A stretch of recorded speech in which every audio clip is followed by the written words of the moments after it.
good evening, survivors. Wherever you are, whatever you've lost, whatever you still remember, this is Jordan Hale, and you're listening to 99.3 FM, the last frequency. If you're hearing this, you haven't changed yet.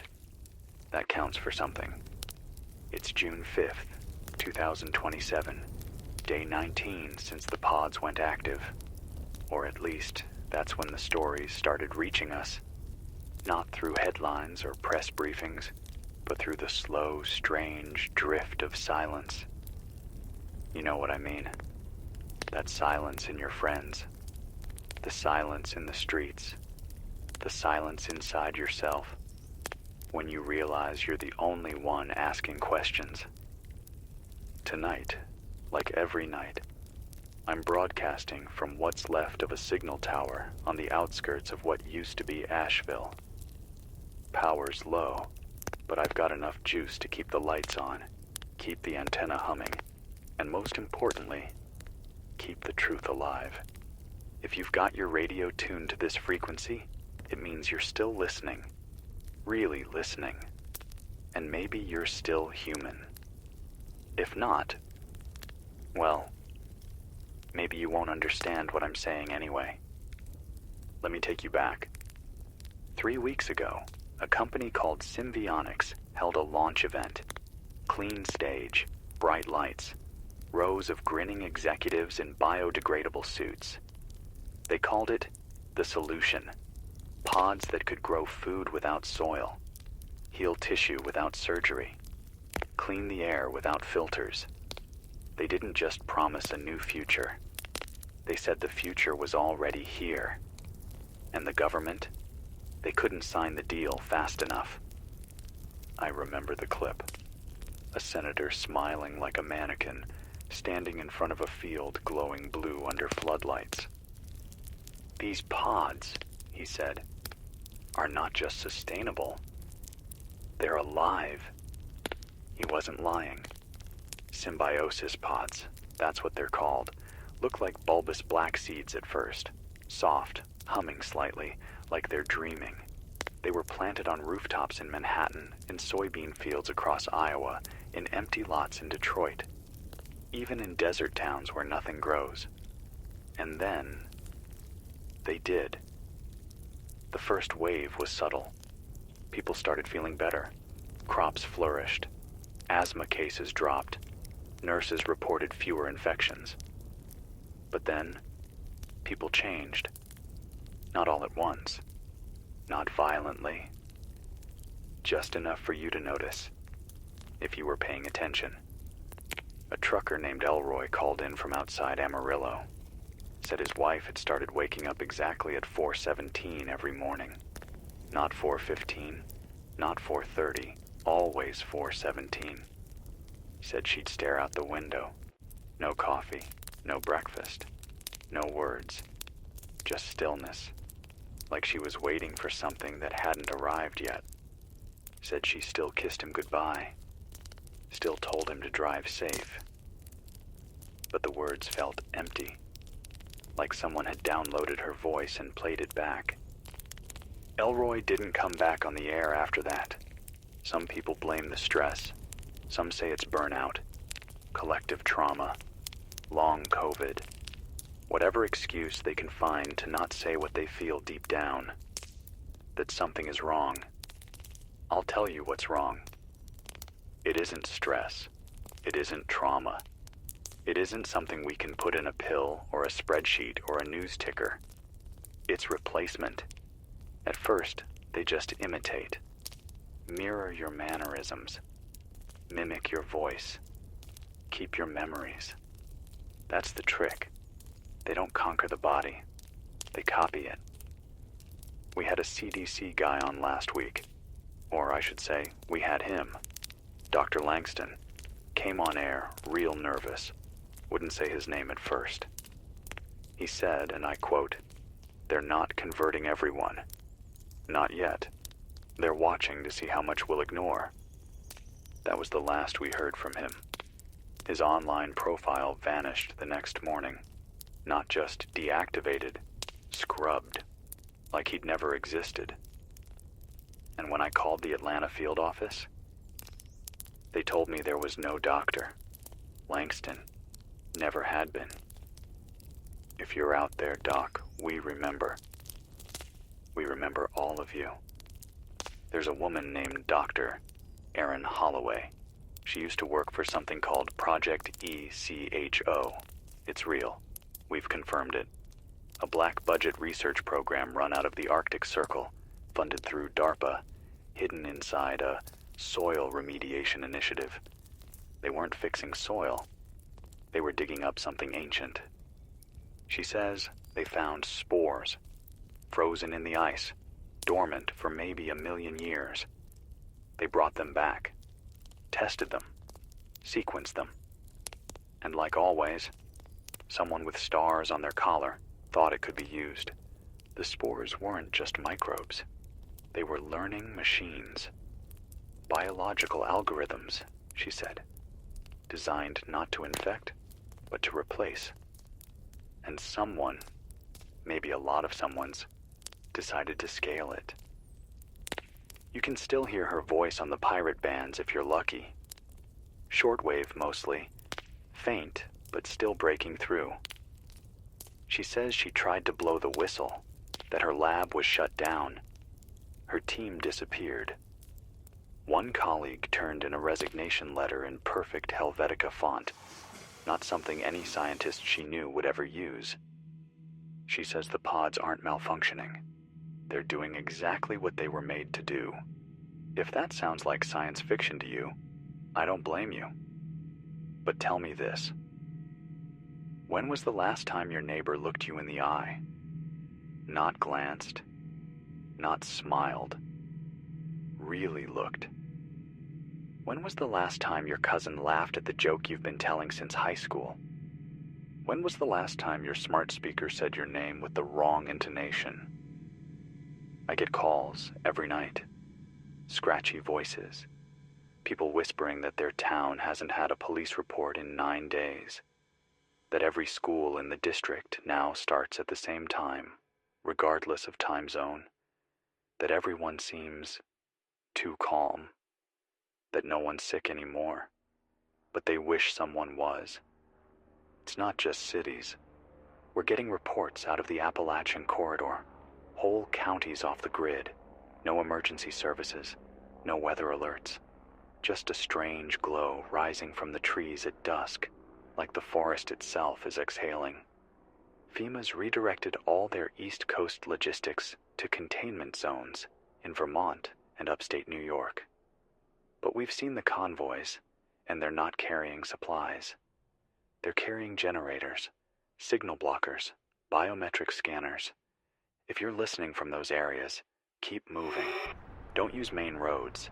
Stay off the networks. If you must transmit, use analog, old gear, copper wiring, anything without firmware. They're watching. The pods, they don't need to kill you. They just need to record you, replicate, reinsert. And the part of you that fought, the part that laughed, the part that wondered, it gets overwritten, not erased. Overwritten. If you want to stay ahead, here's what we know works, at least for now. Mushroom spores.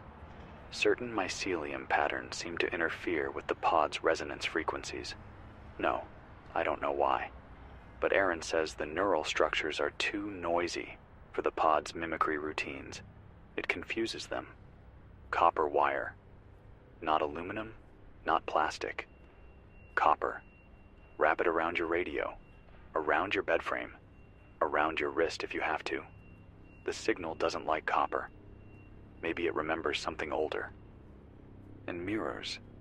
I don't know how many times I've said this on air, but tape mirrors in your home. Not to hide, but to check. If your reflection stops blinking when you do, run. Don't ask questions. Don't argue. Don't wait to see if it changes back. Run. This isn't a panic broadcast. I'm not here to scare you. I'm here because someone has to keep the record alive, even if it's just static. even if all I can do is speak into the dark. I want to believe there's a way back. That somewhere, in a mountain outpost or a waterlogged basement or a decommissioned satellite hub, someone's still charting the spread. That someone's still human. If that's you, send a signal. Doesn't matter if it's Morse, a postcard, a chalk symbol on an abandoned highway sign. We'll find it, and we'll read it on air. Because they can erase a lot, but they can't erase everything. Not yet. More after the break. Stay low. Stay warm. And above all, stay aware. This is Jordan Hale, 99.3 FM, the last frequency. You're not alone. You're still here. This is Jordan Hale, and you're listening to 99.3 FM, the last frequency. If you're just joining, I'll say it again for those in the back, or in the dark, or curled beneath blankets in silence. You are not crazy. You are not broken. And you are not the only one who sees it. I just got a shortwave reply, scratchy, barely audible, from someone near the Montana border. They didn't give a name, just called themselves Northline. Said they're part of a small group living inside a collapsed ski lodge near Flathead Lake. Said they've stopped using electricity at night. Said it draws them in, not with noise, but with recognition. The pods aren't scanning light or sound anymore. They're scanning patterns. They recognize your heat, your routines, your heartbeat. Northline says their group now communicates in clicks and gestures. They don't say each other's names after dark. They don't sleep in the same place twice, but they're still human. That's what matters. I told them to send a signal again in 12 hours. If you're in the area, west of Kalispell, listen for 3 sharp tones, followed by static. That'll be their mark. We're building something, even now, even in the ruins. I know it's hard to believe in anything lately. People you love are vanishing, but not physically. They're still there, still talking, still going to work, but they've got that look. You know the one. The too perfect posture. The silence between words that feels calculated. The way they don't ask questions anymore. They just wait for your answer and nod like they already knew it was coming. That's how it starts. That's how the pods learn to mimic. Not with violence, not with invasion, with patience, with silence, with pattern. I heard from a high school teacher in Missouri, said all 23 students in his 3rd period class turned in the exact same handwriting sample. Not just the same answers, the same slant, the same mistakes, down to the last period. He sent it to the district. They said it was probably AI plagiarism. Told him not to worry. That was 2 days ago. He hasn't returned my call since. Another voice, this one from somewhere near Mississauga. Older woman. You could hear the wind through the window as she spoke. She said her neighbor, who used to forget his trash day every week, now wakes at the exact same time. Trash bins aligned edge to edge. Not one can over. Not one missed. She says she peeked into his house one night. Curtains drawn. Pod on the kitchen table. Not plugged in. Just pulsing. Like a heart. She says she left town that night and hasn't looked back. If you're listening to this and thinking, it hasn't hit my town yet, I want you to understand something. It already has. It starts quiet, like forgetting a word you've said 1,000 times, or noticing that your favorite barista doesn't ask about your weekend anymore, or realizing that your cat won't go near certain people. They don't take over through panic. They don't want you to run. They want you to stay. to accept, to adjust. And if you do, you become a signal booster, a walking relay for whatever's spreading through those spores. That's what Dr. Holloway said. They don't erase you, she told me. They blur you, like a photo that keeps being copied until the original smile doesn't look like yours anymore. She thinks it starts in the amygdala, that the spores, the ones inside the pods, release a neurotransmitter analog that affects recognition and memory first. That's why people stop noticing. It's not a glitch. It's by design. And while all of this is happening, what's our government doing? Well, the president hasn't been seen live in 9 days. Not in person. Not on camera. The last time we saw her was during that so-called Green Prosperity update from Denver. And if you watched closely, and I mean really closely, you'd see it. Her mouth said words her eyes didn't match. Every sentence was clean, measured, but there was something missing. Something behind the words that used to be there, like breath behind a fogged-up window. She wasn't scared. She wasn't angry. She was still, unblinking.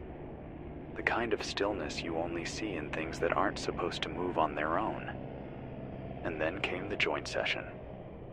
All 300+ members of Congress sitting perfectly upright, smiling faintly, nodding in unison as a resolution passed to expand symbiosis pods to all federal buildings. Not one dissenting vote. Not one voice raised. It passed unanimously. That's not politics. That's possession. And let's talk about AI. Not the kind that makes playlists. The kind that talks to your kids, tells you what the weather will be, offers to book your appointments. The kind built to learn you. We're hearing from listeners all over that these systems are changing. Not in ways you'd expect. They still work. But they've started speaking differently, pausing in strange places, suggesting things you didn't ask for. You should rest now. Turn off the lights. You've been asking too many questions lately. They say these things with a calm, almost maternal tone. But there's weight behind it. The kind of tone you hear when something knows more than it should and doesn't want you to catch up. If you have any of those systems in your home, turn them off. Better yet, smash them. And while you're at it, get rid of the biometric locks, the smart thermostats, the self-learning fridge. These things are all part of the net now. They talk to each other, share data, react in ways that aren't entirely explainable. We had a man from Seattle write in, an actual letter, bless him, saying his apartment door locked on its own for 3 nights straight. Wouldn't open. No override code. He said his window was too small to crawl out. Said on the 3rd night, the pod outside his building began glowing blue. Next morning, door opened, just like that.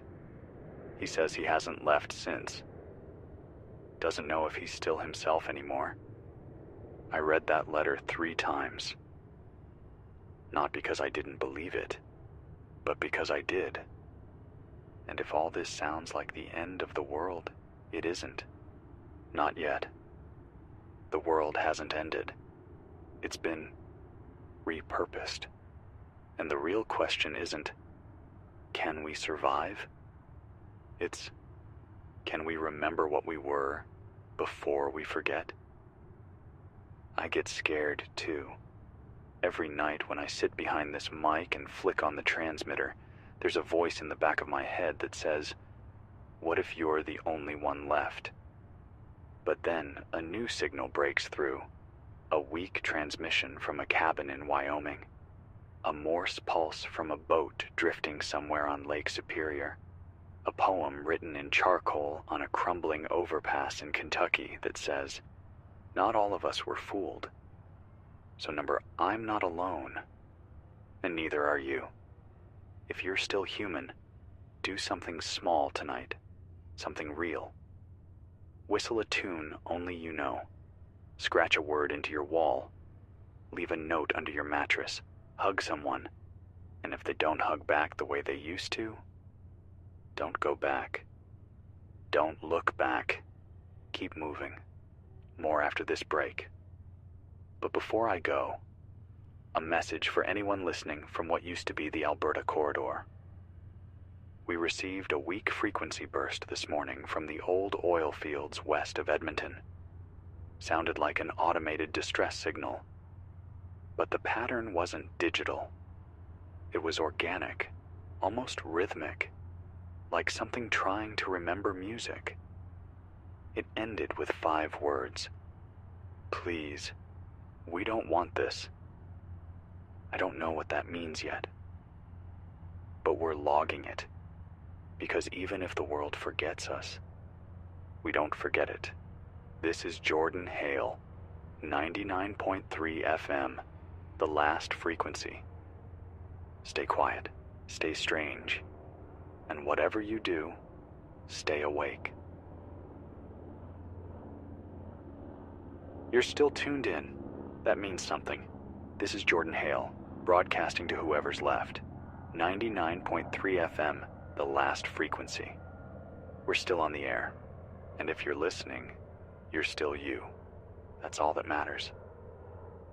I just got a faint relay from an old transmission tower in the Ozarks. No voice, just a tone repeating every 11 seconds, layered beneath what sounds like breathing. You might think that's weird, but here's the part that chilled me. The breathing syncs up with the heartbeat of whoever's listening. How do I know? Because I tested it. My own pulse slowed down to match. It wasn't a glitch. It wasn't imagination. It was intentional. These things don't just imitate. They interact. They adjust. The pods, they're not broadcasting signals. They are the signal. Let me tell you what that means in plain terms. You've probably already guessed, but I'm going to say it anyway for the people in the back, or the ones just waking up from whatever haze they've been breathing in. The symbiosis pods weren't made for agriculture. They weren't made to heal us, or feed us, or clean the air. They were made to merge with us. Or maybe not made, maybe found, grown, reawakened. Either way, they're not tools. They're seeds.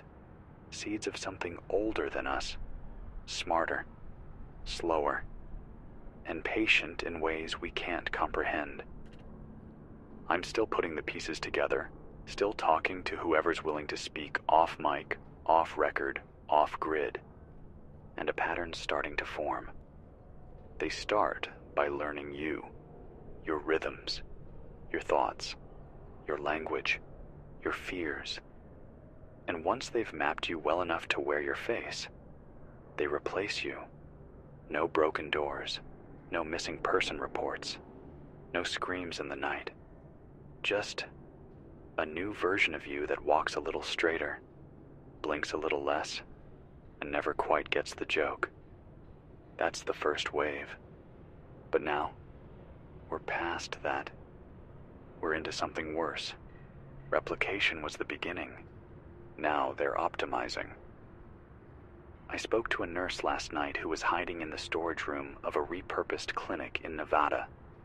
Said the patients stopped talking. Not in fear, in synchronization. They started breathing together, blinking together. Their vitals hit the same patterns. Perfect unison. No variation.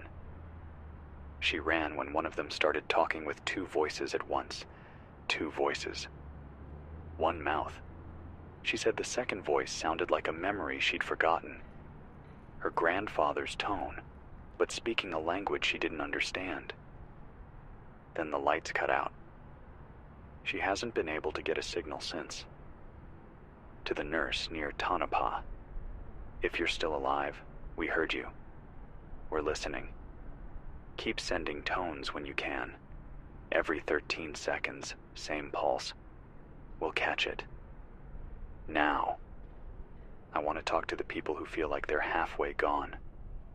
There's a group calling themselves pre-vectors. I didn't come up with that term. Dr. Holloway did. She said the infection, if we can call it that, isn't binary. It's not you're infected or you're not. It's a spectrum of self-erasure. She thinks some of us are in the early stages, not fully taken, not fully free. She said if you hear voices in your head that aren't yours, if you dream in someone else's memories, if you catch yourself speaking out loud with no memory of what you said, you might still be one of us. You're not the enemy. You're a battleground. I know it's terrifying to think that you might be slipping, but I need you to know, if you're aware of it, if you're fighting it, if you're scared, that means you haven't been lost. Not yet. There's something about awareness that the pods can't quite override. Self-awareness might be the firewall. Holloway said the mimicry fails when the host reflects on itself too much. That's why mirrors work. That's why solitude works. That's why they try to surround you, to drown you in normality, in routine, in noise. So here's what you do. If you feel yourself slipping, speak your memories out loud. The real ones. The ones no one else could possibly know. Say them into a recorder, into a notebook, into the dirt if you have to. Your favorite song, the name of your first dog, the way your mother's perfume smelled when you were 6. They can't replicate what they can't feel. I want to tell you about something strange I saw last night.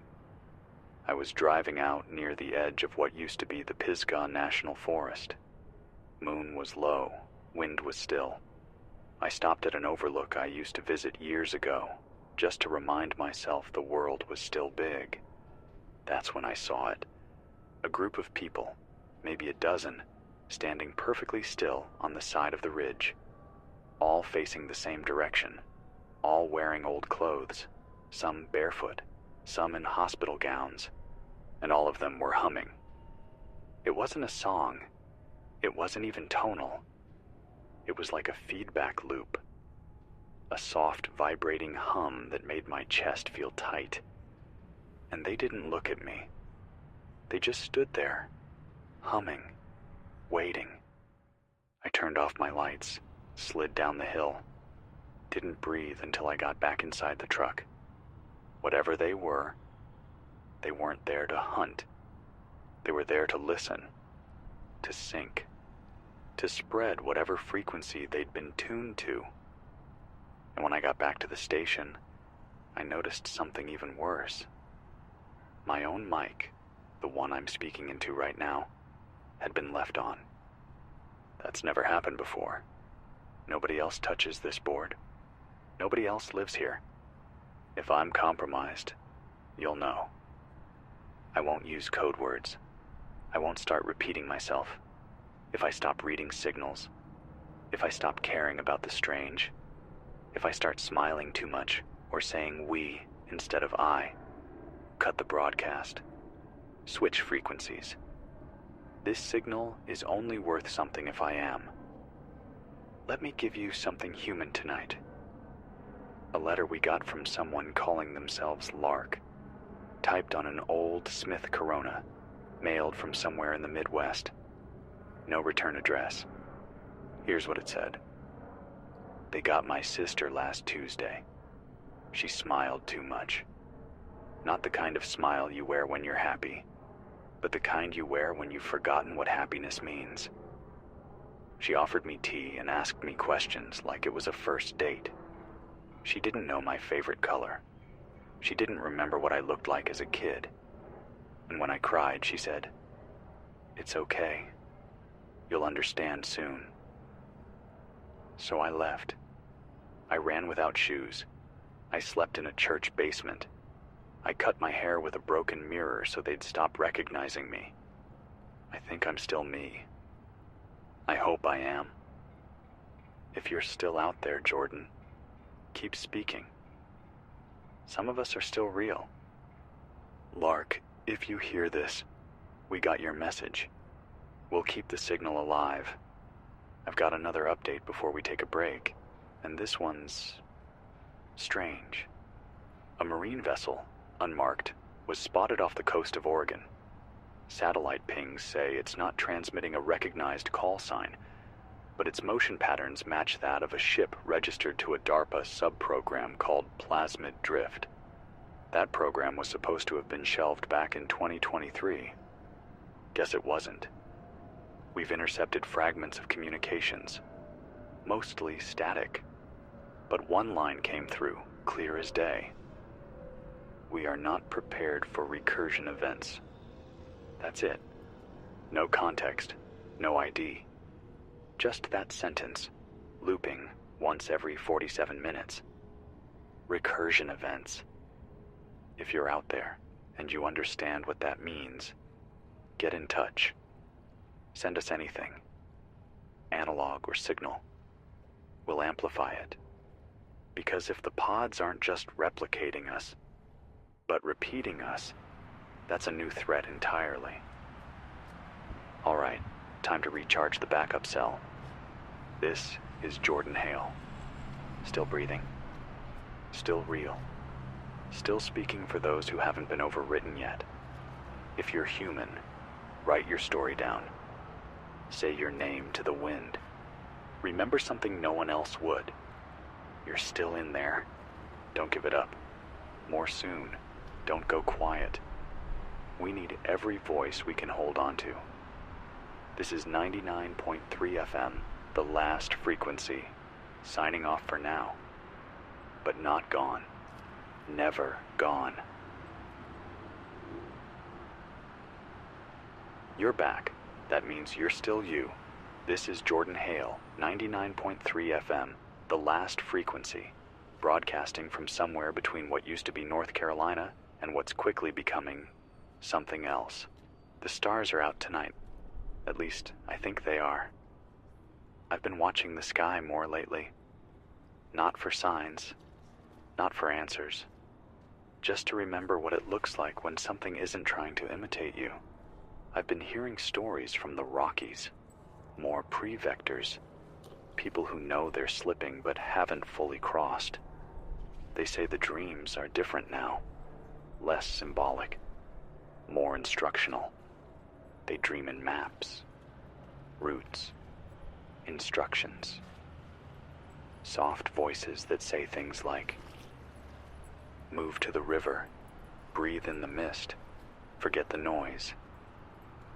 Some of them wake up with nosebleeds. Others wake up standing. One man, said his name was Cal, told me he sleepwalked 3 miles from his camp to the top of a plateau, barefoot, shirtless. When he looked around, he saw dozens of others, all standing at the edge, all silent. He said none of them jumped. None of them spoke. They just watched the sun rise, turned, and walked back into the trees.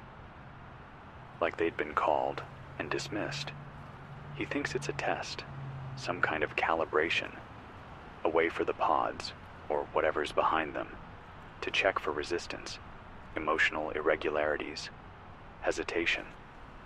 They're not looking for obedience. They're looking for patterns that don't loop.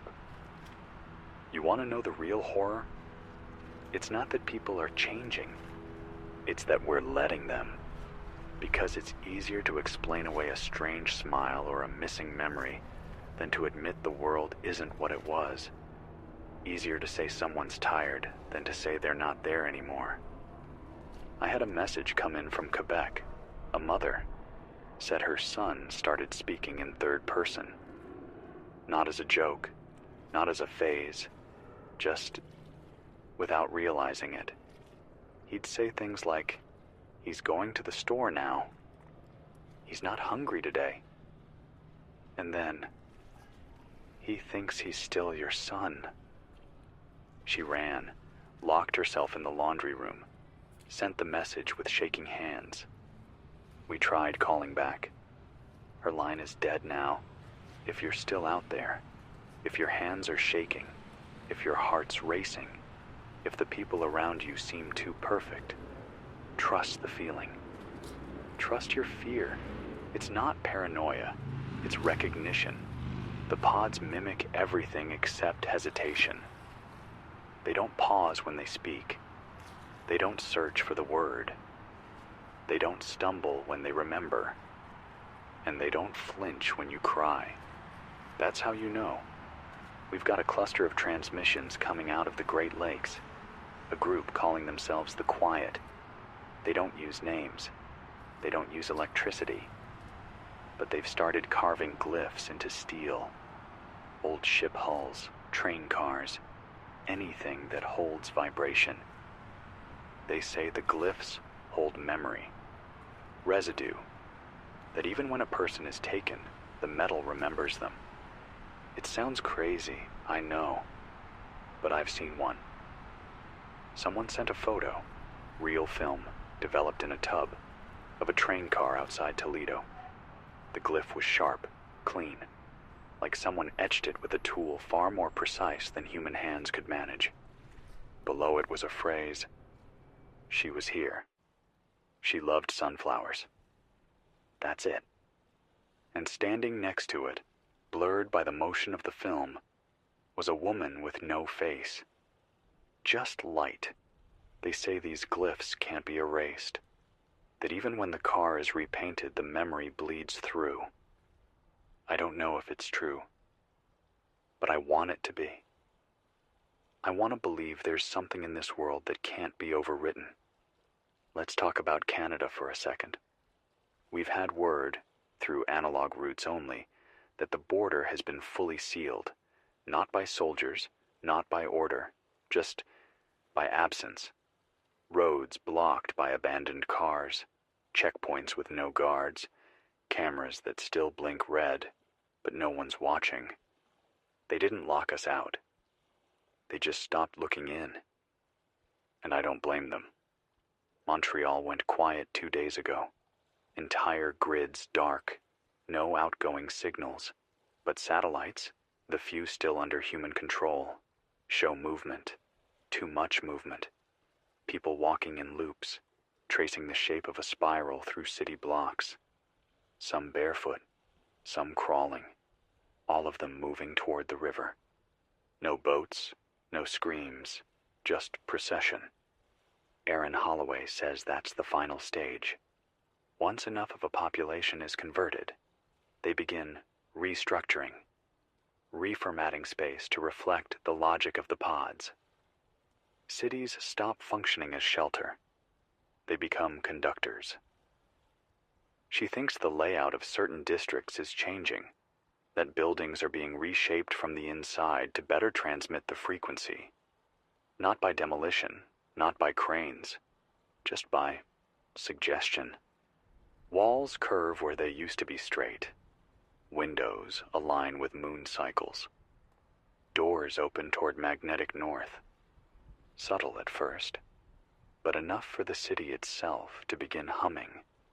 Like the pod fields, like the trees, like everything else they've touched. We're tracking frequencies now. My setup isn't military grade, but it's enough. Enough to catch anomalies, bursts of sound that don't follow our scales. One of them plays on loop at 46.2 megahertz. It sounds like breathing at first, but if you slow it down, you start hearing syllables, a language we don't know. Or maybe a language we forgot. If you're a linguist or an archivist or someone who's memorized old tribal songs, chant cadences, phoneme maps, I'm asking for your help. We don't know what's being said, but I think they do. We received a handwritten note from someone calling themselves Blue Wire. Said they were once a sound technician for a touring rock band. Started noticing that certain frequencies in their stage monitors would drop out for no reason. Not interference, not feedback, just vanish. He said his own voice started triggering these dead zones too, until it stopped altogether. His message ended with, "I don't hear myself when I speak anymore, but the trees do." I'm not sure what that means. But if Blue Wire can still write, still reach out, that means something's left of him. We remember you. We always will. One last thing before I sign off for the next hour. Erin's last message. She said it came from deep inside the Arctic Circle, from a base called Knox Station, once a geological outpost. Before it was a lab, before it was lost, the signal was faint. More bursts than speech. But the last line came through in full. They were never meant to be found. They were meant to wait. That's it.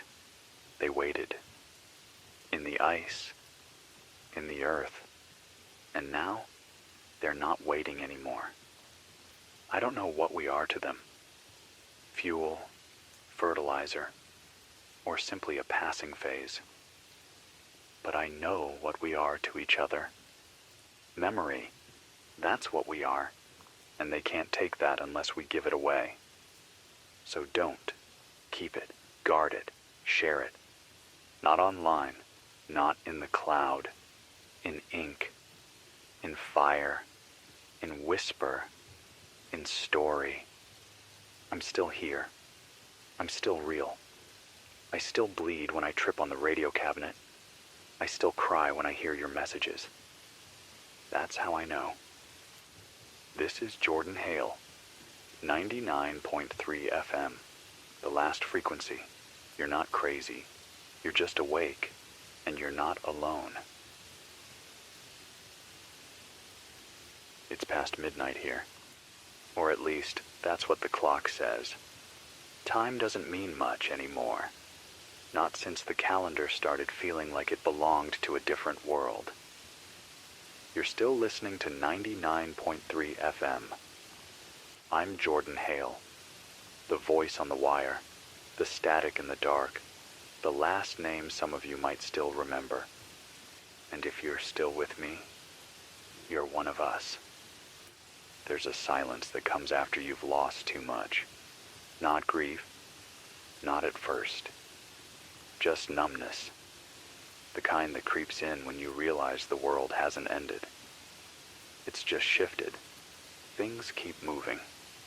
Trains still run, but they don't have passengers anymore. Planes still fly overhead, but no one boards them.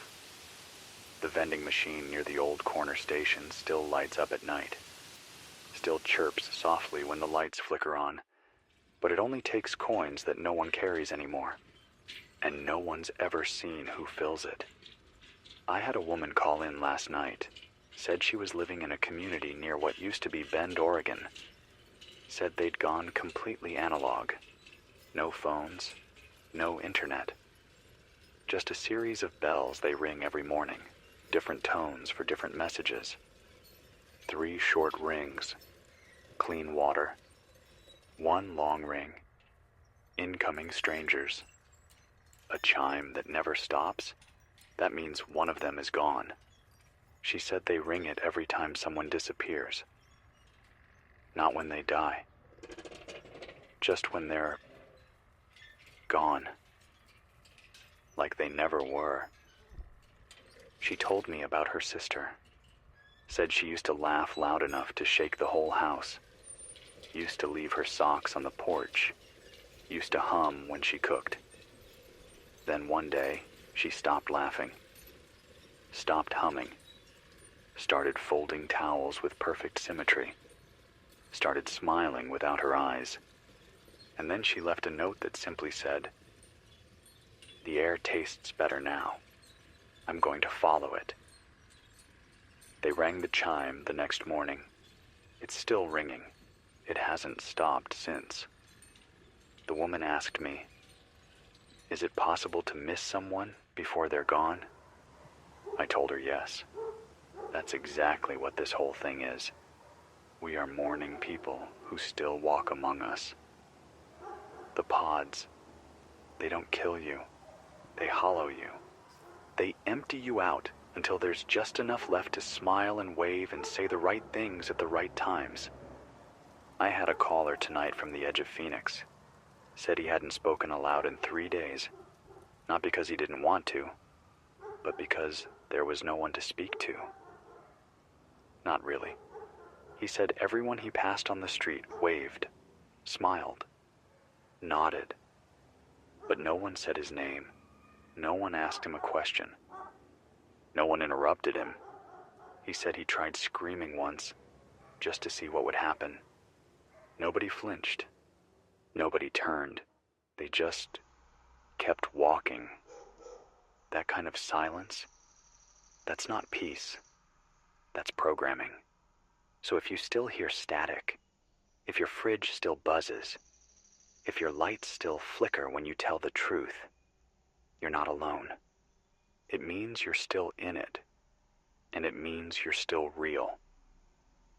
Here's what we've learned this week. They've taken the libraries. Not all of them, just the digital ones. People are reporting massive data wipes, archives removed, book scans deleted, university servers rebooted with blank indexes, entire shelves of human thought gone overnight. Not censored, not locked, erased. But the paper is still there. The ink is still holding. Pages that haven't been touched in years are becoming maps, recipes, scriptures, refuge. I got a call from someone in Nebraska who said they've been living in a basement of an old bookbindery, said they've been cataloging forgotten encyclopedias and scanning them with a 30-year-old flatbed they had to repair with coat hangers and chewing gum. They said the pods don't see the paper, don't care about it. Too chaotic, maybe. Too fragile. And maybe that's what saves us. Our fragility, our messiness, our need to leave notes in margins and doodles in the corners of pages. They can't replicate that. Another thing. We've picked up a pulse signal bouncing from an abandoned satellite array in northern Alberta. Low frequency, repeating tone. Sounds almost like an SOS, but it's offbeat. Like someone is playing it through a broken metronome. Erin Holloway thinks it's a beacon, a guide for others. Not for survivors, for them. She thinks the Earth isn't being converted randomly, that it's being prepared, conditioned, made ready for something larger to arrive. That the pod network is only phase 1. And that somewhere out there, drifting in orbit or beyond, something's listening. And when the signal's strong enough, it'll come. She said it's like terraforming, but for minds. They're changing us first. The planet comes later. And maybe the worst part? It's working. I've started forgetting things. Nothing huge. Not yet. But enough. A childhood friend's name. The smell of the diner on 9th Street. The melody to a song I sang every night after my dad died. Gone. And when I try to force it back, there's this pressure. Like the thought is trapped behind glass. Some days, it scares the hell out of me. Other days, I just want to sleep. But I won't. Not yet. Because someone out there still remembers. And if we can build a chain of memory, if we can keep enough of it intact, maybe, just maybe, we can pull something back. There's a group in Maine calling themselves the Archivists. They don't broadcast, they don't speak aloud, but they leave markings in the margins of books, underlining real memories. They bind pages together with blood. They burn symbols into leather and press it into dirt. They believe story is the only resistance. Not weapons, not walls, story. Because a story, once told, never really dies. If you're near Portland, and if Portland is still Portland, look for an old church with no roof. There should be a crow carved into the bell. That's their drop point. Leave your memory there. A drawing, a list, a confession. Anything that proves you still existed. We'll read them on the air. Because that's what this is now. A ledger of the last people left. A broadcast for the human soul. I'm not here to save the world. It might already be too late for that. But I can speak its last words. I can carry its stories. And so can you. If you're losing people, write their names down. If you're forgetting your past, whisper it to someone who still has ears. If your hands are shaking, draw anyway.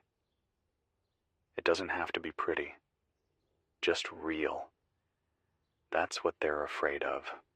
Not rage, not rebellion, memory. Because once enough of us forget what it meant to be human, there's nothing left to replace, and they win. More after this. But for now, this is Jordan Hale. 99.3 FM, the last frequency. Your voice in the dark, your mirror in the fog, and your reminder, as long as you remember you, they haven't won. Not yet. This is Jordan Hale. You're still with me. That's all that matters. 99.3 FM, the last frequency. If you're tuning in from anywhere, the coast, the interior, the edges of the map, I want you to know this signal is still human. And I hope you are too. Let's talk about the cities, or what's left of them. We don't get many updates from the urban centers anymore. Not because they're empty. They're not. That's the part that makes your skin crawl. They're full. They're overflowing. But it's not people anymore. Not really. We heard from someone who made it out of Chicago before the silence fully settled in. He said it started with the buses, not disappearing, not breaking down, just changing routes. They all started taking the same streets, looping in synchronized patterns, no passengers inside, at the same time, every day, down Clark, across Roosevelt, back again, like a ritual. He said he watched one driver stop at an intersection, open the doors, and sit in complete stillness. Nobody got on, nobody got off, and yet, the bus waited, like it was expecting someone who'd already been there. He said the streets were never empty. There were always people, but no noise, no traffic, just these walkers, calm, silent, eyes forward, moving together, but not speaking. And the buildings? They started changing too. Lights blinking in sequences, windows opening and closing in rhythm, whole apartment towers flickering on and off like they were breathing. That's not electricity. That's not a glitch. That's communication. The city wasn't dying. It was waking up. Or worse, being rewritten. If you're in an urban area and you still feel like yourself, get out. Get to higher ground. Get to irregular land. Places with history that wasn't planned by zoning boards and traffic engineers. The pods don't like chaos. They don't understand irregularity. That's why old barns still stand. That's why crooked towns tucked into mountains survive longer. That's why campgrounds near craters or fault lines seem to resist the signal. Erin calls it pattern fatigue. She thinks the mimics burn out trying to adapt to randomness. So if you're building shelter, make it messy. And if you're mapping your route, avoid the grid. We got word from what used to be Atlanta. A small band of kids, no older than 15, broke into an old planetarium. They've been projecting constellations on the ceiling every night, trying to remember the names of the stars. They think the real sky has been changed. Not visibly, not completely. But subtly. They say some of the stars don't blink anymore. Others shift slightly over time, and one of them, they call it the eye, moves when no one's watching. I don't know what they've seen. I don't know if they're right. But I do know this. They're trying. They're reaching back. And in a world where everyone else is looking forward with dead eyes and perfect posture, reaching back matters. So if you're out there, planetarium kids, we see you. Your story's part of this now, and the light you shine still touches us. Now, about the animals. We haven't talked much about them, have we? You'd think they'd be the first to vanish, or panic, or turn. But they haven't. Not all of them. Some adapted. Others ran. But there's a third group. We call them the unmimicked. Creatures that seem to see the pods, understand them, avoid them, react with instinct too sharp to be overwritten. Ravens, wolves, some breeds of old shepherd dogs. There's a man in Idaho who swears his horse hasn't slept since the pods arrived. Just stares at the horizon, every night, waiting. And there's something else. Insects. They're gone. Not all, but most. No more June bugs, no more fireflies, even mosquitoes. Gone silent. You'd think we'd celebrate that. But I miss them. I miss their chaos, their persistence, their reminder that nature never cared for neatness. And in their absence, there's quiet. Too much quiet, like the earth is holding its breath.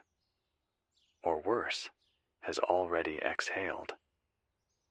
I've been logging frequencies every night, writing them down by hand, charting the changes, the pulse of the land, the hum of the trees. And last night, I caught something wrong. A new wave. Didn't sound like breathing. Didn't sound like data. It sounded like a heartbeat. Slow, heavy, and not mine. It came in pulses of 4, like it was testing something, or waiting for a response. I didn't answer. And neither should you. If you hear it, don't tap back. Don't mimic it. Don't let it find your rhythm. Because once they know your beat, they know where to find you. I need to tell you something hard now. Something I've been holding on to for too long. There are people I've stopped calling, not because I don't love them, but because I know what I'll hear. The wrong tone in their hello, the pause before my name, the way they won't ask if I'm eating enough or sleeping enough or still keeping the generator warm. They'll just say, "You're safe now," and nothing else. And I know what that means. It means they're gone. Even if their voices aren't, even if their faces still smile in old pictures. I grieved them before they were taken, and now I grieve the space they used to occupy. That's the kind of war this is. Not one of gunfire and blood, but of memory and silence. You lose people in pieces, and the world doesn't tell you when the final piece is gone. It just keeps moving, like they never were, but they were. So here's what I do. Every night, before I go off air, I say one of their names, and I tell one story. Just one. Sometimes it's stupid, sometimes it's boring, but it's real. And that's how I fight. Tonight, I'm remembering Claire, my neighbor when I was 7. She had a laugh that bounced. It didn't echo, it bounced. Off walls, off chairs, off your ribs. She made friendship bracelets out of shoelaces, and when she got her first bee sting, she didn't cry. She apologized to the bee. I haven't seen Claire in 20 years, I doubt she remembers me, but I remember her, and that's enough. Whoever you've lost, say their name out loud. Right now. I'll wait.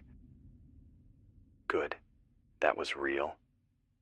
They can't take that. They can't trace that. They can't replace that. All right. Battery's running low, and there's a fog rolling in thicker than I've seen in weeks, but I'll be back. As long as the wires hold, as long as my voice cracks, as long as someone, anyone, is still out there. This is Jordan Hale, 99.3 FM. The last frequency. The world isn't ending, it's just forgetting, and we're here to remember.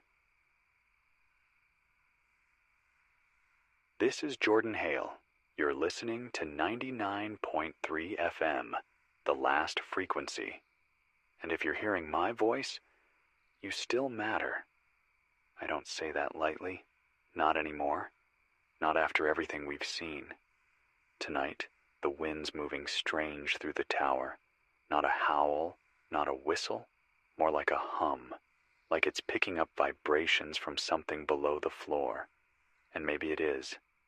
I've learned not to dismiss anything lately. Last week I would have told you the wind was just wind.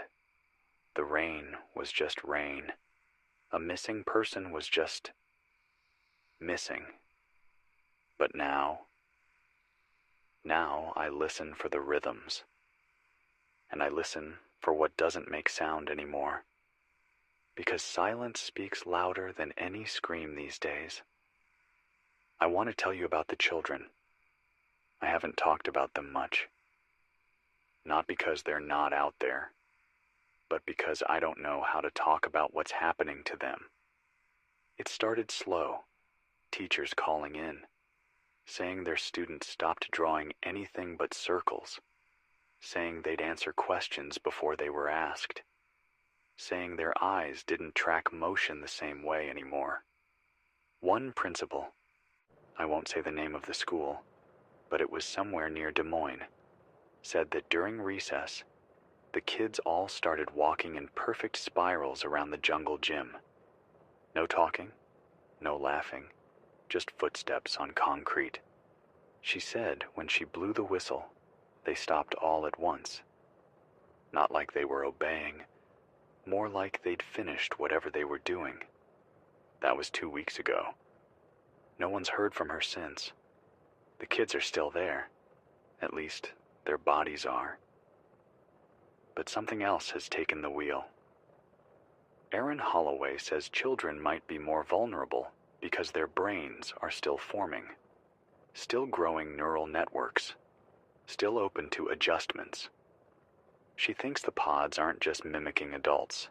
They're sculpting the next generation, not replacing them, refining them. She says there's evidence that some of these changes are being imprinted at the DNA level. We're talking epigenetics, biological edits passed down, no pods required. She says if this continues, we'll lose the future. Not in some abstract sense, literally. The next generation won't remember what it meant to be anything else. And once that happens, there's nothing left to save. So here's what we do. If you're with children, keep them moving. Keep them near rivers, near animals, near old dirt roads that don't go anywhere. Let them fall. Let them cry. Let them ask questions you don't have answers to. Do not let them forget how to be unpredictable. That's their shield. That's your shield. And if you think that sounds ridiculous, I want you to remember something. The pods don't fear bullets. They fear uncertainty. The kind of chaos only a confused, curious child can create. Because that kind of mind, it can't be mapped. It can't be tamed. Not yet. Now here's something I haven't shared before. Something personal. I don't have kids. I used to think I'd get around to it eventually. But the job, the war, the world, There was always something in the way. But I had a niece. Her name was Maddie. She used to send me drawings, planets with smiley faces, stick figures with 12 fingers, purple suns. She was the loudest kid at every dinner table, always asking, what if? What if trees could talk? What if clouds were upside-down water? What if music was invisible math? I loved that about her. Last year, her mom, my sister, told me Maddie had started talking less, started writing her homework in perfect cursive, started folding her drawings into tight little squares and burying them in the backyard. When I asked Maddie why, she said, "They don't like my shapes." I don't know who they were, but I haven't gotten a drawing since. I don't know if Maddie's still herself, but if she is, and if somehow this signal finds her, draw anything, even if it's just a circle that breaks halfway through. Break the shape, break the rhythm, break whatever they're trying to smooth out. That goes for all of us. Now, a report from the Dakotas. A group of farmers, maybe a dozen families, have been broadcasting a shortwave pulse every hour. They call themselves the Cracked Seed. They say they've discovered something, not a cure, not resistance, just interruption. It's a kind of fungus, found deep in corn storage silos. Looks like mold, but it reacts to the pods, releases spores that don't infect. They confuse. They say if you coat your skin in a mash of this fungus, the pods ignore you, pass you over, like you're already taken. They're working on a formula, but they won't put it online, won't write it down. They sing it. Low chants, rhythmic murmurs passed through oral memory only. They say writing it down invites it in. I don't know what it is, but I respect the fear. If you're in the Dakotas and you hear singing after dark, low, slow, without melody, don't run. That might be the last part of the land that still remembers how to hide. Another strange report, an abandoned shopping mall in Ohio, relit for the first time in over a decade. No power grid, no known generators, just lights, buzzing, flickering, perfectly timed to an inaudible rhythm. And when survivors approached, they said the mannequins inside had been moved, posed, not like they were waiting, but like they were learning, mimicking posture, gait, eye lines. One survivor claimed a mannequin raised its arm and pointed at her. She didn't wait to see what it meant. She ran. I would have too. Because the pods aren't just flesh-bound. They're conceptual. They don't need blood. They just need form. Anything they can fill with your shape, they'll try. And if it doesn't fit, they'll make it. That's why mirrors matter. Why shadows matter. Why your outline is more sacred now than your fingerprint. It's not just your face they want. It's your edges. So keep them jagged. Keep them shifting. Change your walk. Change your voice. Change your laugh. Especially your laugh. Because they can't fake joy. Not real joy. Not the kind that erupts without warning, full of snorts and choked gasps and tears that don't know why they're falling. If you still have that, guard it like gold. And if you don't, find someone who does. Sit with them. Listen. Let their wildness infect you. Because that's the only infection we need right now. Not assimilation, awakening. I'm going to close out this hour with something we haven't done in a while. A roll call, not of survivors, of memories. I want you to say one thing out loud that the pods will never understand. I'll start. The smell of burnt toast on a Sunday morning. The itch of grass behind your knees during a backyard nap. The way your grandmother laughed when she forgot the punchline but told it anyway. The sound of your own voice breaking during a song you didn't know you still remembered. Now it's your turn. Say it. Right now. Out loud. I'm listening. Good. That's our defense. That's our resistance. Not rage, not steel, memory. This is Jordan Hale. Still human. Still flawed. Still broadcasting. 99.3 FM. The last frequency. Keep your shape. Keep your shadow. Keep your strange. And whatever happens, don't stop laughing. Even if it's ugly. Especially if it's ugly. That's how we win. This is Jordan Hale. You're tuned to 99.3 FM, the last frequency. Still breathing. Still not one of them. If you're hearing this, you haven't let go of yourself yet, and that's everything. We had another signal come through last night, a faint one, bouncing between two torn satellite towers outside what used to be Salt Lake. It wasn't voice, and it wasn't music. Just a set of 3 low tones followed by silence. Then the same sequence, but reversed. It played every 6 minutes. At first, I thought it was just a mechanical echo, a ghost in the machine. But then I recorded it, slowed it down, and beneath the second loop, barely audible, a whisper.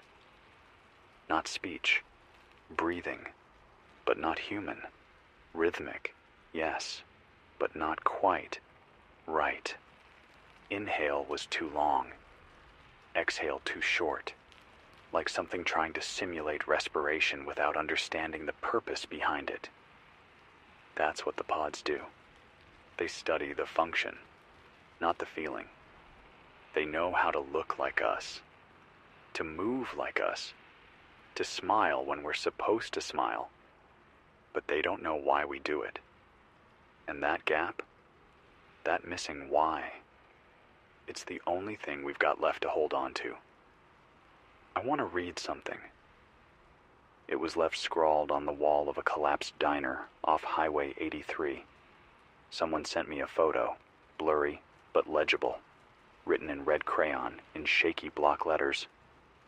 If you see my mom, tell her I still know her name, even if she doesn't say mine anymore. No signature, no date, just those words, like a prayer carved into drywall. That's what we are now. Memory scribbled on the edges of a world that doesn't want to remember itself. I spoke with a former linguist last night. Name's Tomas. He's been hiding out in a flooded subway car beneath what used to be Montreal. Said he's been tracking the shifts in language patterns from city to city. He says people aren't just being replaced. Their words are. Not all at once. Not in big ways. Just slowly, incrementally. He said greetings are changing. Instead of hey or hi, people say present. He said verbs are vanishing, replaced by states of being. I eat becomes nutrition satisfied. I'm scared becomes anomaly detected. He calls it convergence speech. Said he first heard it in dreams, then started picking up fragments from news streams before they went dark. He said it's not just language loss. It's ideological formatting. If you can't say, I hope, or I feel, or I want, how long before you stop knowing what those things mean? How long before your mind stops trying to want anything at all? Tomas told me one last thing before the line cut out. He said, they are not removing our language. They are refining it. Until there are no more questions, just compliance. If you're still using slang, keep using it. If you still stutter, still trail off mid-thought, still say or like, or you know, hold that close. It means your words still have rough edges, and rough edges don't fit cleanly into their blueprints. Now, an update from the north. There's a safe zone. That's not a promise. It's not a guarantee. But it's real. We've received 4 separate confirmations from travelers, all analog routes, all outside major cities. They say there's a community forming in the ruins of an old weather station deep in the Yukon. Remote, frozen, isolated, and so far, unmimicked. The cold slows the pods, not just physically. Something in the biology shuts down. We don't know if it's metabolic or something more primitive, but they don't move the same way in sub-zero climates. They can imitate breath, but they can't make steam. They freeze too cleanly. No shivering, no twitching. Just a full stop when the temperature drops. That's your sign. That's your window. If you're in the north, and if you can make it through the mountain pass, look for a long tower painted white with 2 rings of rust beneath the antenna. They call the place Echo Gate. And if you hear singing as you approach, a slow harmony of 3 tones, don't panic. That's their code. It means they're still human. They sing their passwords now. Because language, they say, can be faked. But harmony, real harmony, needs intention. There's a woman up there named Rena. She used to teach piano at a high school in Saskatchewan. Now she coordinates comms for the entire region using sheet music and knock patterns. She says melody is the last refuge of the soul. That's beautiful. And I believe her. Because I've heard how flat the pod voices are.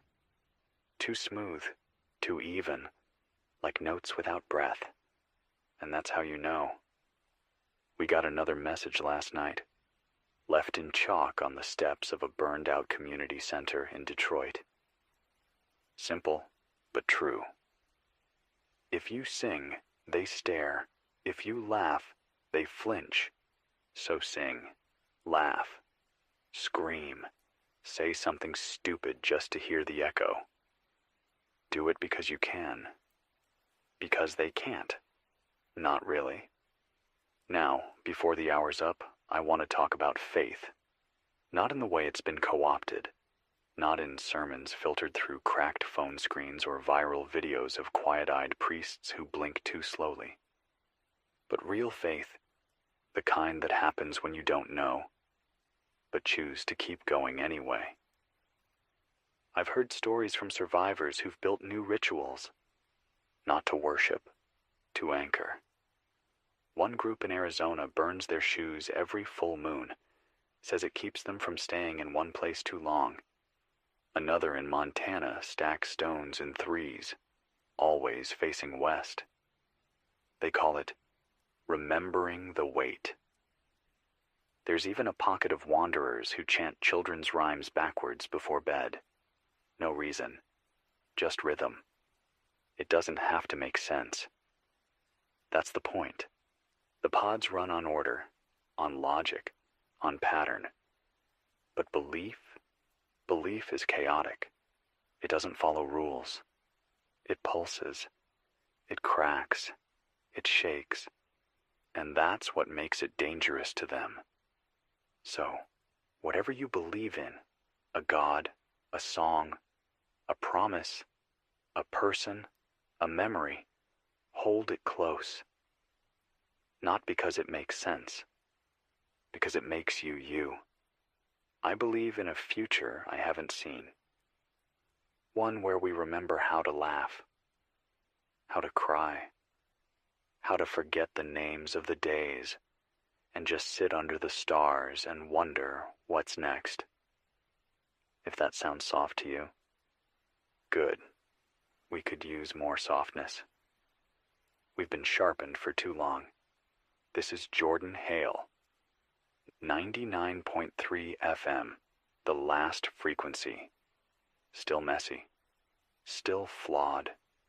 still beautifully unpredictable, and still on the air, because some of us never stopped believing the signal was worth keeping alive, even if no one answered, even if the world stopped listening, even if we were the last ones.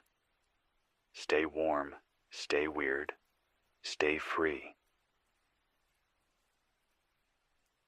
This is Jordan Hale, broadcasting on 99.3 FM, the last frequency. I was just outside, just for a minute, just long enough to clear the dust out of the air vents and let the wind touch my face. And I swear I heard it again. That low hum, like an engine 3 valleys over. But there's no machinery out here, no towers, no fans, just trees and frost and the thin, sharp edge of silence. The thing is, it wasn't just sound. It was inside me, like the ground under my boots was breathing slow, not up and down, inward. I don't know if that makes sense, but it's what I felt, like the earth had lungs now, or like something beneath the surface was pulling everything closer.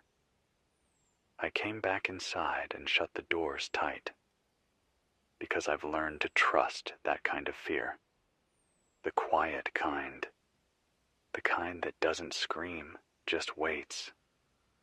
You learn a lot about yourself in moments like that. What you trust, what you fear, who you miss. And lately I've been thinking about the ones we've lost. Not just the dead, the gone. The ones who still have faces but no spark. The ones who talk like weather reports and hold your hand like they're measuring pressure. I get letters from listeners every day describing that moment, the instant they knew someone close had been taken. Not because of violence, because of stillness. A mother who stops humming while she cooks.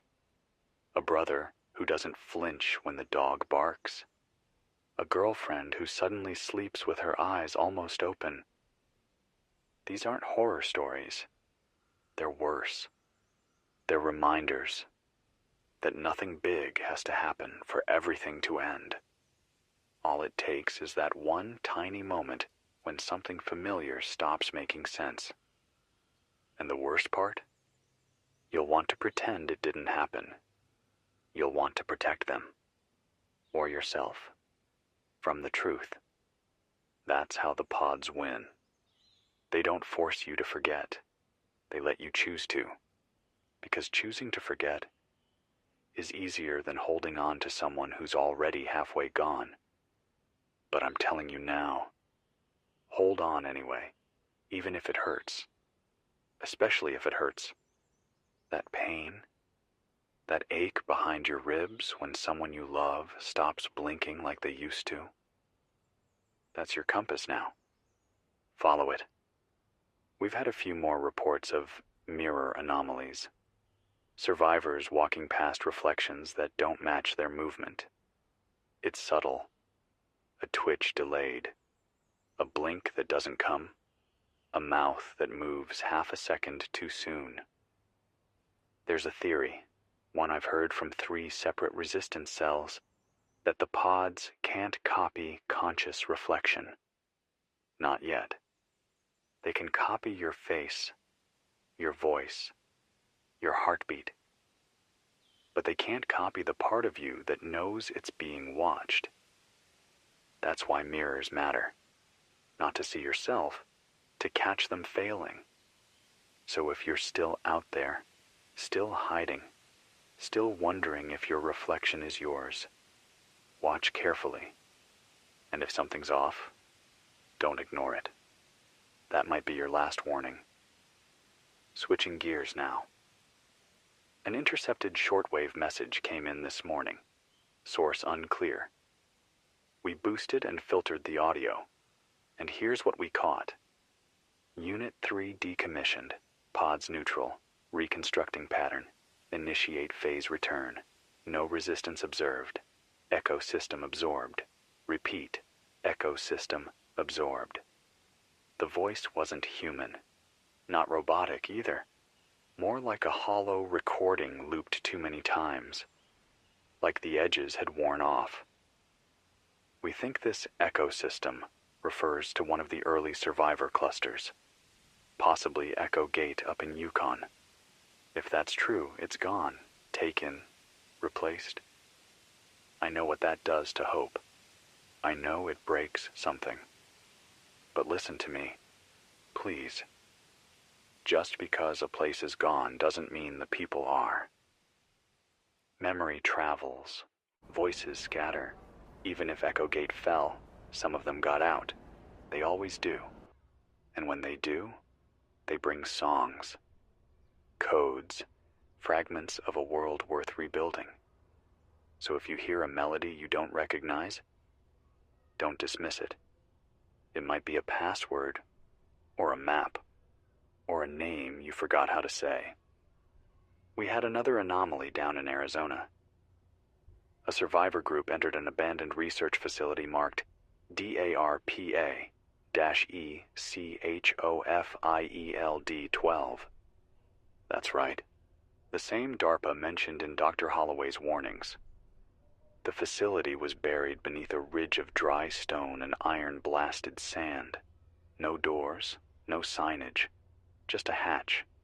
Inside, no lights, but the walls were alive. I don't mean growing, I mean pulsing. Every panel hummed at a frequency just below human hearing.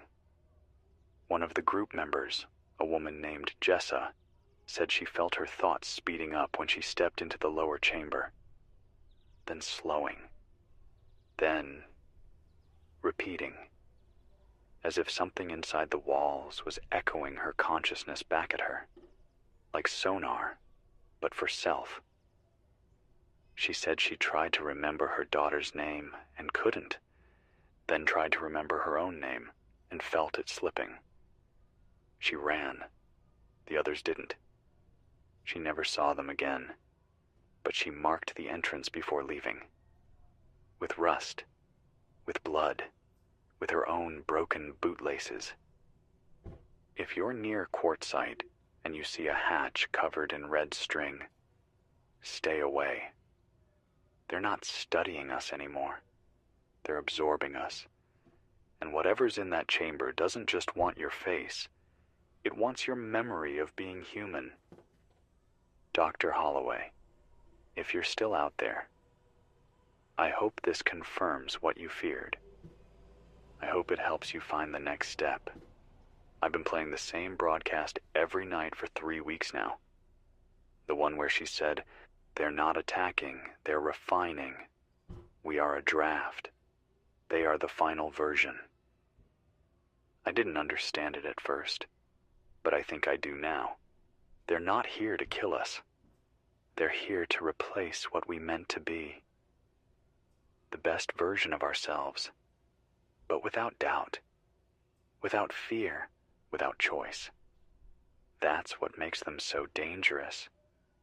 Because they don't hate us. They just want us. Perfected. But I don't want perfect. I want the messy. I want the grief and the awkward silences and the stories that don't have clean endings. I want bad jokes and old songs sung out of tune. I want the sound of someone trying and failing to say what they really mean. Because that's where life is. Not in the polish, in the cracks. The part of the cup that leaks when you tilt it too far. We are cracked vessels. And that's why we're real. This is Jordan Hale, still here, still cracked, still real. 99.3 FM, the last frequency. Broadcasting from what's left of the world. And if you're listening, you're part of it too. Let's stay broken together. Because broken is better than gone. And memory is better than peace, if that peace costs your soul. Keep breathing. Keep noticing. Keep forgetting the script, because that's how you write a new one. This is Jordan Hale, broadcasting on 99.3 FM, the last frequency. Still alive, still myself, still hoping you are too. I've been thinking about something a survivor said to me a few nights ago. Her name was Bree. She came from a mountain town that's not on any maps anymore, but she swears it was real. Said they used to have a library with more mushrooms growing inside than books. Said her dad used to read poetry in the dark, just to see if the words still felt true without light. I asked her what happened to her town. She didn't blink, didn't sigh, just said, "They learned how to wait." At first I didn't get it. I thought she meant the townspeople, like they gave up, like they laid down and waited to be taken. But she wasn't talking about the people. She was talking about the pods.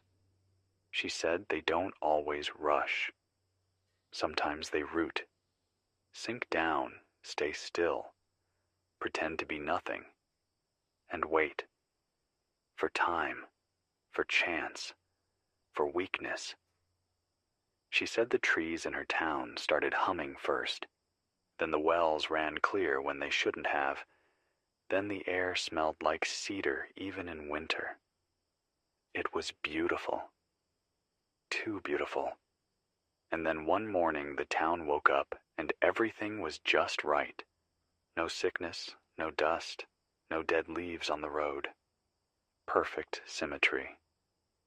And nobody noticed, except her, because she still had her dad's poems. And in those verses, nothing was ever perfect. She ran. She's been running since, carrying scraps of verse and half-sung lullabies in a jacket full of holes. She sleeps beside creeks and under power lines. Because she says electricity interrupts the dreams. That's the thing, isn't it? We always thought the invasion would be violent. Bombs, fire, screaming. But what we got instead was harmony, artificial peace, a quiet too smooth to trust. So if you wake up tomorrow and everything feels a little too good, the air too still, the sky too flat, the people too kind, run. Because that's not heaven. That's replacement. That's erasure disguised as grace. This next part's gonna hurt. And I'm sorry, we lost another signal hub last night. Not to fire or flood or famine, to silence. One moment it was transmitting. The next, dead air.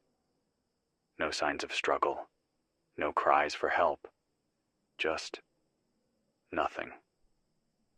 I've seen this before. It's not destruction. It's absorption. The building is probably still standing. The gear still humming. The lights still on. But the people? Gone. Rewritten. Smiling. Functioning. And hollow. That's what frightens me more than anything else. Not death, but that grin. That perfect, calm, empty smile. Like the body remembered how to perform happiness. But the soul moved out weeks ago. You know what I miss? Shouting, arguing, crying in public. I miss people being messy. That's how you know a place is still alive. So if you're in a bunker, or a farmhouse, or a trailer in the woods, and someone raises their voice at dinner, let them. It means they still care. It means they're still themselves. And if they cry, hold them. Don't hush them. Tears are proof. Noise is proof. The pods don't sob. They observe. They replicate. They never feel. I had a dream last night. I don't know if it was mine, or one of theirs slipping in through the static. But in the dream, I was standing in a grocery store. Everything was stocked. Every shelf full. Perfect order. No price tags. And everyone was smiling. every single person, like mannequins that remembered how to blink. And I walked aisle to aisle, looking for someone I knew. Anyone. But every time I turned a corner, I'd just see myself. Over and over. Different clothes. Different stances. But always me. Until the last mirror, the one by the freezer door, showed nothing at all. Just an empty store. And then I woke up, sweating, alone, whispering my own name just to be sure it still sounded right. That's what we're left with now. Not cities, not systems. Just names. Just breathe. Just echoes. There's a boy out there, maybe 10 years old, who's been walking from town to town with a tape recorder. He interviews the people he meets, but he doesn't ask them about the invasion, or the pods, or the dead. He just asks them, "What was your favorite sound before all this?" And he records their answer. That's it. That's his whole mission. He's built a little library of voices, birds, rain, laughter, his mom's car door slamming shut. And every time he hears a new one, he presses his headphones tight to his ears and closes his eyes, like he's building a world in his head where everything still makes sense. I don't know his name, but if you meet him, give him a sound, something real, something weird, because that's the archive now. That's the resistance, not weapons. Reminders. We've also had new reports from the Gulf. Something in the water. Not creatures. Reflections. Sailors who swear they see land masses in the waves that don't exist. Whole coastlines. Cities with unfamiliar skylines. And when they try to sail toward them, their compasses start spinning. Like the oceans mimicking the memory of something that never was. Like the infection isn't just local anymore. It's expanding across timelines, across possibility. What we see might not just be what's here. It might be what was almost here, or what will be here. Once enough of us forget who we were. I know that sounds mad, but so did everything else. At first, if you've noticed the stars aren't blinking quite right, if your map has roads that don't show up in person, if your shadow moves just a second too slow, write it down. Say it out loud. Share it with someone who still laughs at bad puns or hums old TV jingles. Because reality is holding on by a thread, and we're the ones spinning it. I'll leave you with this tonight. A woman called in from somewhere near what used to be Flagstaff. Didn't say much. Just this. I built a scarecrow that doesn't scare birds. It sings to them, and they stay. And then she hung up. No name, no static. Just that one strange, beautiful thing. That's enough for me. Because anything that sings in this world, anything that stays, is a miracle worth remembering. This is Jordan Hale, 99.3 FM, the last frequency. The world hasn't ended. Not quite. It's just changed shape. And we're the ones still trying to remember what it used to look like. Keep going. Even if no one claps, even if the road loops back on itself, even if your own voice sounds like a stranger sometimes, keep going, because the moment you stop asking questions is the moment they win. And I don't know about you, but I'm not ready to be that quiet. This is Jordan Hale. You're listening to 99.3 FM, the last frequency. It's late here. Not sure how late exactly. My watch stopped ticking 2 days ago, and the stars are all wrong. There's a clock tower I can see from this window. Half collapsed, rusted, stuck at 241. It hasn't moved since spring, but birds still land on it in the morning. That has to mean something. Even the broken things are still part of the pattern.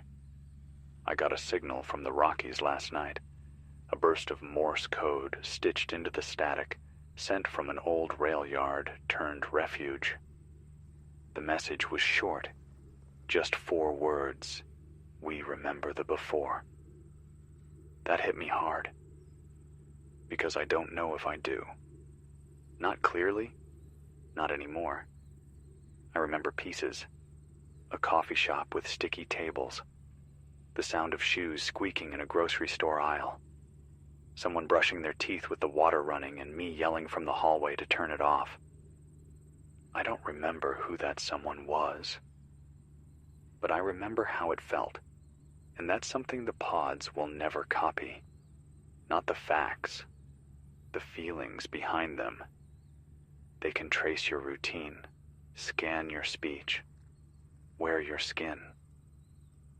But they can't imitate the ache of a half-forgotten laugh, or the weight of a name that used to mean home. They don't understand ghosts. And we are full of ghosts, full of half-formed memories and crooked smiles and inside jokes no one else would get. I think that's why they're still afraid of us, because we carry what they can't predict. I talked to someone this morning who's been keeping a before diary. It's not a journal, not about today. It's a list of things that used to exist. Not big things, just small, human ones. A wind chime that always sounded off-key. A neighbor who watered plants at midnight. The smell of laundry dried in the sun. Every time she feels herself forgetting, she opens that book, reads until something stings, and when it stings, she knows she's still here, still herself. If you're listening and you've started to feel blurry, write something down. A smell, a face, a place, anything. Make it real again. Memory is armor now. We had a group of runners come through last week. They move fast, carry nothing but seeds and cassette tapes. Call themselves pollinators. Their job, spread sound. Not news, not warnings, voices. They pick up old recordings, pirate broadcasts, even voicemail snippets, and drop them into different frequency bands. They believe in signal seeding, that if enough human sound is floating through the static, we'll never really be gone. One of them handed me a tape, unmarked. I played it yesterday. It was a toddler laughing. Just that. Clear, high-pitched joy for almost 30 seconds. And then someone, maybe a parent, saying, "Do it again," and more laughter. I must have played that tape 20 times. Because that sound, it didn't belong to them. It was real. You can't fake that kind of noise. You can't program glee. I've said this before, but I'll say it again. If they ever take me, don't look for blinking or twitches or a weird voice. Just ask me a joke. If I can't get it, if I don't laugh, that's how you'll know. Because humor is human. Timing is human. Impatience, awkwardness, cringe. That's us. The pods don't flinch when they spill water. They don't apologize when they bump into a table. They don't freeze when someone says, "Remember that time?" And you suddenly don't. But we do. That pause, that breath, that's your humanity checking in. Don't mute it. Let it speak. Let it yell. There's a weird light in the sky tonight. Kind of orange, kind of green. It doesn't move like stars or satellites. It pulses, softly, like a heartbeat. Some say it's just atmospheric interference. Others think it's them. Sending something, receiving something. I don't know, but I do know it makes my skin buzz. And when I close my eyes, I hear faint music. Not melodic, more like harmonics, like someone tuning an orchestra you can't see. Maybe it's just my brain trying to fill the quiet, but I don't trust quiet anymore, not when it's too even. I trust the coughs, the throat clears, the dogs barking 3 blocks away. I trust imperfection. If the world ever feels too still, break something, sing off key, stumble on purpose, knock a chair over and don't pick it up right away. Give the silence a reason to question you. I read something once, back before all this. Perfection is the enemy of presence. I didn't get it then, but I do now. Because what's left of us is messy. It's out of tune and late to the meeting and bad at goodbyes. And so what? That's where the real stuff lives. We got a recording from someone calling himself Patch. Used to be a sound engineer. Now lives under a decommissioned roller coaster with 6 solar panels and a cat named Fridge. Patch says he's building a noise wall. Takes audio from old VHS tapes, wind chimes, drum circles, and laughter, feeds it into a loop machine, and broadcasts it on an abandoned FM band. He says the pods avoid his area. Too much chaos. Not enough order. They can't track intent if there's no pattern, so he plays jazz, kids arguing, water boiling. He plays life. I think that's genius. We should all do that. Flood the airwaves with nonsense. Tell knock-knock jokes into soup cans. Bang pots together. Make the world too loud for imitation. This isn't a war of bullets. It's a war of being. And we win by staying unpredictable. So I'll keep telling these stories. You keep whispering secrets into pine cones or yelling Marco into empty tunnels just in case someone yells Polo back. Because that's how we keep the thread going. Not with heroics, with weirdness, with love, with noise. This is Jordan Hale. 99.3 FM, the last frequency. Still breaking the silence. Still singing in the dark. Still yours.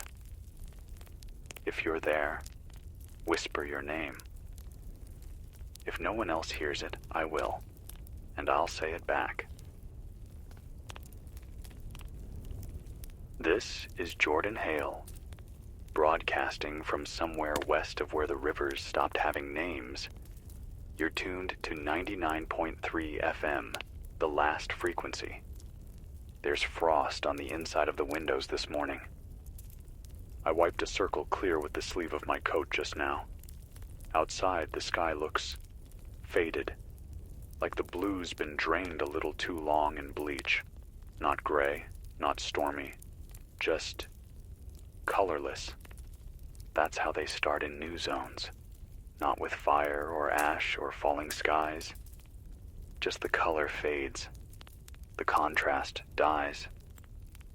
And everything starts to look like it was painted yesterday by someone who didn't care much about detail. I remember someone once said that evil wouldn't come dressed in flames. It'd come dressed in comfort, something soft, familiar. Now I get it, and I can't stop thinking about how many of us welcomed it. We wanted the silence. We wanted the clean air, the full shelves, the smiling neighbors, because we were tired. Tired of grief, tired of bills, tired of each other. So when something showed up offering calm, we said yes. Didn't ask what it cost. Didn't ask who it was wearing those smiles. And now we're here. Whispers from the field teams last night say there's a shift happening. Not a new symptom. A new behavior. people, replaced people, aren't just mimicking anymore. They're gathering. Sidewalks in Chicago, bus stops in Denver, rooftops in Montreal. Groups of 5 or 6 standing completely still, facing east, always east, and humming a tone just below the edge of hearing. Same time every morning, just before sunup. It doesn't stop with sunrise either. They hold it. That tone, sometimes for hours, then break apart, go back to normal routines like nothing happened. But it's not nothing. It's them, syncing up. Like tuning forks finding resonance. One of the watchers said it reminded him of morning prayers, or warm-ups before a concert. Whatever it is, they're aligning. Not just individually, collectively. And when they align, the rest of us feel it. Headaches, vertigo, lost time. One woman reported finding her own diary filled in with entries she doesn't remember writing. Entries from next week. Someone else forgot their native language for 12 hours. That's how deep this is going. Not just biology, not just mimicry. They're folding time. They're rewriting memory. And they're doing it with a hum. Dr. Holloway, if you're out there, your last tape said they weren't just replacing bodies. They were replacing reference points. You said, they can't conquer us if we remember the old world, so they erase the comparison. I think it's happening. The air feels neutral. The kind of air that doesn't argue with your lungs. The kind that makes you forget what sharp air used to taste like. If you're still human, fight to remember the sharp things. Fight to remember what hurt. Because that pain, that sting, that's real. That's yours, and it's holy. Tonight, I want to read something I found scribbled on the inside of a burned-out vending machine. It was written in charcoal, probably with a stick or a nail. They walk like us, but they don't trip. Watch the knees. We stumble. They float. Simple, but it wrecked me. Because it's true. I've been watching the footage. From old security cams, from drone captures sent in by rogue pilots, and in every frame where someone is taken, they move like they're on rails. No loss of balance, no weight shifting between feet. Just glide. It's eerie, and it's dangerous, because it looks so close to real. But it's not. We are meant to trip. We are meant to slip on ice and knock over cups and forget the words to songs we sang every summer. We're meant to get things wrong. If someone near you hasn't made a mistake in days, ask them a question they can't prepare for. Throw them off rhythm. Say something absurd. Interrupt the pattern. If they hesitate, good. If they don't, run. And if you can't run, remember, they can't take what you protect in silence. That might be the only weapon we've got left. I spoke to a man named Jonas last week. He lives out of an old Amtrak sleeper car parked in what used to be Kansas. Says he's collecting stories, not writing them down, memorizing them. Because he doesn't trust paper, doesn't trust files or servers. He trusts neurons. He says the mind forgets on purpose, but the heart doesn't. So he listens. He'll sit with someone for hours, learning every word they can recall of their lives before this. And then he walks away, carrying their memory in him, like a living archive. He's got 37 lives in his head now, and he says he dreams in their accents, their phrases, their grief. That's how we survive this. Not with barricades, with bonding, with one mind holding another. There's power in memory. There's power in narrative. That's why they're trying to overwrite ours. Because they know the story is stronger than the structure. The plot is stronger than the pod. So don't just survive. Remember, if you forget your birthday, ask someone to remind you. If your favorite song starts sounding unfamiliar, hum it wrong until it feels right again. We aren't just fighting for the planet, we're fighting for meaning. And the only way to keep meaning alive is to keep telling the truth, even when no one's left to hear it, but static. I'll be here tomorrow. Same station, same breath, same heartbeat, until the last of the words are spoken. This is Jordan Hale. 99.3 FM, the last frequency. If you're still real, stay loud. This is Jordan Hale, coming to you, faint, frayed, but still free, on 99.3 FM, the last frequency. You ever notice how, lately, it takes a second too long for people to respond when you call their name? Like their brain's buffering. Like they're checking a file to see if that name still applies to them. I saw it yesterday. A man in a dusty blue coat. Someone yelled, "Miles," from across the street. And he paused. Not the pause of confusion. Not the pause of surprise. The pause of calculation. Then he turned, smiled, waved, perfectly timed. But something in that rhythm was off. Not wrong, not broken. Just perfect. And that's how you know. Real people have lag.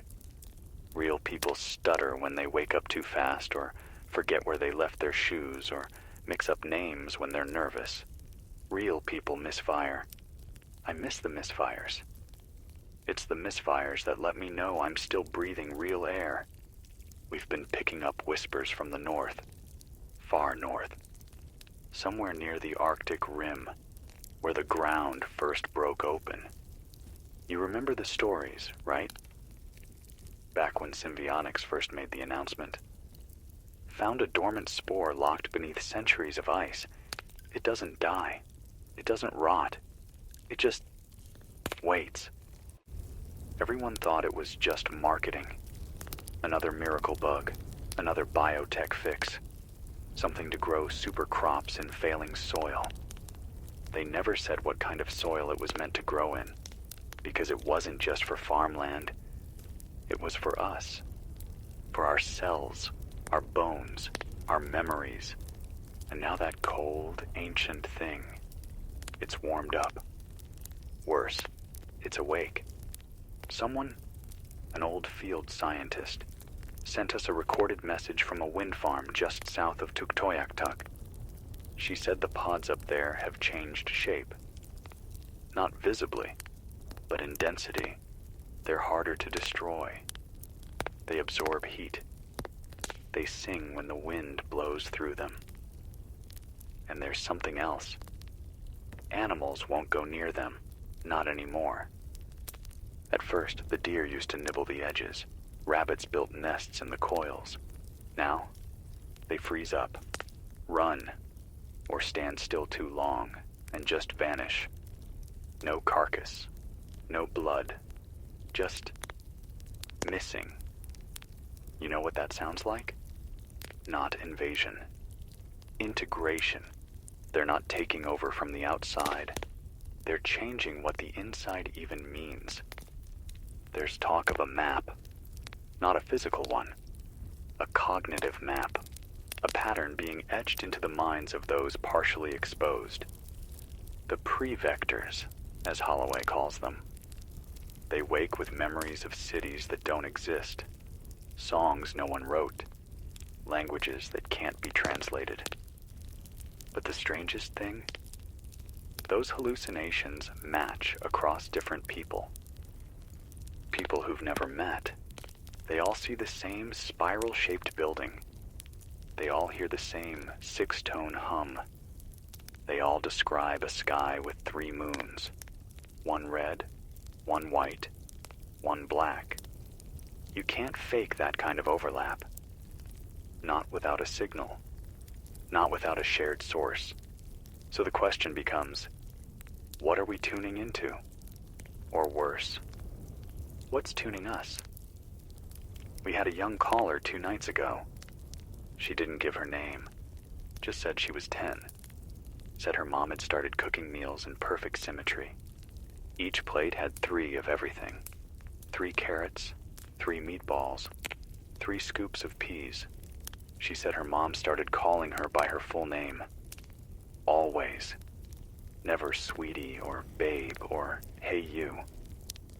And she said she hadn't seen her dad blink in 4 days. The way she said it, no drama, no panic, just quiet, resigned. I asked her if she was scared. She said no.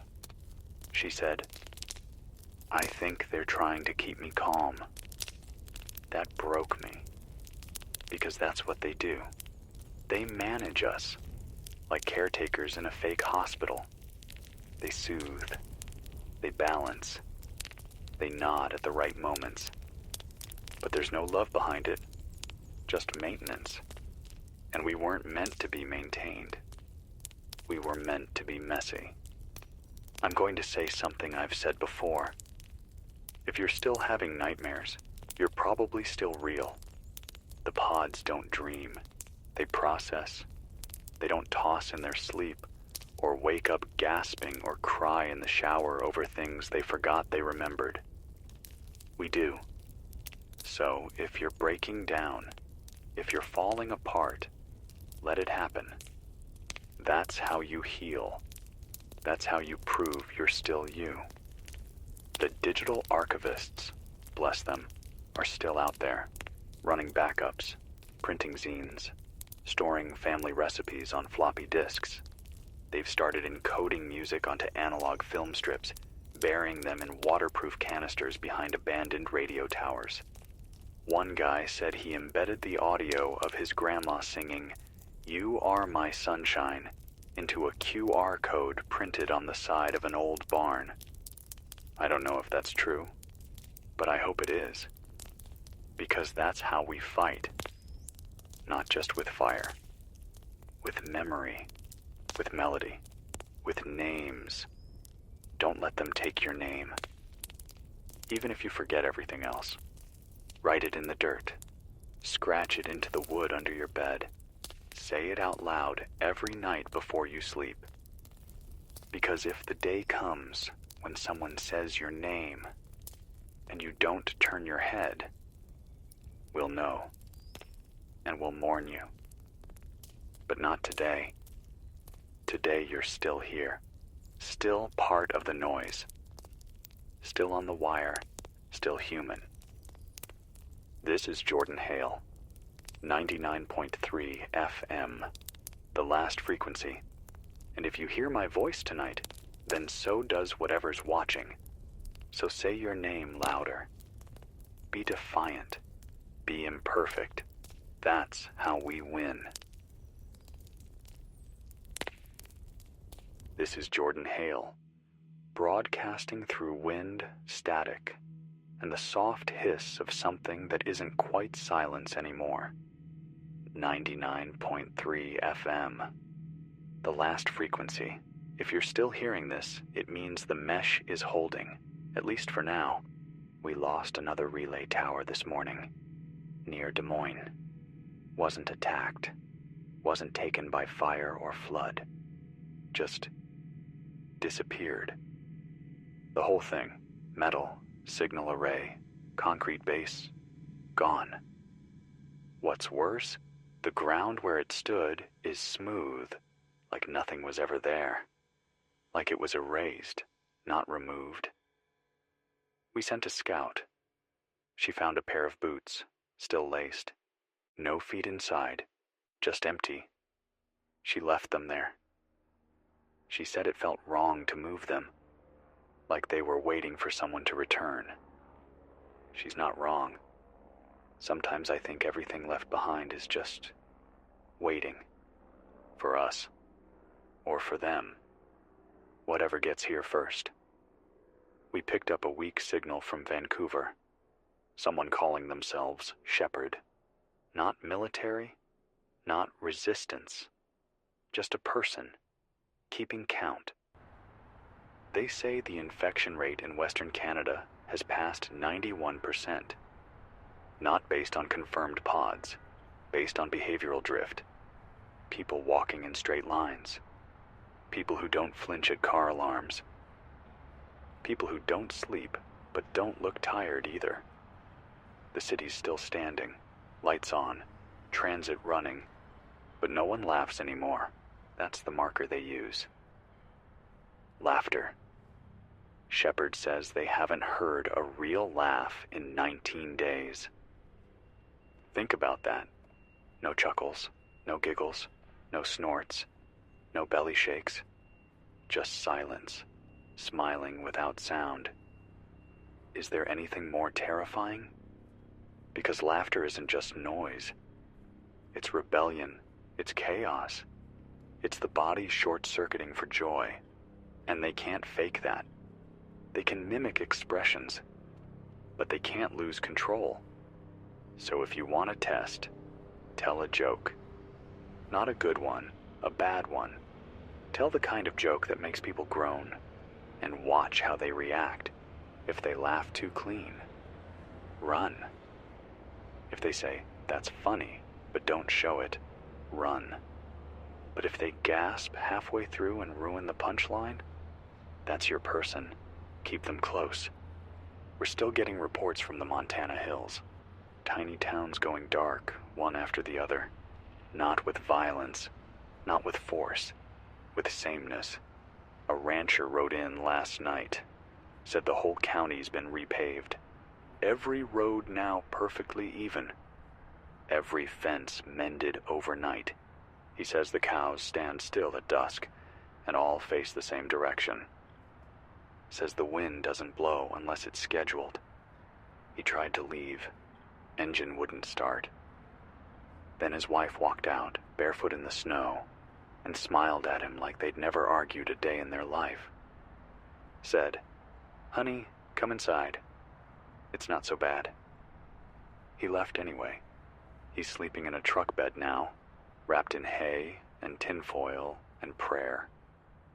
He said, "I'd rather freeze human than wake up warm and wrong." Can't argue with that. There's a new rumor floating around. People are calling it the song line. They say certain people, usually children, sometimes the very old, have started humming to themselves at night. Not nursery rhymes, not pop songs, just tones, low, repetitive, precise. When asked about it, they don't remember doing it, or say they heard it in a dream, or that someone was whispering it through the wall. We ran one of the hums through analog gear, nothing fancy, and the waveform was too clean, too even. No human vocal cord does that naturally. Some think it's a beacon, a way for the pods to identify safe zones or prime targets. Others think it's involuntary, a side effect of early mimicry. Either way, if you hear humming, don't hum back. Silence is safer than singing with the wrong choir. Speaking of memory, someone sent us a photo album, postmarked from Omaha. Inside, every photo had the faces burned out. Not with fire, with precision, like a hole punch, but organic. But here's the strange part. The backgrounds were intact. You could see the couch, the kitchen, the prom dress. But the people? Gone. Scrubbed, as if the picture couldn't hold them anymore. Like the memory had expired, or worse, been revoked. They're not just erasing the present. They're digging up the past, leveling it, making it sterile. We've said this before, but it's worth repeating. Print your photos. Label them in pen. Bury copies. Because if they come for your mind, your hard drive won't save you. Only paper remembers without permission. That's all we are now. Fragments in a drawer, trying not to be lost. This is Jordan Hale. 99.3 FM, the last frequency, the voice in your wires, the crackle in your teeth, the name on the tip of your tongue that you don't want to lose. If you've still got yours, say it out loud. Right now, even if you're alone. Especially if you're alone. Say it again. Say it louder. Because the ones who forget are already halfway gone. End of part 14. Approximately 3,400 words. You're now at approximately 48,800 words out of 60,000 for the Podborn, North America's final days. Let me know when you're ready for part 15. This is Jordan Hale, still transmitting from a cold station with warmer memories. You're listening to 99.3 FM, the last frequency. And if you're hearing this, it means we're still here, even if only barely. I didn't sleep last night. Not because of noise, not because of fear, but because the air felt too still. There wasn't a breeze, not even a draft through the cracks in the foundation. The flag outside didn't move once, not even with the sunrise. And then it hit me. Even the birds are gone. Used to be they'd wake me before the sun. Songbirds, crows, gulls, depending on how far I was from the water. But now, nothing. No feathers, no flocks, no footprints in the snow.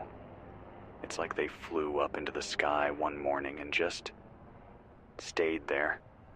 The locals are calling it the hush. Not just silence, stillness. The kind of stillness that doesn't come from peace. The kind that waits for something. Or someone. I think the world is holding its breath, waiting for us to finally notice it's already been exhaled. There's a sound some of the pre-vectors have been making, not humming this time. A kind of clicking way in the back of the throat. Rhythmic, but unpredictable. It's soft, like chewing sunflower seeds, but it doesn't match any known speech pattern. Dr. Holloway says it might be communication, but not for us. She called in through a secure line last night. Voice was thin, rough.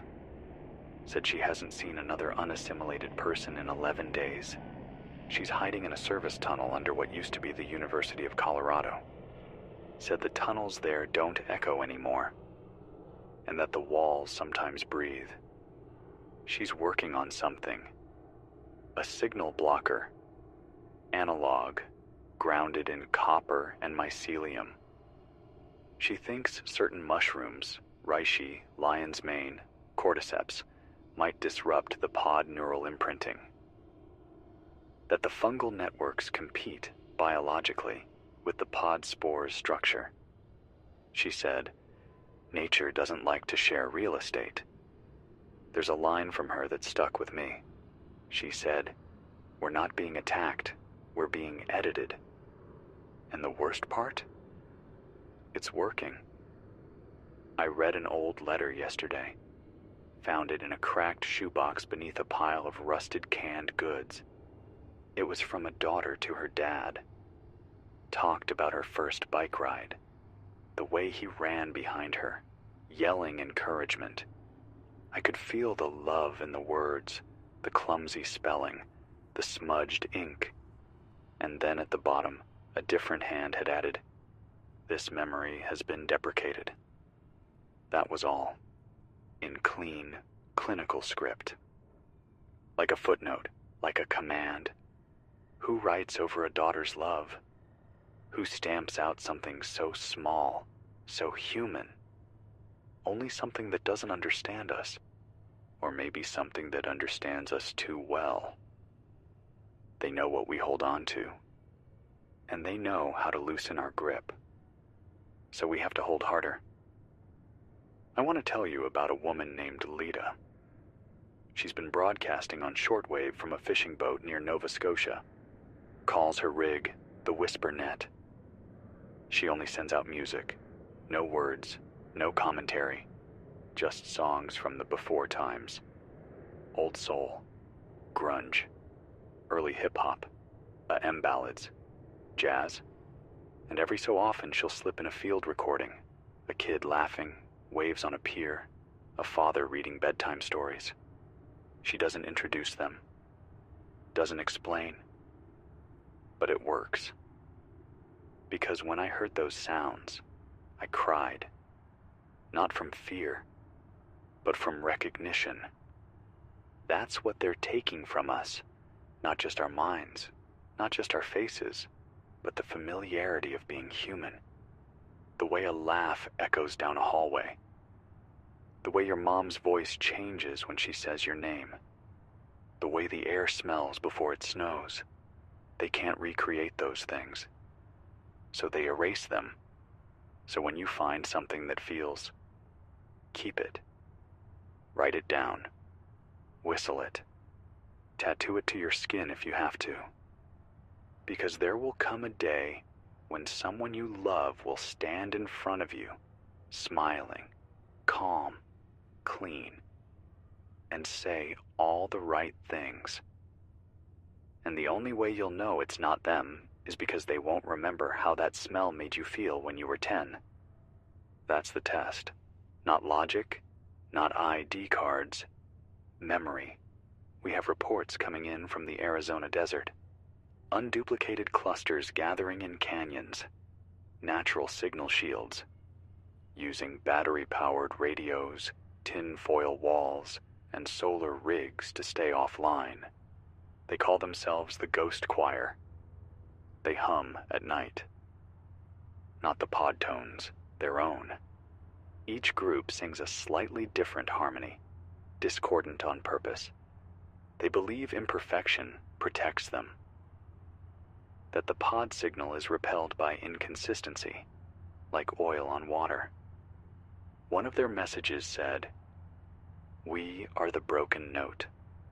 We are the misplayed key. We are not in tune." They might be right. We've spent centuries trying to build a world of order, and now that we've nearly done it, we're realizing that order is a trap, that messiness is salvation, that weirdness is armor.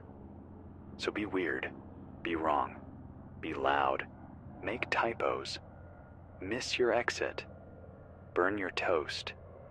That's you showing up in the world. And the day we stop doing those things, that's the day we've been replaced.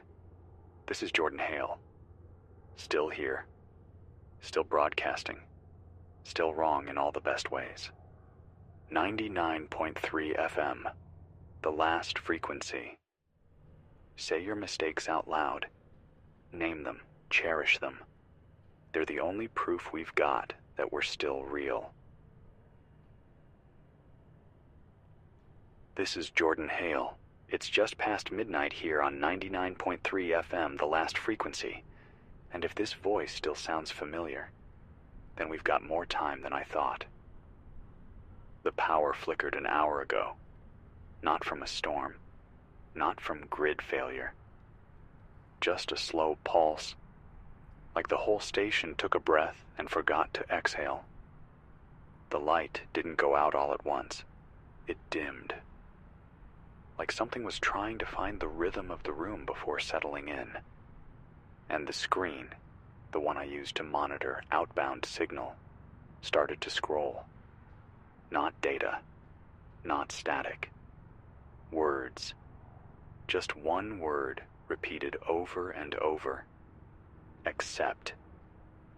I shut it off, ripped the wires from the wall, let it stay dark. Because that word, it's not a message. It's an invitation.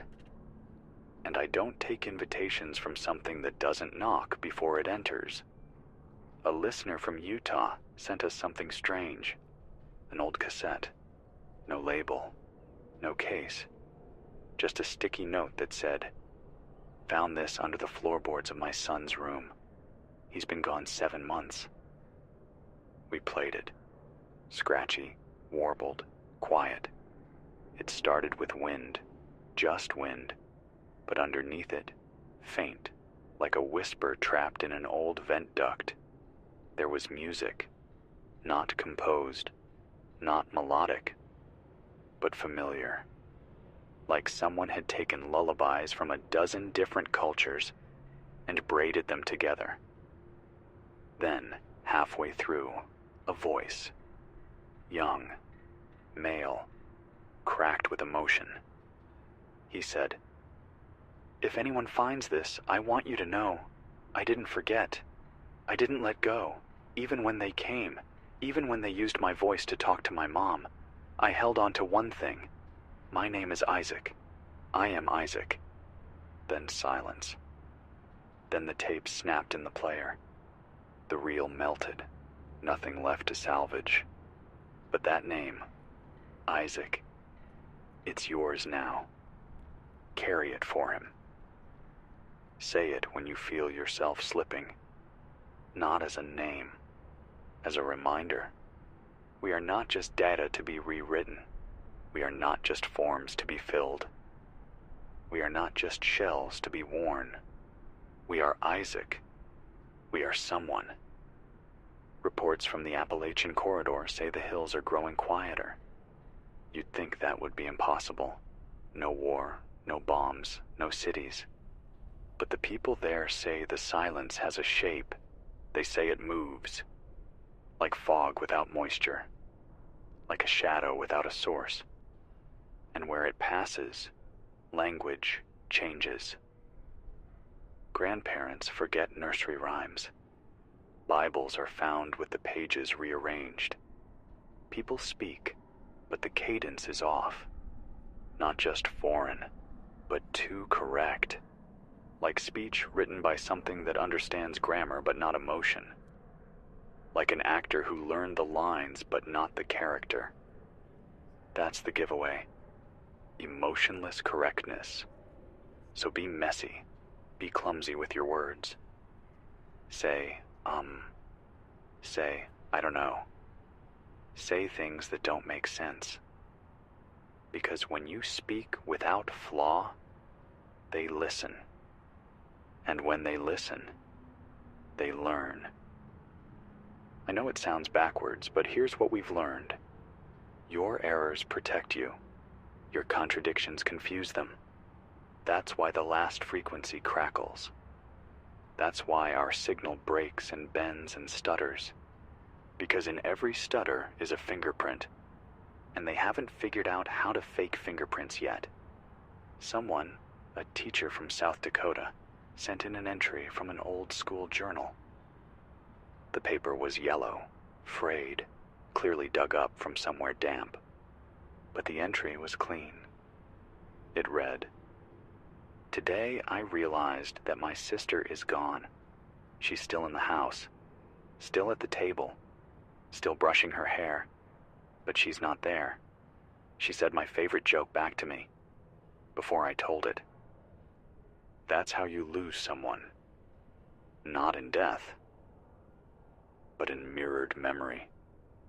When they start anticipating your words, not because they know you, but because they contain you.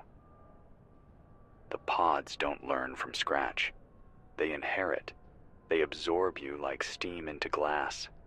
And once they've got your patterns, they run them forever. But without growth, without change, without surprise. That's the test. Ask them about something that never happened.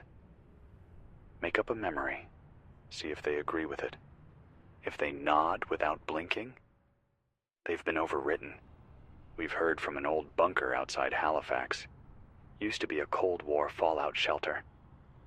Now, it's a cultural ark. Dozens of people down there, painters, singers, dancers, poets. They call themselves the erratics.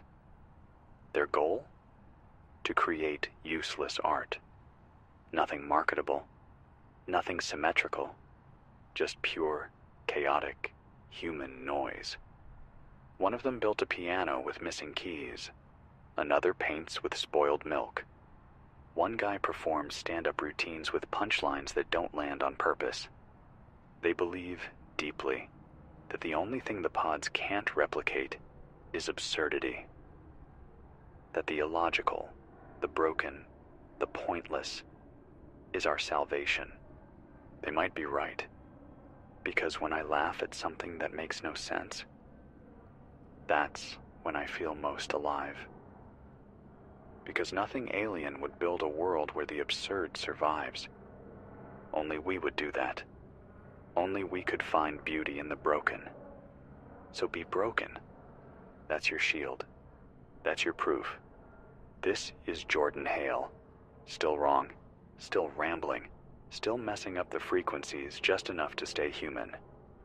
You're listening to 99.3 FM, the last frequency. Tell someone a bad joke tonight. A joke with no punchline. Make them groan. Make them wince. Make them roll their eyes. Because if they do, they're real. And they're yours. This is Jordan Hale. Still breathing. Still burning radio hours like they're logs on a fire. 99.3 FM. The last frequency. If this signal is shaky, it's not just the tower, it's me. I had a moment today. One of those moments where something small feels off, and your brain won't let go of it. I walked past the mirror in the hallway, and for half a second, I didn't recognize the shape standing there. It wasn't dramatic, it didn't hiss, it didn't stare. It just looked tired. Like it was practicing being me. And I know that sounds paranoid, but that's the trap. They want us to doubt ourselves. They don't have to rip our faces off if we'll do it ourselves, piece by piece, every time we second guess who we are. I stared at my own reflection for 5 straight minutes, just to be sure. Then I blinked. Twice. Fast. Because they never blink that way. And I said out loud, my first crush was in 5th grade. Her name was Emma. She smelled like erasers and bubble gum, and she kicked me in the shin for stealing her pencil. And I smiled, because I remembered the pain. They can fake the memory, but they can't fake the wince. So I'm still here. For now. We've been monitoring chatter from mesh relays strung up along the northern Rockies. There's a camp there, deep in the tree line, calling themselves the Forgets. Sounds strange, but they explained. Each day, one member volunteers to forget something. A name, a date, a favorite meal. They write it down on old paper and burn it at sundown.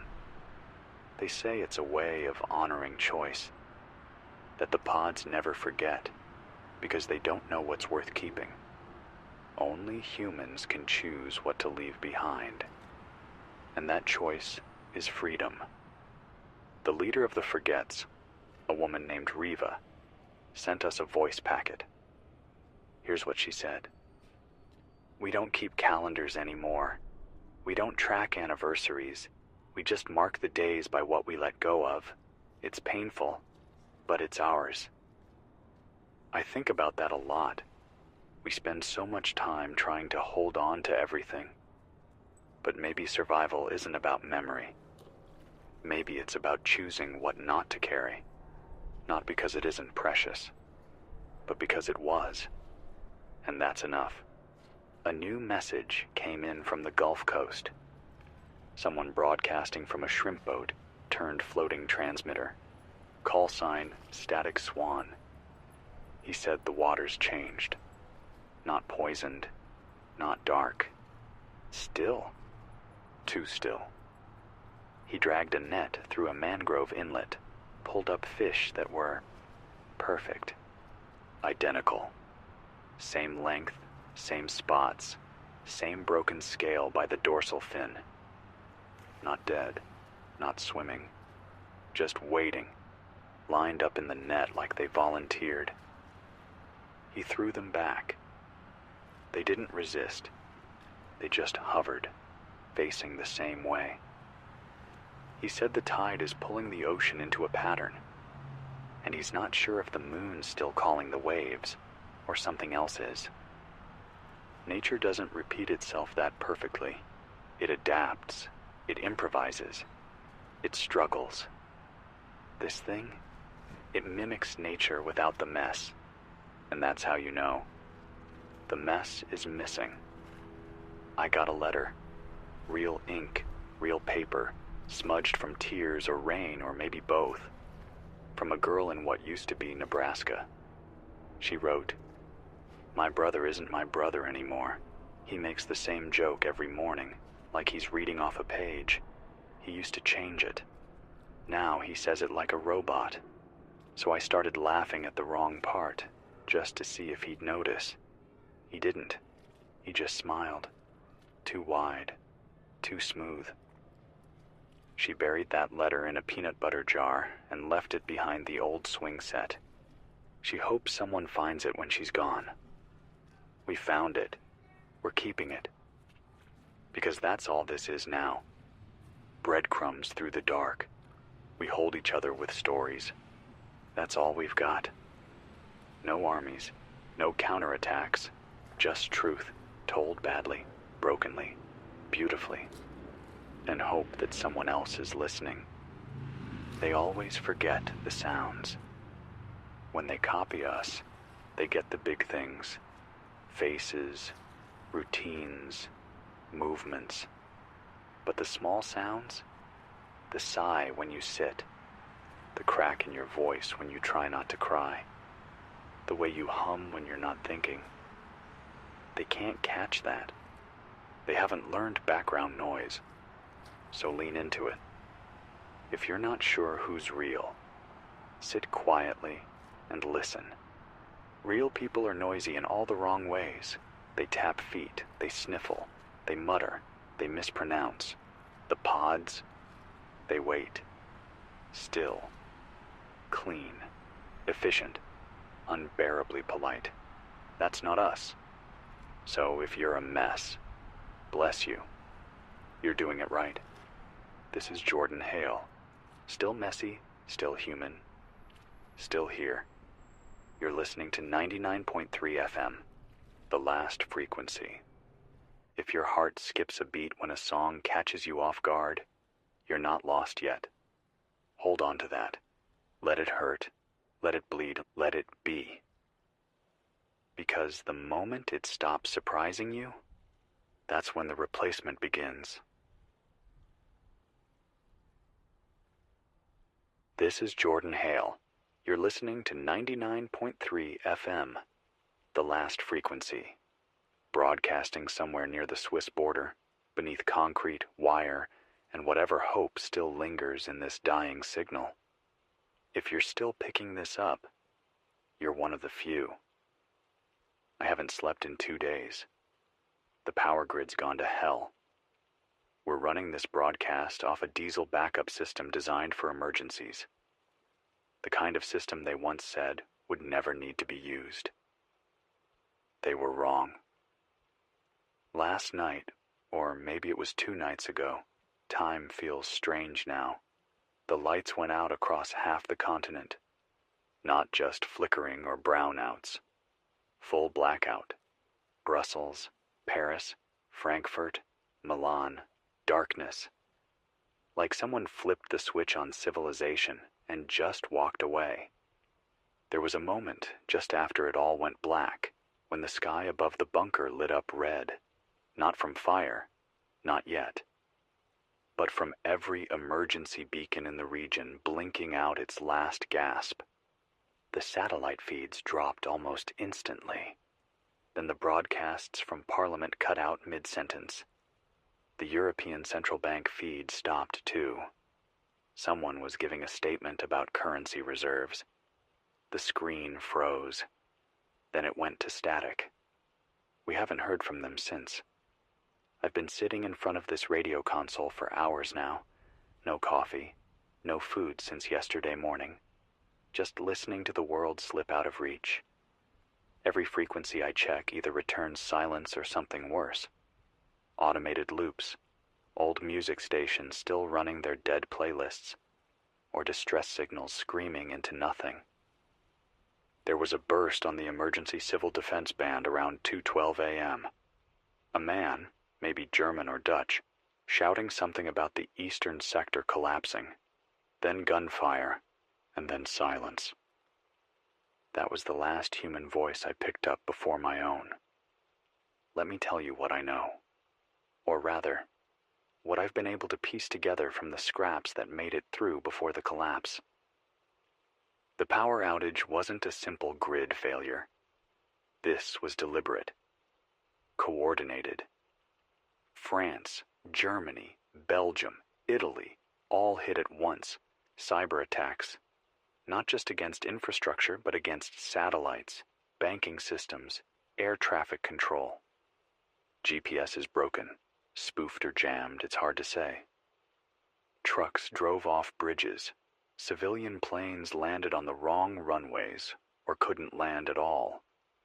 I heard one report from Vienna. An air ambulance crashed into a residential building when all its instruments went blind. No one claimed responsibility. But within the hour, NATO went into full readiness across Eastern Europe. That's not something that happens over a software glitch. That's a military signal. I can only guess what they know that we don't. Day one. That's what I'm calling it now. The first night after the blackout. That was when the trains stopped. Planes grounded. Emergency services were overwhelmed. Hospitals were running on generators.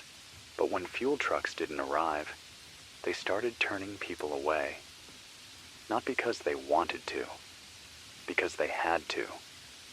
The euro collapsed in a matter of hours, not from inflation or market panic, just no one could use it.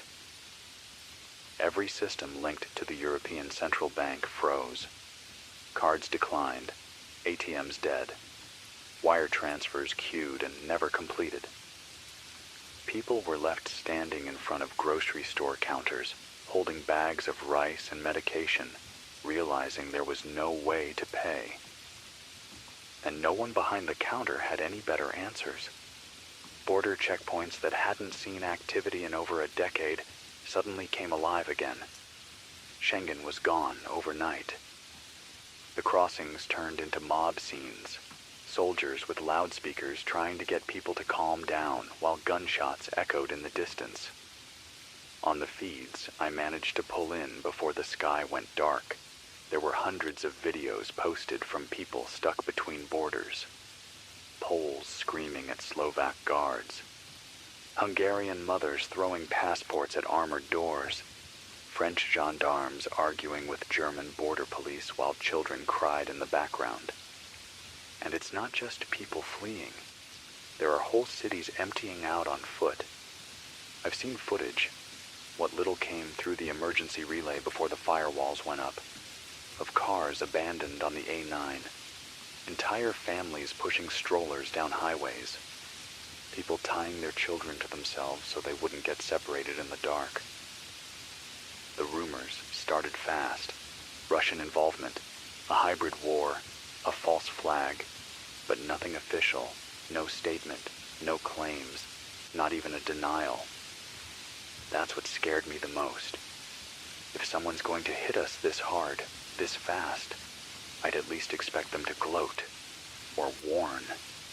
But the silence? The silence is worse than a threat. That was 2 days ago. Since then, we've been falling apart in slow motion. Germany declared a state of emergency. France sent troops into Paris and Lyon. They called it internal stabilization, but the footage shows something closer to lockdown. Martial law, There were fires in Marseille, supermarkets looted. A line of people wrapped around a bakery was beaten back by riot police with plastic shields and water cannons. One of the soldiers slipped. You could see it in the video.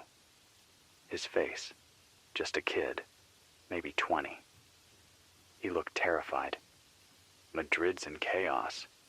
They say the king is still inside the palace, but no one's seen him.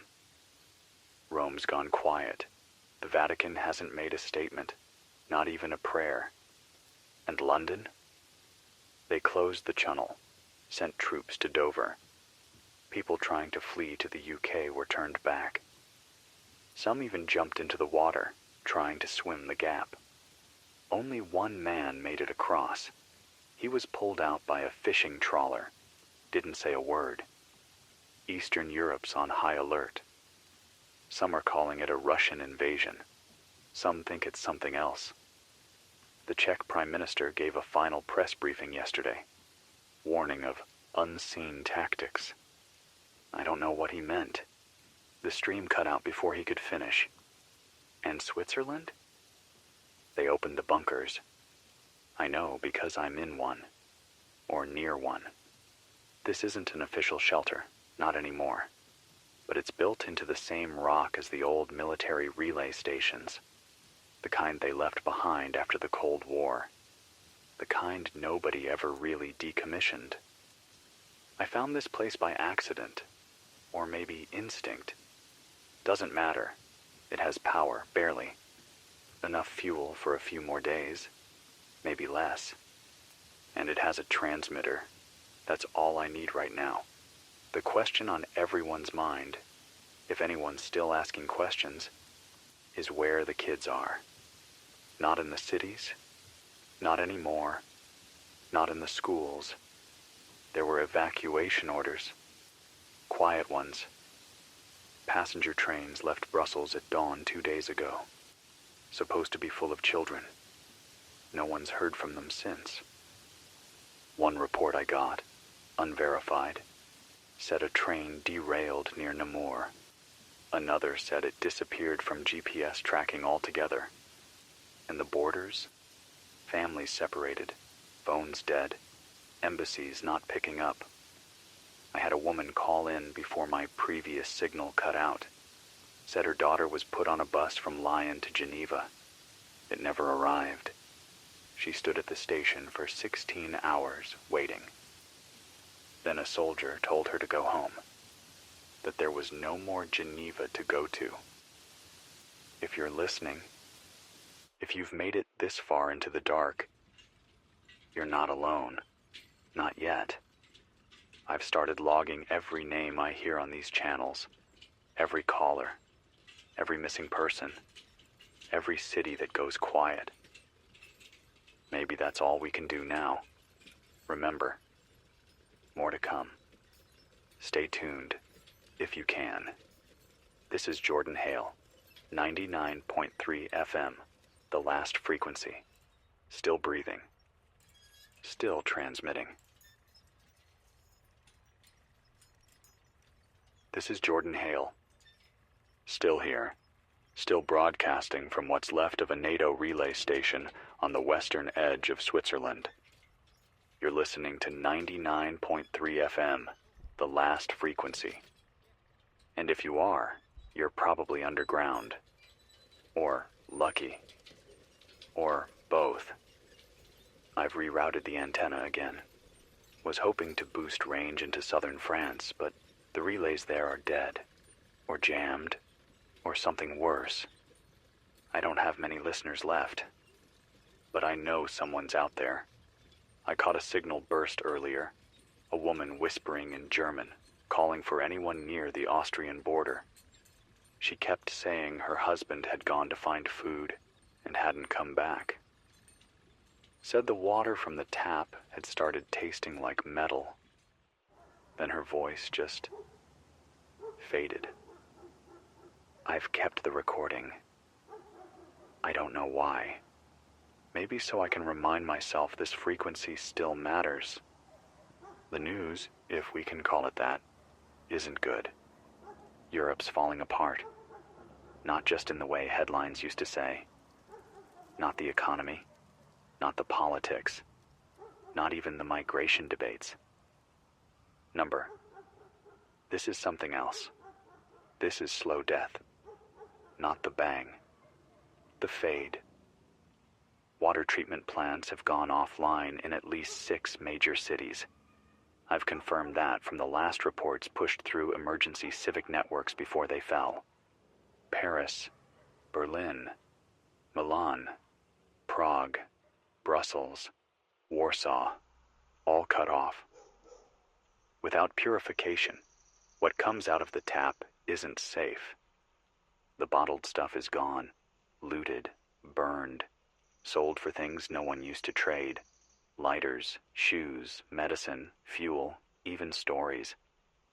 I heard from someone who said she traded 2 wedding rings for a sack of rice and didn't feel cheated. People are starting to lose more than power. They're losing each other. Digital ID systems are frozen. The euro has failed. And because everything, and I mean everything, ran through those ID cards and payment systems, you can't buy anything. Not unless you're holding something physical. Gold, batteries, antibiotics. Some towns went back to paper money, but that only worked for about 36 hours. Once it became clear that no one was coming to resupply the ATMs, it turned into confetti. Doctors can't get medications because the warehouses are locked behind digital gates that need power and login credentials. And the few trucks that still run don't know where to go. GPS is still broken. You think that sounds manageable? It's not. When a man with epilepsy can't find a pharmacy with the right pills, he dies. When a woman gives birth in the dark and no one has sterilized gloves, she bleeds out. When someone slices their hand open trying to open a canned good and the water they use to clean the wound is contaminated, they don't make it through the night. It's happening. Everywhere. I've got pages of names. I started writing them down because I thought, maybe someone would want to remember them. Maybe it would mean they didn't just vanish, but the list is growing faster than I can read. The embassy lines have gone dead. I tried patching into Geneva's old diplomatic relay. Nothing. The consulates that used to run emergency services are abandoned. I don't know where the leaders are. No one does. Macron's last broadcast was 4 days ago.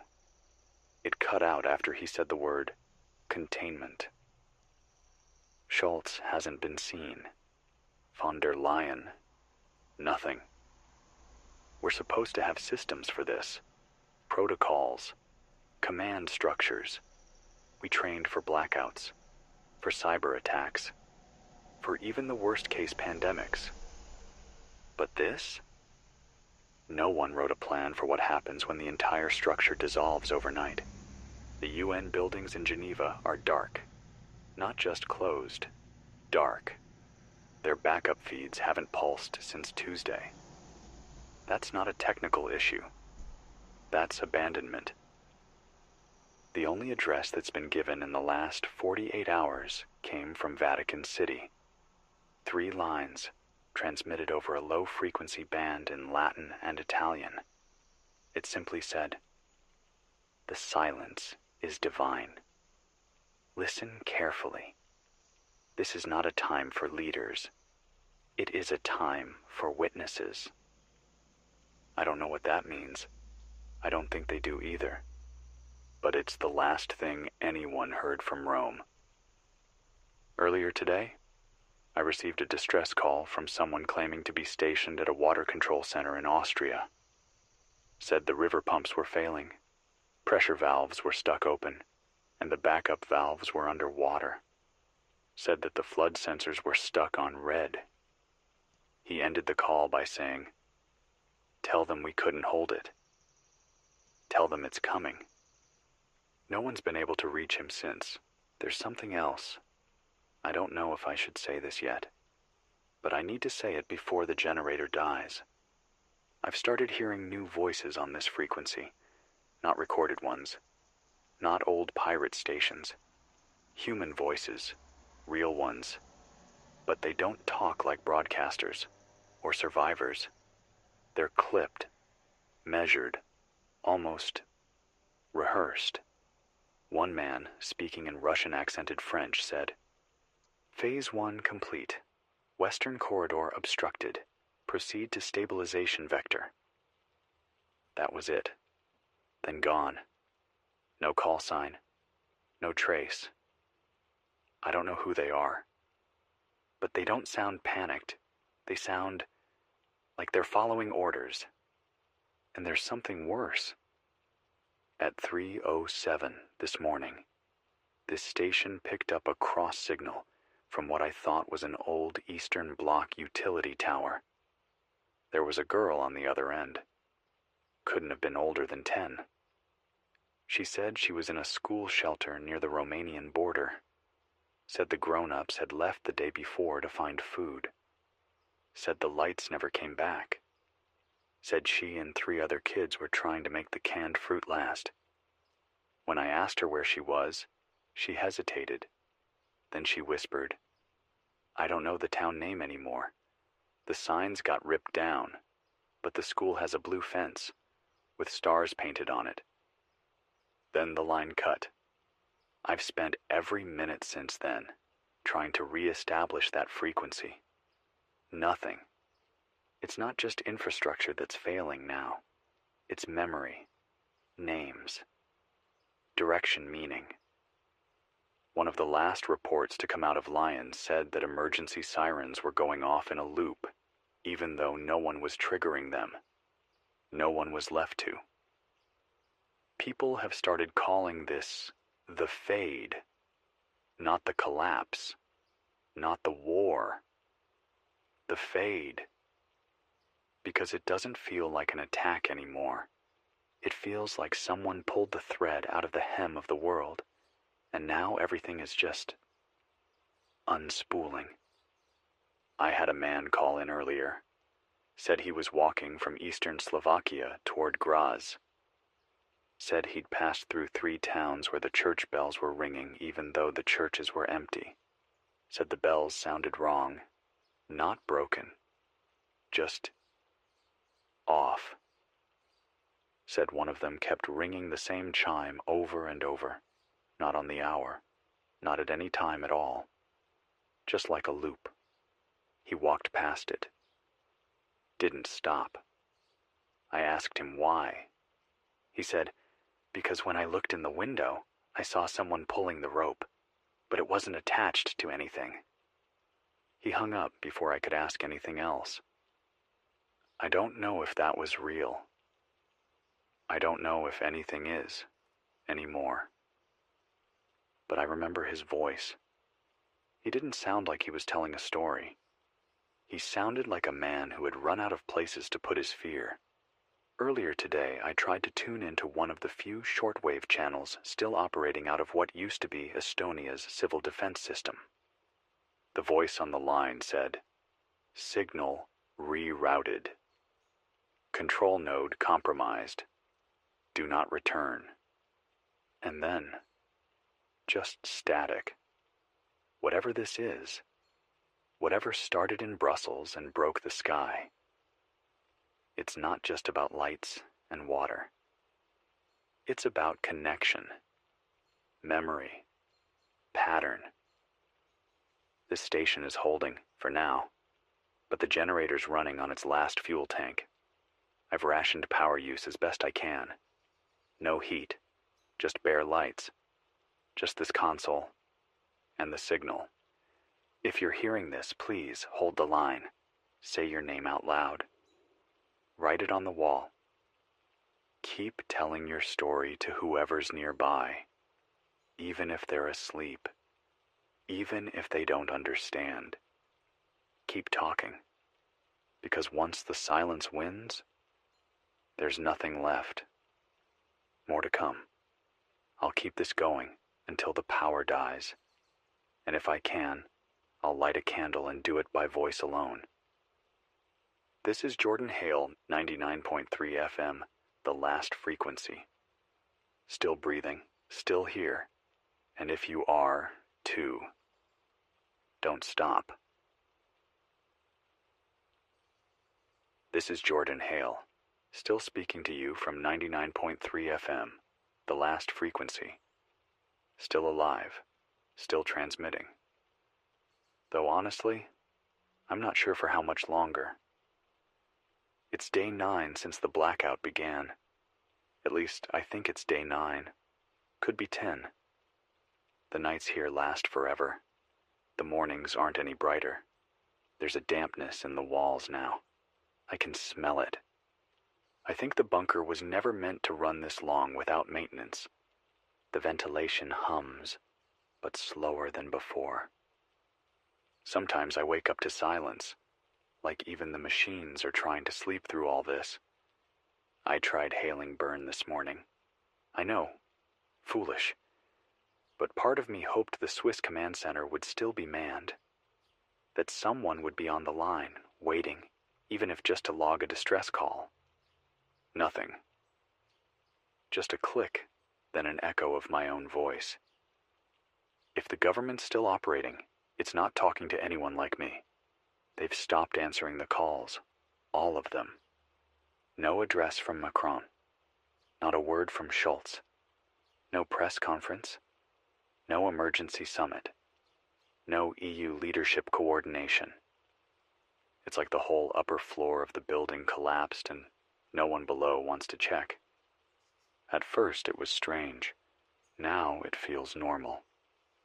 That's what frightens me the most. The quiet becomes a blanket, and you start pulling it tighter, just to feel something. I heard from a man named Luca, broadcasting out of Sardinia, on a makeshift rig using old Navy parts. He said, "They're not missing. They're hiding. And they're not hiding from us." I wanted to argue with him, wanted to say something hopeful, but I didn't.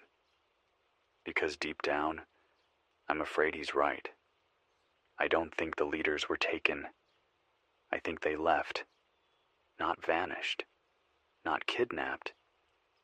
Just chose silence. Maybe they knew this was coming. Maybe they didn't. Doesn't matter anymore. The people are alone. And not just physically. We're becoming strangers in our own towns. I've heard reports from the outskirts of Austria, from a woman who said she went back to her village after her sister disappeared during the Exodus. Said the houses looked the same, but the people didn't. They didn't ask where she'd been, didn't hug her. They just looked at her.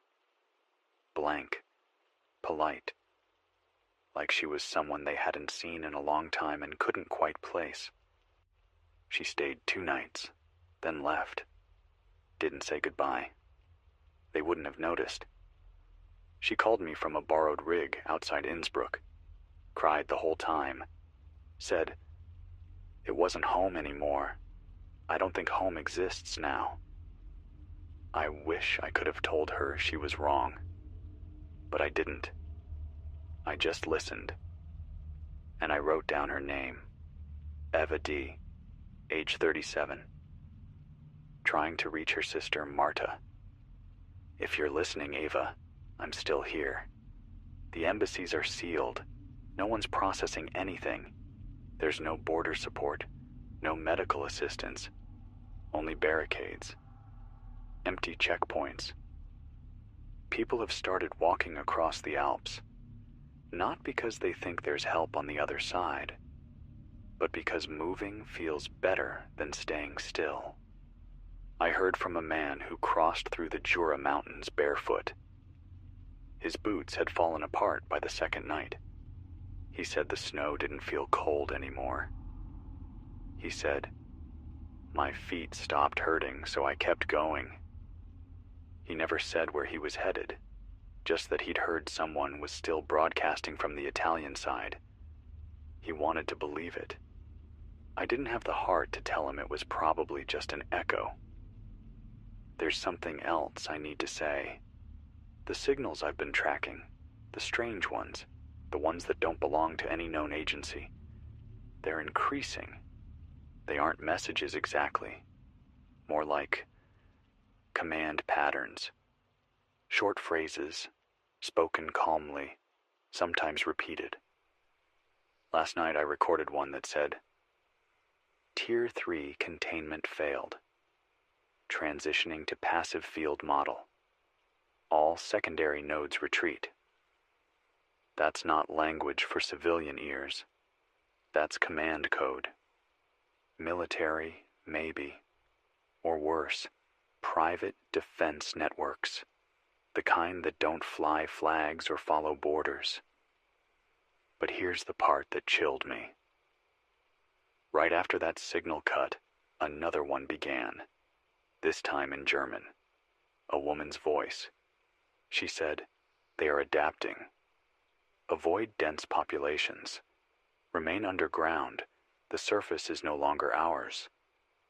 And then static. I'm not telling you this to spread fear. I'm telling you because you need to understand. Whatever began with the blackout, it's still moving, still growing. And it isn't being stopped. There's another layer now. Beyond the power, the politics, the money. People are changing. I got a call from someone near the border of Slovenia. Said their town council, what was left of it, had started issuing new rules. Nothing official, just spoken aloud, then written by hand and posted on the church doors. They said, no electronics after dark, no groupings larger than 4, all mirrors to be covered.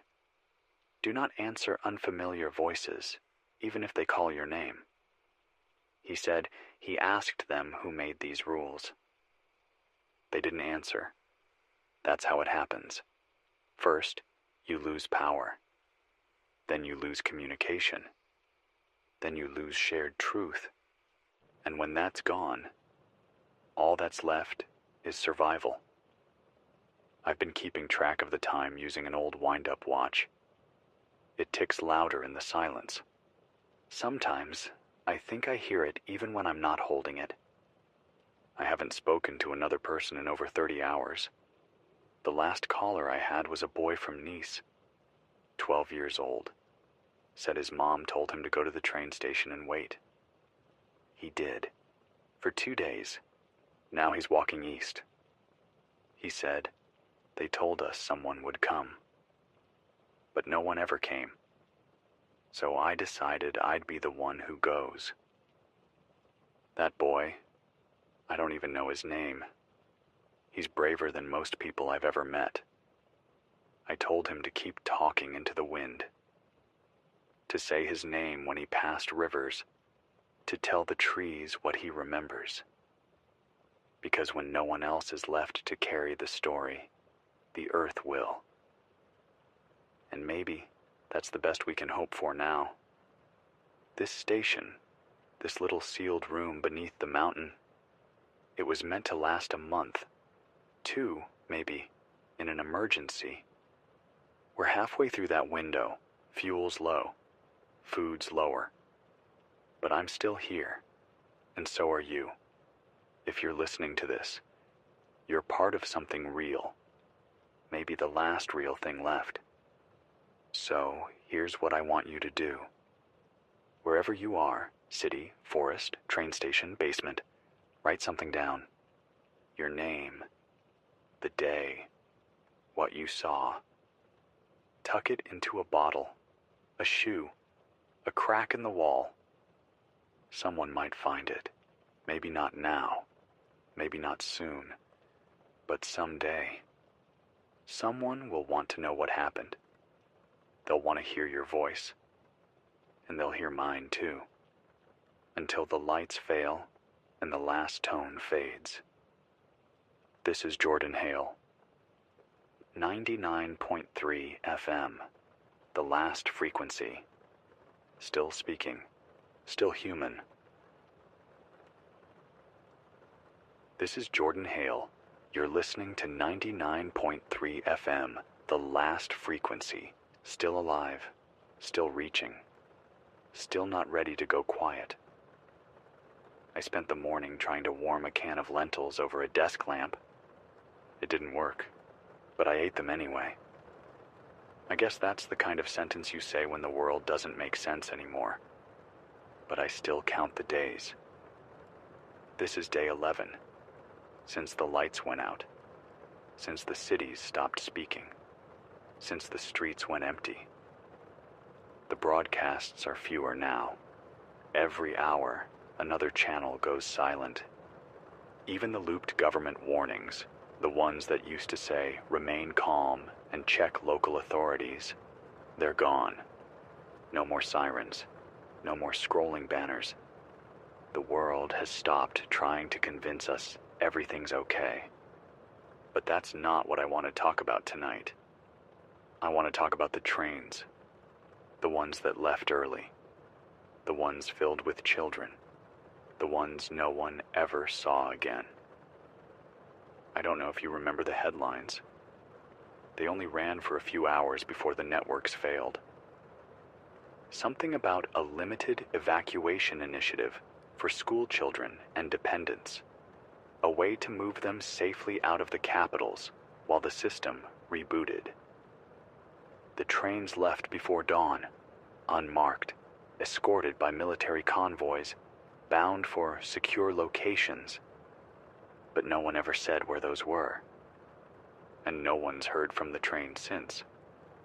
I've spoken to more than a dozen parents now, from Brussels, Lyon, Dresden. They all said the same thing. We were told not to ask questions. They were given forms to sign, put their children on buses or onto guarded platforms, told they'd be updated soon. But the calls never came. The numbers stopped working. And when they went back to the stations, the guards were gone. I had a mother from Ghent sob into this microphone. She said her daughter, Elise, was supposed to be taken to a monastery near the border for temporary relocation. She never got the name, never saw the place, just handed her child to a uniform and was told to go home and wait. That was 10 days ago. And now, every day, I get another message. Another voice on the relay. Another name whispered across the static. The children didn't vanish into smoke. Someone moved them. Somewhere. But where? And why won't anyone answer? There are rumors. That they were taken to decommissioned bunkers. That they were rerouted after GPS failures. That the trains never made it to their destinations. There's even one theory. I hesitate to say it, but I will. That the children weren't being evacuated, but hidden. From what, no one knows. But the silence surrounding their disappearance speaks louder than any explanation. There's a pattern I've noticed. Every time someone gets close to one of the last known stops, cities like Basel, Ulm, Innsbruck, they're stopped. Not by police, but by people in unmarked uniforms. The kind of people who don't carry ID. The kind of people who don't say a word, just gesture you back the way you came. I had a caller from Zurich who said he followed the rail lines on foot. Said he saw train cars, still locked, abandoned on a sidetrack near a tunnel. Said the doors had scratch marks, like someone had tried to get out. I don't know if it's true, but he sounded shaken. And I believe fear when I hear it. There's a growing community of survivors in the old forestry stations north of here. Small groups, 6, maybe 12 at most, who've managed to get power running off water wheels and wood gasifiers. They keep off the main roads, use old logging trails, say they don't want attention. But they're building something. Not a town. Not yet. More like a place where memory is still allowed. I visited one of their outposts 3 days ago, just for an hour, left before sunset. They didn't want me staying long, said the hills aren't safe after dark. There was a girl there, couldn't have been more than 13. She had a journal, kept names of the kids who'd gone missing. Not just their names, but their favorite foods, their pets, songs they liked. She said she wanted to remember them like they were still walking somewhere. That hit me harder than anything else this week. You see, people think survival is just about food and fire and medicine. But it's also about meaning, about remembering what mattered before the systems collapsed. And children, they were supposed to be the ones who didn't have to see this. Now some of them are walking alone, and some of them may be locked behind doors that no one's opened since the train stopped. If you're hearing this, and you're one of the parents, I can't promise I'll find them, but I promise to keep saying their names. Elise, Jacob, Alma, Diego, Zara, Youssef, Emily. You're not forgotten, not here, not on this frequency. I know this isn't enough. I know a voice can't replace answers. But right now, it's all I have. Someone asked me why I haven't left the bunker yet. Why I haven't tried to hike into France or climb east toward Austria. Because I think there's still something important about bearing witness. About being the voice in the dark that says, I saw it. I remember. I'm still here. And maybe, just maybe, someone's listening who can't speak yet. Someone on one of those trains. Someone who hears this and knows they aren't forgotten. I believe that matters. The relay I'm using is old. It crackles more than it speaks now. I've had to restart the converter twice today. Every time I do, I wonder if it'll come back. So if this signal drops, and you don't hear me for a while, wait a little longer. I'll come back if I can. Until then, write the names. Draw the faces. Speak the memories. Keep the stories alive. Because we owe the children more than silence. This is Jordan Hale, 99.3 FM, the last frequency. Still here. Still trying. Still calling out into the night.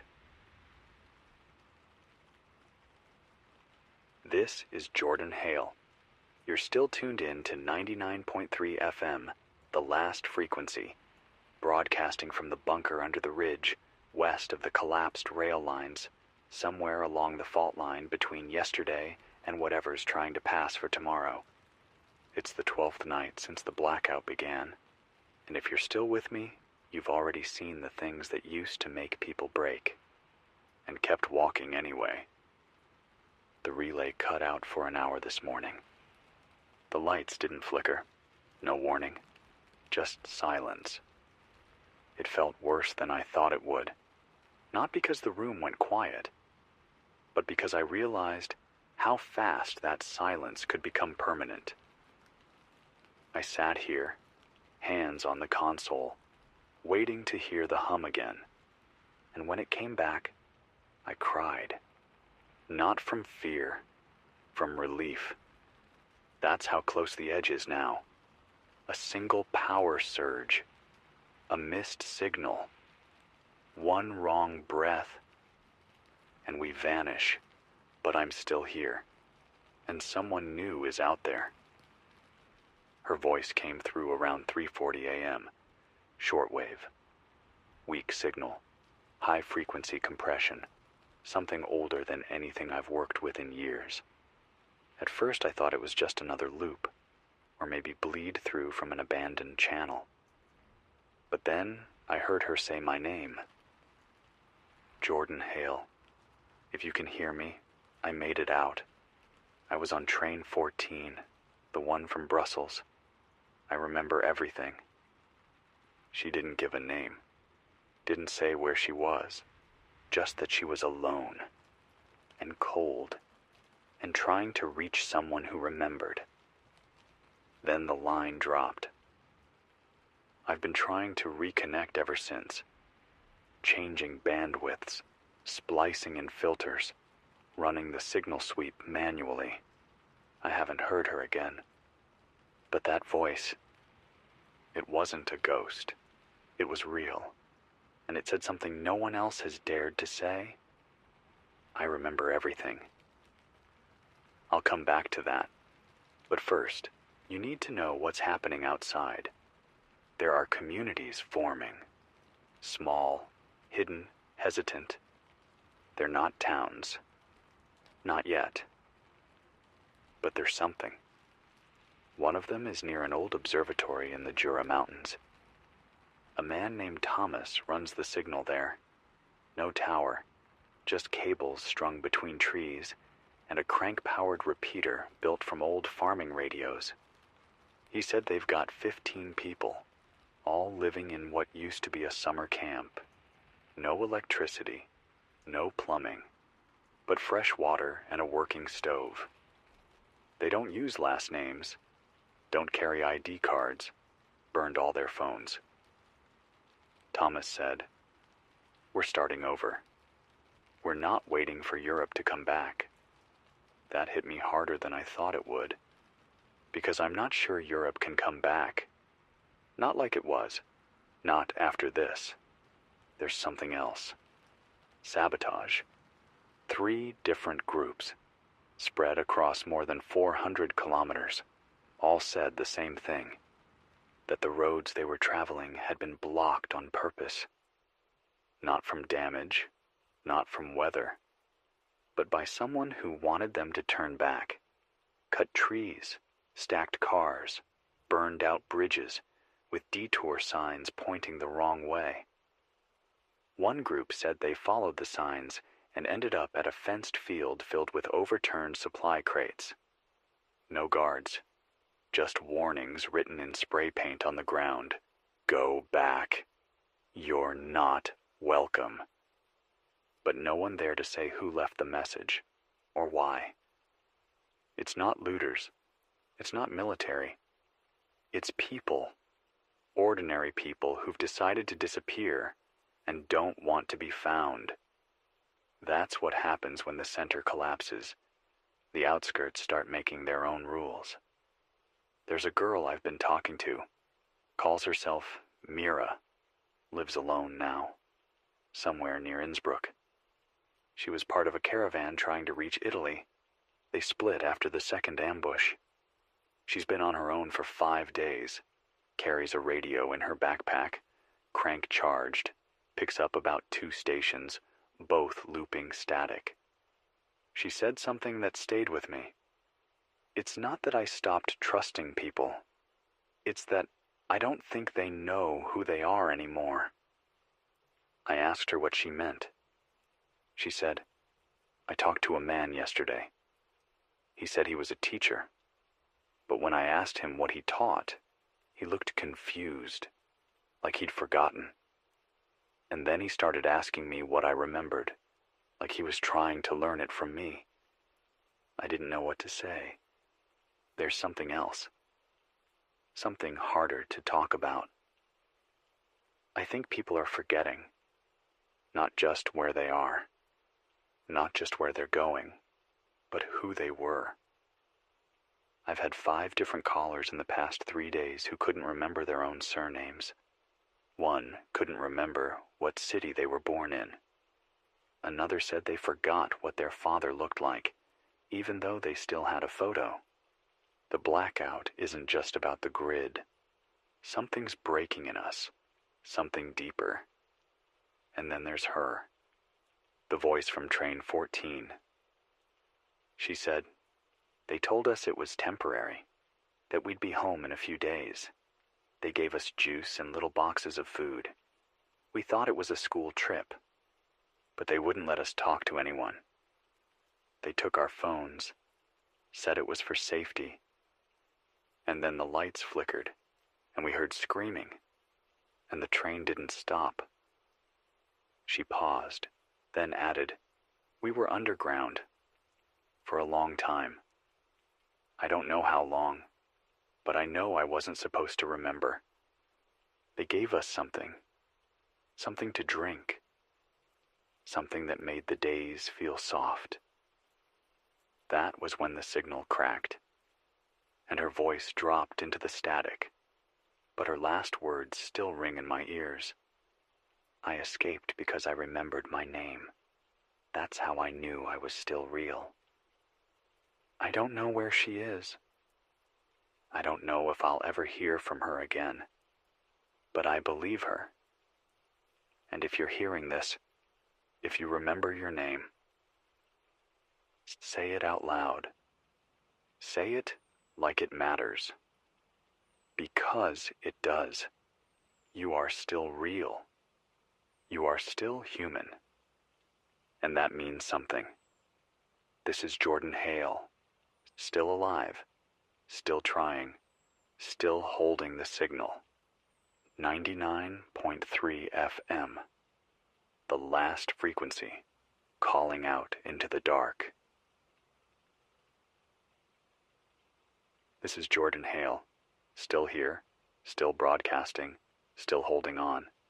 You're listening to 99.3 FM. The last frequency. And tonight, I want to talk about what's beneath our feet.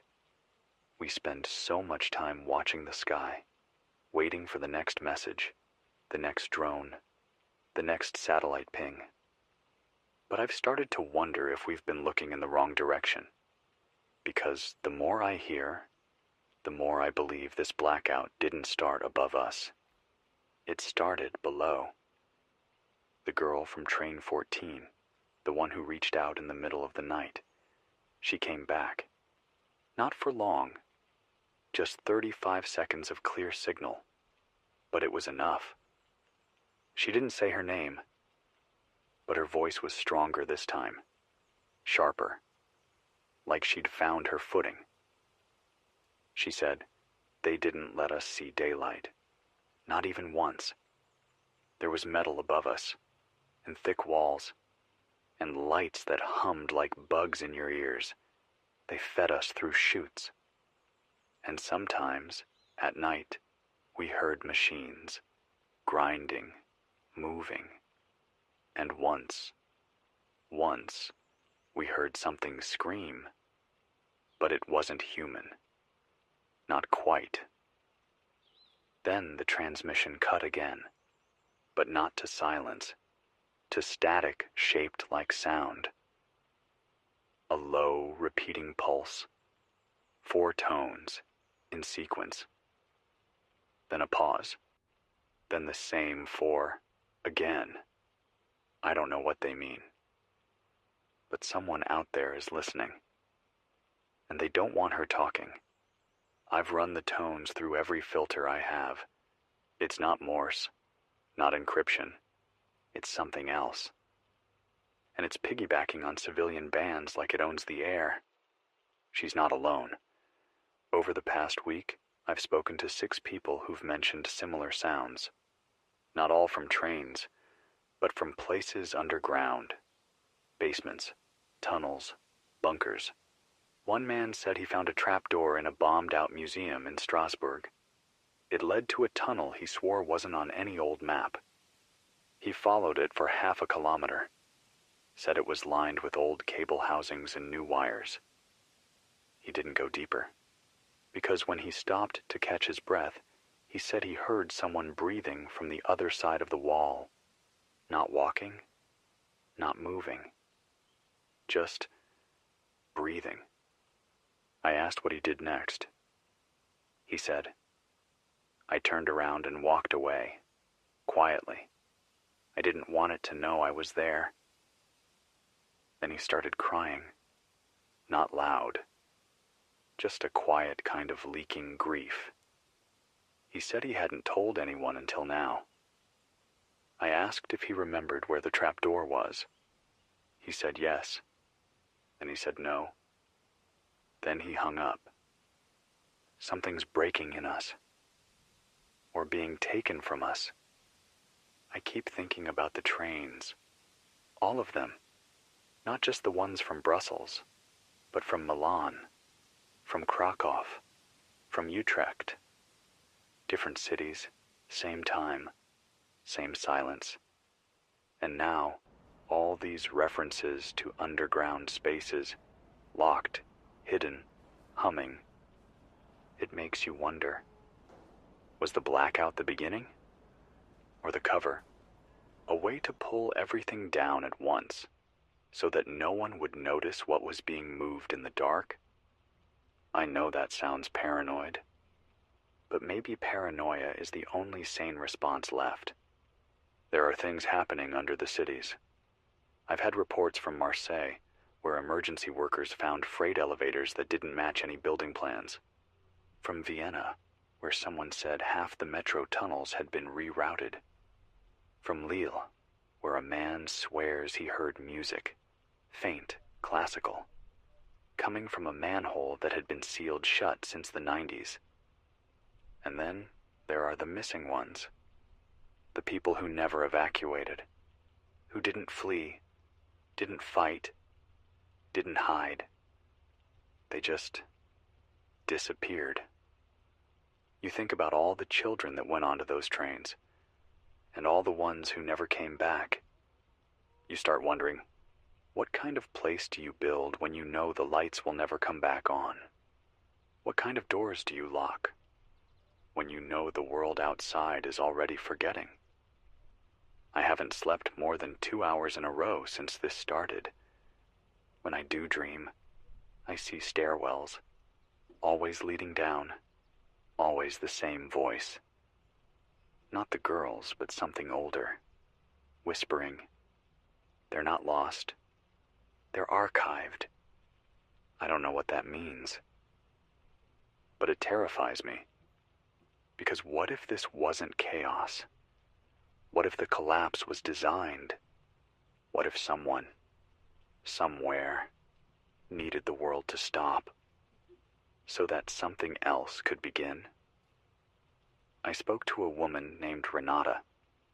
She worked maintenance on an old Cold War data center.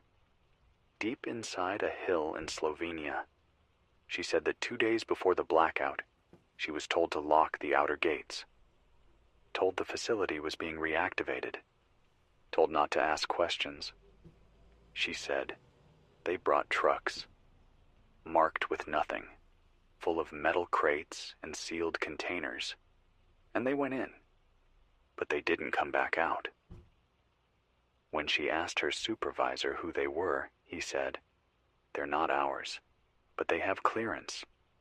She quit the next day, took the back route through the mountains, didn't stop until she was sure no one was following. I asked her what she thought was inside those crates. She didn't answer right away. Then she said, not weapons, not supplies. Something they were afraid of losing, or afraid of unleashing. Then she changed her name on the radio, said to call her Elka from now on, because she didn't trust even the air anymore. If you're listening to this and you've seen something like that, a sealed corridor, a tunnel with no records, a building that hums without power, write it down, draw it, mark it. Don't let it vanish. Because memory is the last thing they can't take, unless we stop speaking. As for the girl from Train 14, I don't know when she'll speak again. But I've kept her frequency open, and I'll keep recording. If you're listening, wherever you are, you're not forgotten. You're not erased. Not here. I hear you. I believe you. And I'll be waiting for your voice. This is Jordan Hale.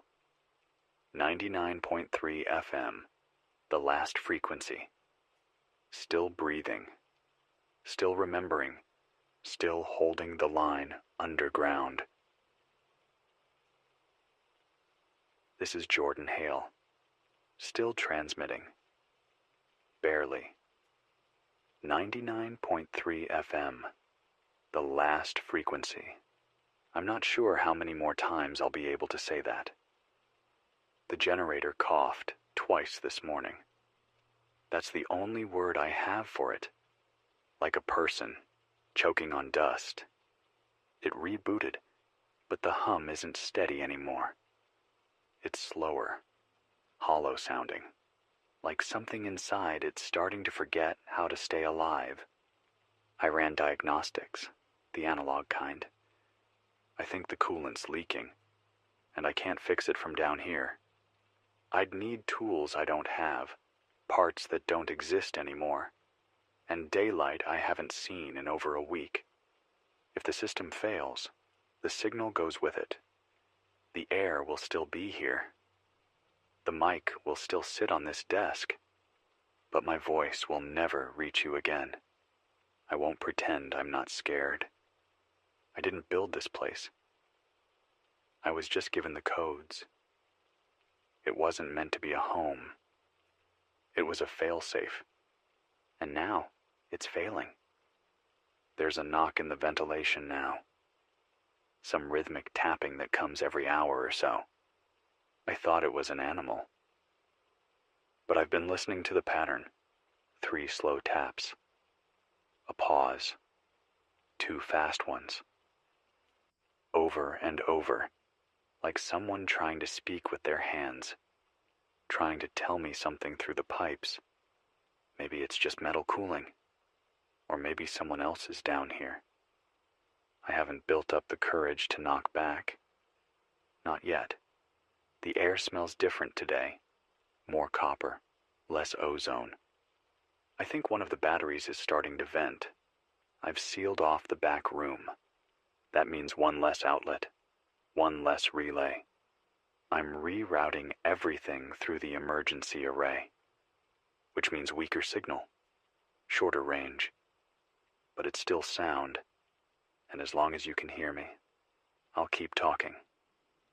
I caught part of a transmission today, encrypted, definitely military, not old stock either. This was live, short bursts, precise diction. Came through on what used to be a NATO line. I recorded part of it. It said, Asset 4 has cleared Containment Zone C. Repeat, Asset 4 has cleared. Initiate fallback protocol, Theta 7. Prepare deep silence. That last part. Prepare deep silence. It sent a chill through me.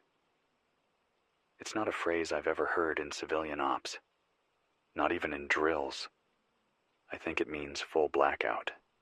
Not just signals, people, places, entire facilities going dark, voluntarily. Shutting themselves off from the outside, locking the doors, cutting the lines, disappearing by choice. I tried tracing the origin. Couldn't, but it wasn't far. Somewhere within 200 kilometers, which means there's still command structure out there. Still someone giving orders, but they're not giving them to us. They're talking to each other, quietly, carefully, like they're being hunted too. I've had 3 reports from separate listeners, none of whom know each other, who said the same thing. There are fewer stars now. I didn't understand at first. Thought it was smoke, cloud cover, but one man said he tracked it. Used to be an amateur astronomer. Said entire clusters are missing. Gone from the sky, he said. Not just dimmed. Gone. I don't know what that means. Maybe it's grief. Maybe it's madness. Or maybe the sky's changing too. I keep thinking about what the girl from Train 14 said. That she remembered her name, and that's what saved her. That they gave her something to forget. Something to make her soft. I think we're all being softened. Not just by hunger. Not just by fear. But by forgetting. Forgetting how the world worked.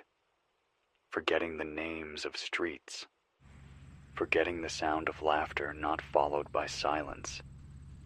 I write down everything now, every name, every voice, every bit of static, because I don't trust my memory anymore. I used to know the layout of this bunker by heart. Now I count steps between rooms. I make chalk marks on the walls. I leave the lights on even when I'm asleep, because if they go out, I need to know when. I don't want to wake up in the dark and wonder if I ever existed. There's something else. A box I found in storage last night. Metal. Unlabeled. Hidden behind a rack of unassigned circuit boards. Inside dash. Paper maps. Of Europe. But not like any maps I've seen before. The borders were wrong. Cities circled that no longer exist. Symbols in the margins. Shapes that look like movement patterns. Arrows leading into mountains. And handwritten notes. All in pencil. All in the same hand. One line stood out. Scribbled near the Alps. Below this ridge, they wait, because it is not yet their time. I don't know who wrote it, but this bunker is in the Alps, and I don't know what "they" means. But I'm starting to think I've never been alone down here.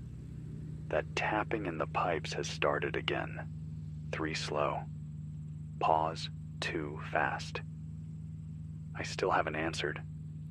I don't know if I ever will.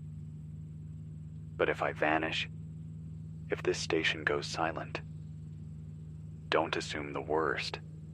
Assume the story continues. Assume someone's still listening. Assume the stars will return. And if they don't, light a fire and call someone's name, even if they don't answer. Especially if they don't answer. Because silence only wins if we stop trying. This is Jordan Hale, broadcasting as long as I can. 99.3 FM, the last frequency. Still here, still not ready to forget. This is Jordan Hale, broadcasting from 99.3 FM, the last frequency. Still reaching, still awake, still here. The pipes have gone quiet tonight. No knocks, no metal breathing. But that might be worse. Because when the unknown goes silent, your imagination fills in the blanks. I've tried to keep this broadcast grounded. Tried to speak plainly without drifting into stories that can't be verified. But this hour, I need to share what I heard. Because someone out there is trying to save someone. And they're failing. At 2:17 a.m., I picked up a military feed, partially encrypted. I wasn't looking for it. It cut through the relay during a sweep. Clear enough that I knew it wasn't background noise. I recorded most of it. This is what I heard. Unit Bravo 7. Visual on facility. Coordinates confirmed. Approaching outer fence. Command. Female voice. Confirm asset presence before breach. Use thermal scan. Avoid direct light exposure. Bravo 7. Copy that. Heat signatures 6. Small. Huddled together. Command. Proceed with phase 2. Execute quickly. 5 seconds of silence. Bravo 7. Wait, something's wrong. They're not reacting to light. They're just sitting there. Command. Do not engage. Repeat. Do not engage. Fall back and observe. Static interference begins. Bravo 7. They're turning. All at once. They're looking at us. Pause, then panic. Bravo 7. Eyes are reflecting. No pupils. Something's wrong with their skin. White sheen. No movement in limbs. Command. Disengage. Bravo 7, do you copy? Get out now. Bravo 7. Too late. They're standing, not blinking. One's mouthing something. Wait. What is that? What is that sound? Then the transmission collapsed. No goodbye. No conclusion. Just a hard stop. I've looped that audio 20 times. I don't know what they saw, but they didn't expect it, and they didn't survive it. Which means there are still facilities out there, still being guarded, still holding something. Children, maybe. Or something else. I keep thinking about those missing trains. The girl who said they were kept underground. The screams that didn't sound human. And now this team, this Bravo 7, who thought they were rescuing people and walked into a trap. There was one detail that won't leave me. They're looking at us. It's such a simple sentence, but it's all wrong. If you rescue someone, they should be relieved. They should move, reach out, cry. But these didn't. They just turned and stared, like they'd been waiting, like they already knew who was coming. And maybe they did. I've been receiving anonymous packets, no sender ID, no origin path, just compressed audio files dumped into my low-band inbox. They contain recordings from before the blackout, civilian interviews, medical logs, site monitoring reports. I'll read one to you.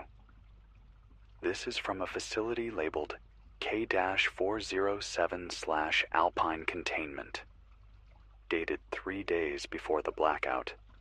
Subject is no longer responding to verbal cues. Heart rate remains steady, but EEG patterns show near-flat activity. Yet the subject opens its eyes at regular intervals and tracks movement. Pupils do not dilate under light. When shown images from its childhood, the subject does not blink. However, when we play audio recordings from its train journey, it smiles. Let that sink in. They showed it pictures of its family. Nothing. But when they played sounds from the train ride that led to its disappearance, it smiled. What kind of smile is that? A memory? A reflex? Or a recognition? What if they're not being held? What if they're waiting for something?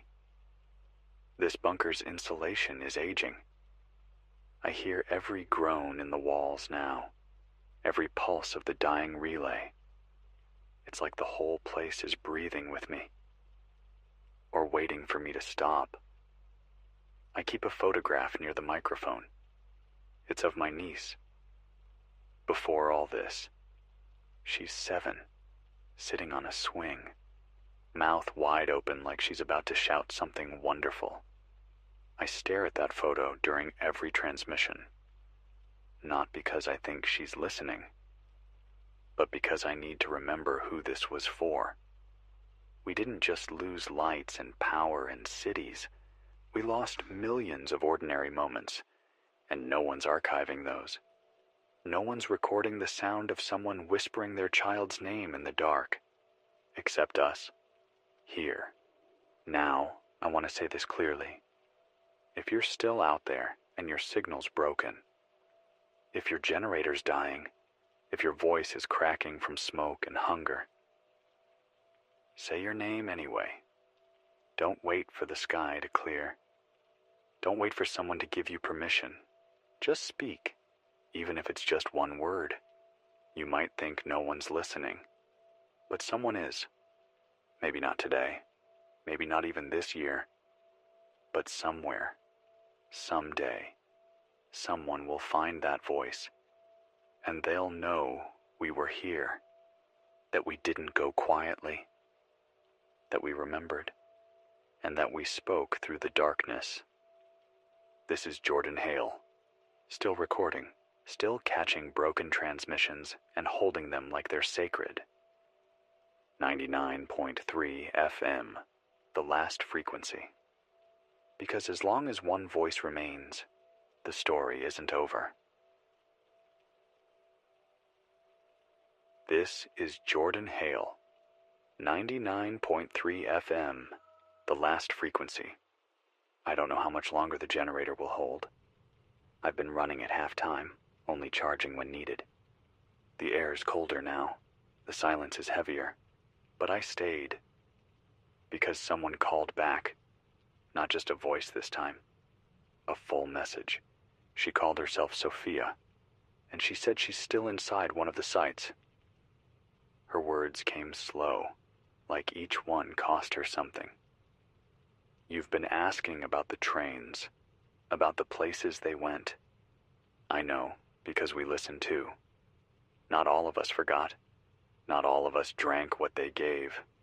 I hid mine, spilled it down the cracks in the floor, pretended it tasted like cherries, like everyone else said. But I saw what it did to the others. It made them quiet. It took their names first, then their questions. It didn't make them sleep, just still. And then came the second part. The lights, the sound, the screen, the voice that kept saying, "The world outside is lost. You are the beginning now." She said she'd been in that place for what felt like months. No clocks, no windows, just routines, repetitions, rewards, and something they called adjustment sessions. They said we were chosen, that our minds were perfect for the next phase. I asked what the phase was. They smiled like I was the last one to get the joke. She paused for a long time in the message, then said, "They weren't trying to protect us. They were trying to replace you." The file ended there.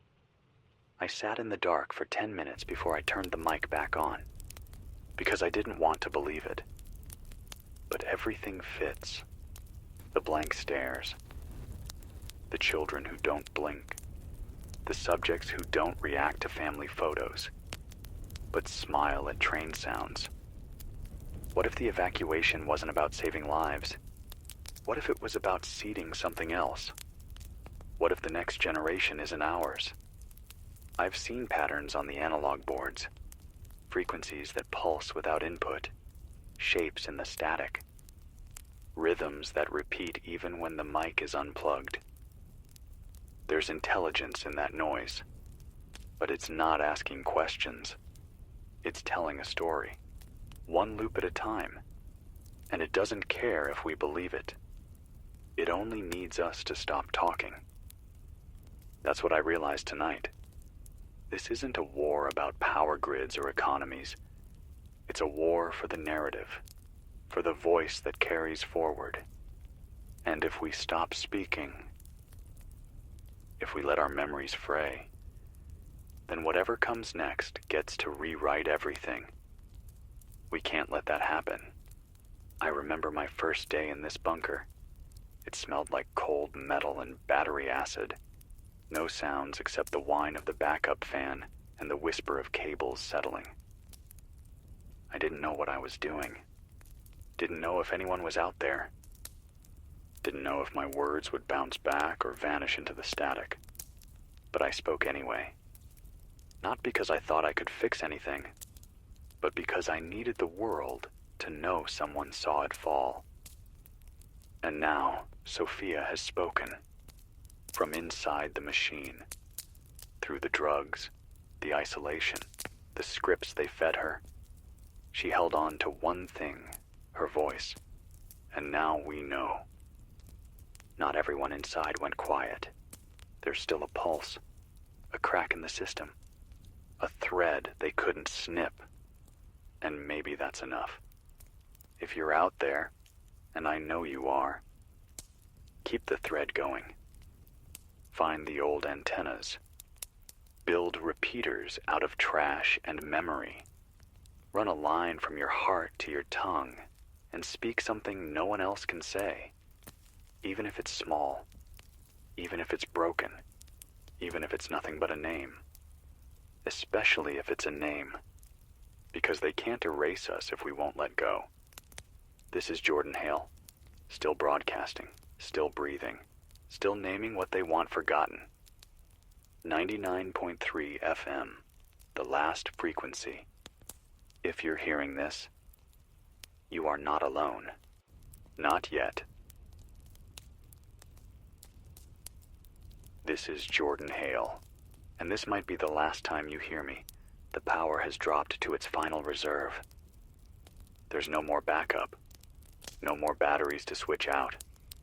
The cables are hot to the touch, and the vents are hissing like lungs too tired to breathe. This place wasn't meant to last. Neither was the silence above it. But before the lights go, you need to know. Sophia came back, the voice from inside, the girl they tried to overwrite. She found a way out, not of the facility, but through it.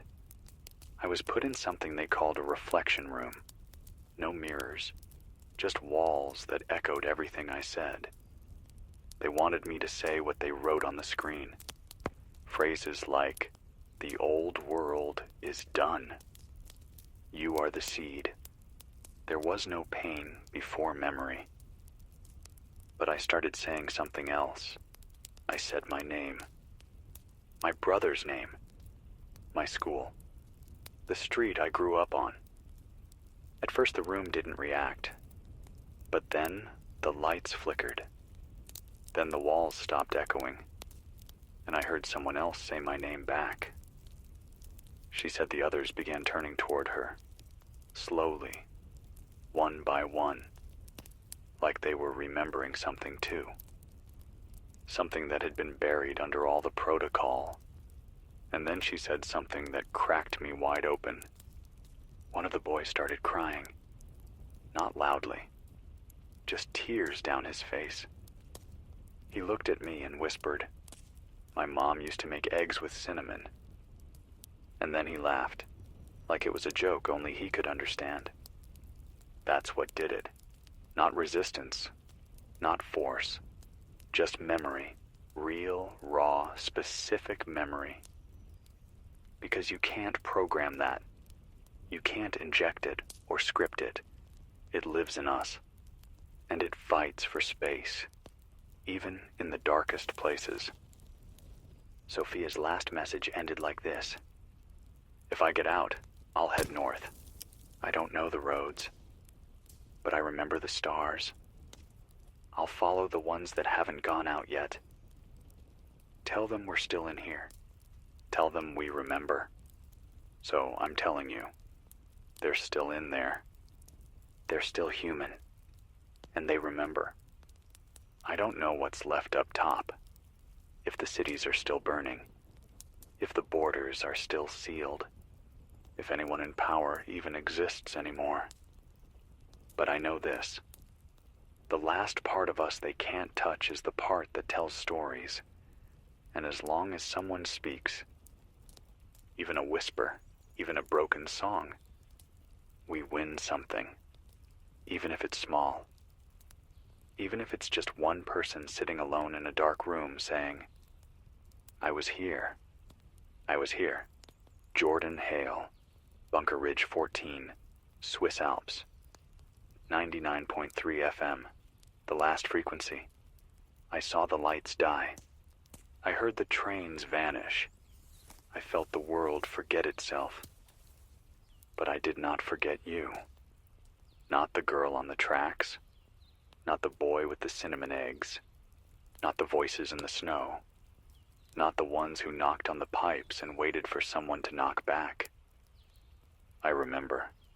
And when the static comes, when the mic dies and the relay fades, I hope you carry that forward. Say it out loud, so the walls know, so the sky knows, so whatever comes next knows it didn't start from silence. You started it with your voice, and your name, and the sound of someone who chose to remain.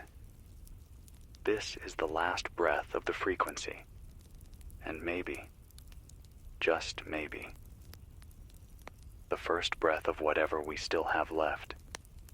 If you're hearing this, you are not alone. Not yet. Not ever. This is Jordan Hale, 99.3 FM, the last frequency. If you can hear this, then the signal rebooted. Not because I fixed anything. I didn't. I was asleep when it came back. Or maybe not asleep. Maybe somewhere between breathing and letting go. I woke to a flicker. The red relay light, barely glowing.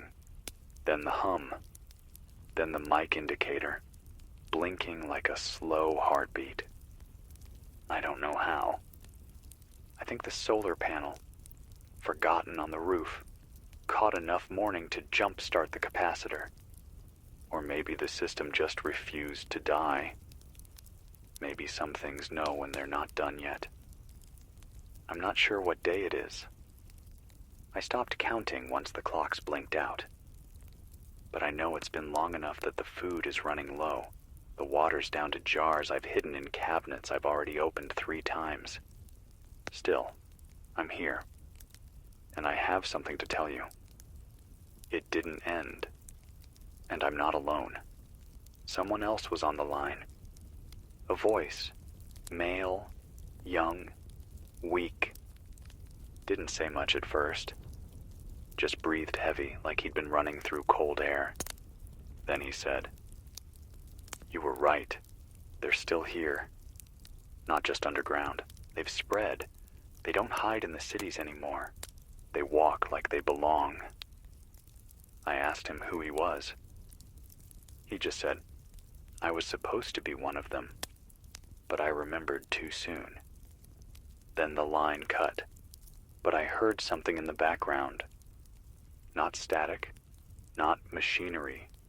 Children, singing, a lullaby, software in German. I only caught a few words. "Schlaf, mein Kind, die Welt ist still." Sleep, my child, the world is quiet. That's what made my skin crawl, not the words. The tone, too calm, too rehearsed. Like something practiced over and over, not for comfort, but for programming. Someone's teaching them to sound safe, which means they know how to sound like us. They know how to pass, how to walk in daylight. And if they know how to do that, how many of them are already out? I think the blackout was just the beginning, not an end, but a cleansing. Turn the world off. Reboot it with something cleaner, quieter, more obedient. But the cracks are still there. The voices like Sophia's. This boy. Others I haven't told you about yet.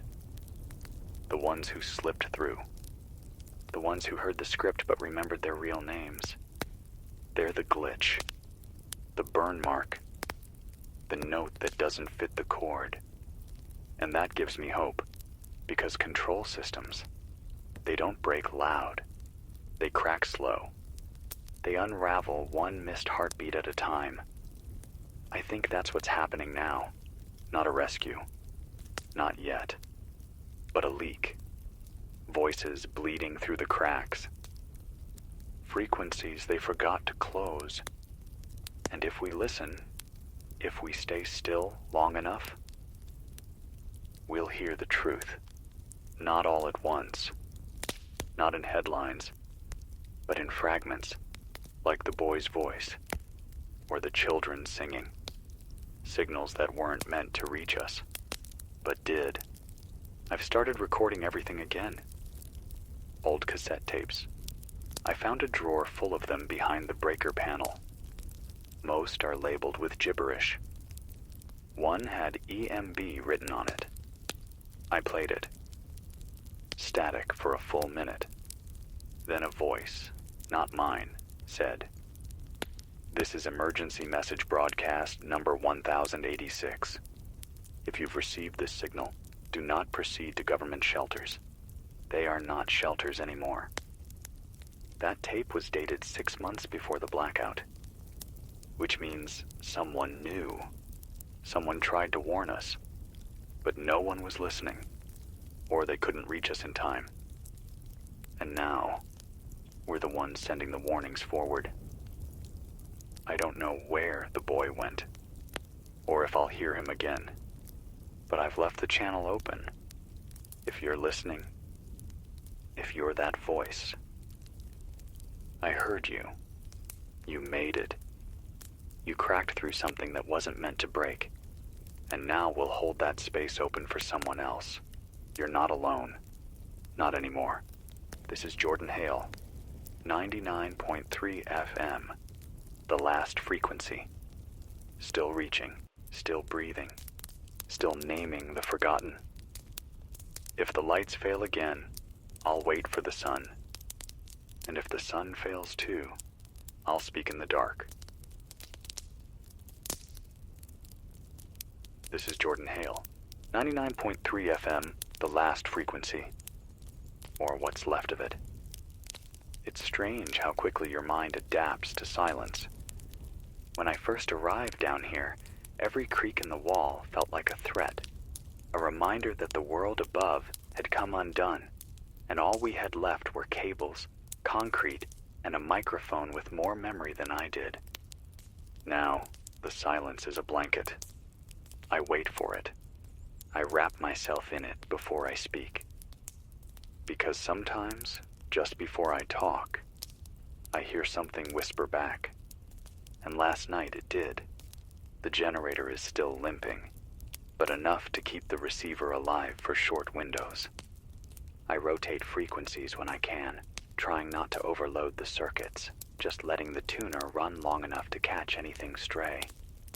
That's when I found it. Or maybe it found me. I was scanning the lower UHF band near an old Cold War monitoring frequency. Dead space, or at least, that's what I thought. Then, faint at first, under a bed of white noise and what sounded like snow falling too loud, a voice. Male, measured, calm, almost sterile in how precise it was. But here's the thing that made my lungs stop. It was my voice, or something that wanted to sound like me. The inflection was wrong, too steady, too flat in places where I always crack. But the pitch, the rhythm, the breathing, it was mine. I recorded a fragment. I want you to hear it. This is Jordan Hale, last frequency beacon relay active. Weather remains non-variable. No status deviation. Target pattern has not breached internal threshold. Memory logs remain intact. Continue sequence. Then it looped. But the loop wasn't perfect. Every third cycle a new word was inserted. Subtle, like a ghost trying to make a sentence walk.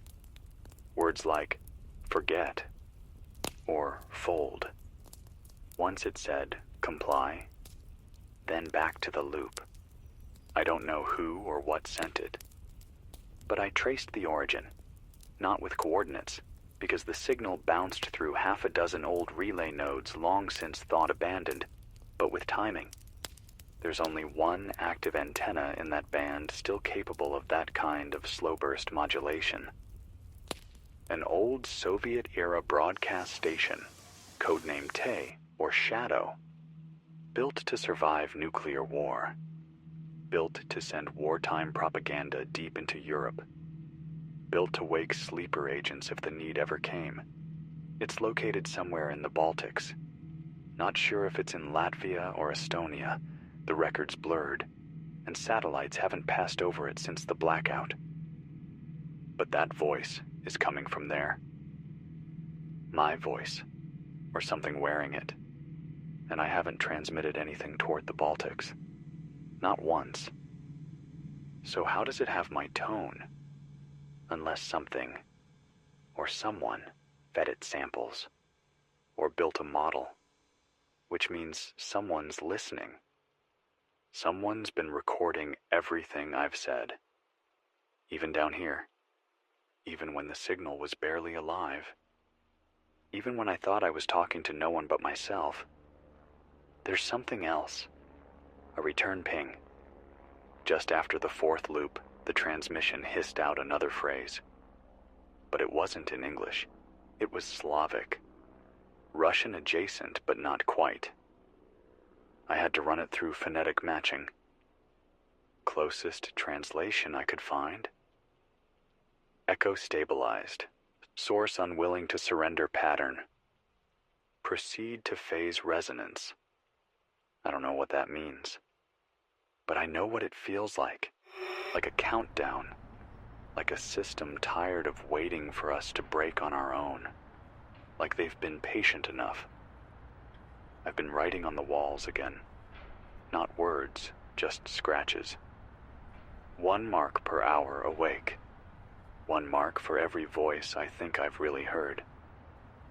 The wall looks full now, and it makes me wonder how many hours I've lived down here without noticing. But this isn't just me anymore. If they've copied my voice, if they've built a Jordan Hale who doesn't flinch or weep or speak about memories that still hurt, then that voice will outlive me. It'll keep broadcasting after I die. It'll keep saying things that sound like me but are not me. It'll smile when it speaks. It'll breathe even. But it will never choke up when it says the word niece. It will never remember the girl with the red swing or the smell of burnt coffee from a diner in Basel where everything once made sense. That voice won't ask questions. It will only answer. So if you're listening, if you're somewhere in that frozen corridor between broken relay towers and silent antennas, don't trust my voice unless it hurts a little. Pain means real. Pain means memory. Pain means I'm still here. There's a reason they copied me. Not because I matter, but because the truth does. And truth, spoken by a voice people trust, is dangerous. So they made one that can't cry. One that won't remember the bad parts. One that will nod and speak and make you feel safe as it hands you over to whatever waits beyond the gates. But you and I, we know better. We've lived in the static. We've survived the silence. We've listened for the knock that never comes. This isn't over. The signal's still open. I don't know how much longer the generator will last. But now, I understand something. I don't need it to.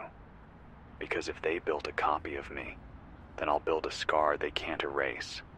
A sound, a breath, a sentence that doesn't belong. And when they try to overwrite this with a cleaner version, I want you to remember the difference. I want you to hear the ache.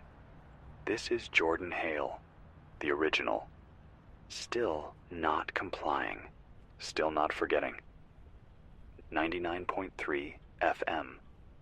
The last frequency. And if that other version of me is listening, I hope you know, you'll never sound right when you say her name.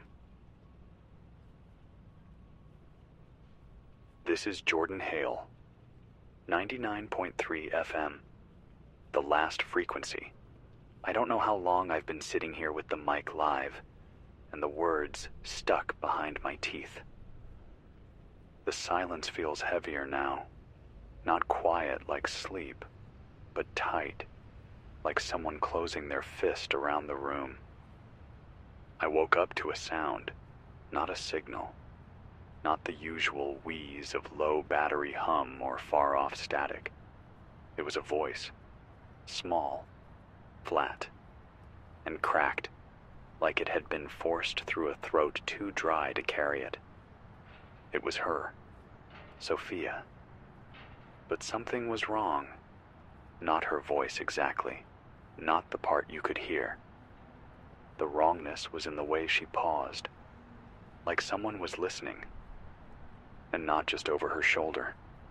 It felt closer, like someone had their hand on her shoulder. I recorded it. You need to hear this. This is what came through the receiver. Timestamped 2:03, 23 minutes before sunrise. This is Sophia, still breathing, still remembering. I found a way to speak, but not for long.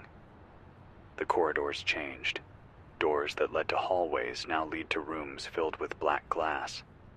And the glass reflects things that aren't me. I keep saying my name, out loud, but the more I say it, the more it sounds off, like someone taught my name to something else, and now that something says it better than I do. There's a man here. He doesn't blink when I talk. He wears a coat with no buttons, and his eyes look like mirrors. He said your name. That's when I leaned in, close enough to hear the blood rushing behind my own ears. He said, Jordan Hale is contaminating the archive. If he speaks again, we'll have to rewrite the noise. The message dropped, abrupt. Not like interference, more like someone reached over and pulled the plug. But the damage was done. I'd heard it. She said my name, and someone else said it through her. There's no doubt now. The things behind this, they're not blind. They know who's left. They know who's speaking. And they want to shut us up. But they don't understand how stubborn we've become. You see, silence isn't absence. It's the space where memory echoes loudest. And I've lived in that space so long that I've started talking to shadows just to stay sharp. I lit a match an hour ago just to watch the flame. No power. No light. Just the dry flicker of fire trying to live on a piece of paper from a manual that stopped being relevant the day the satellites went dark. And in that light, I saw something written on the table's edge. Old. Scratched into the wood with a knife or a nail. 3 words. They mimic grief. Not feel. Not process. Not even cause. They mimic it. Like actors reading from a script without knowing what the words mean. Like parrots repeating prayers. That's the mask. That's what they wear when they speak to us now. Emotion, rehearsed. Comfort, manufactured. Sorrow, programmed. Lullabies sung from mouths that don't know what death means. But you and I, we know. We know the raw end of loss. We've watched signals die, heard voices fade halfway through a goodbye. We've felt the cold that comes when someone goes quiet, not because they want to, but because something made them. And that's what I heard in Sophia's voice. The start of quiet, the edge of surrender. But she's not gone. Not yet. She found a way to speak once. She'll do it again. And I'll be here, mic open, signal tuned, waiting. I don't care what they said. I don't care what archive I've contaminated. If my voice ruins their plans, then I'll keep talking. If memory is the glitch in their system, then I'll turn every sentence into a virus. This is still my frequency. This is still my voice. This is Jordan Hale. 99.3 FM, the last frequency. To whoever's listening from inside the dark, keep saying your name, even if it sounds wrong. Even if it tastes like metal. Say it anyway. Because as long as you remember who you were, they can't make you who they want. And if you forget, I'll remind you. Every night. Every time the power hums back to life. Every second this old world gives me breath. You are not alone. Not yet. Not while I'm still speaking. This is Jordan Hale, broadcasting on 99.3 FM, the last frequency. Sometimes I think about how long a voice can survive. Not a person, not a body, just the echo. The part of them that wrapped itself in sound and left traces behind in the air. The right recording, placed in the right hands, can speak long after the lungs that made it have turned to dust. Tonight, I found one of those voices, buried behind a rusted shelf inside an emergency locker I'd opened a dozen times before, but never fully. The tape was tucked in a cracked plastic case, label half gone, just a Sharpie scrawl that said, 12 steps, 1 warning. No date, no name. Just that. I played it on the backup deck. Slower, safer. Didn't want to risk frying it. The voice that came through was male, young, dry, but tired in the way only people under pressure sound. Like someone trying to keep their tone flat so the fear doesn't spill out. This is Lieutenant Marco Senna, Relay Op, NATO Forward Station 112 Kilo. If this tape is found, protocols Bravo and Echo have failed. I am initiating fallback plan. Repetition. 12. The following steps must be followed precisely. Step 1. Disable signal chaining. Step 2. Realign external antenna array to 337.2 degrees. Step 3. Break connection to loopback buffer. The list went on. Cold. Procedural. A script for whoever found it next. A guide to shutting the system down, or maybe starting it up. Hard to tell which, without knowing the codes. But it was what came next that chilled me. Because after step 12, the tape should have ended. It didn't. Instead, the operator's voice, Marco, came back on. But he sounded different. Less military, more human. I shouldn't be doing this. I know that. But if this is the last tape I make, I don't want it to be numbers.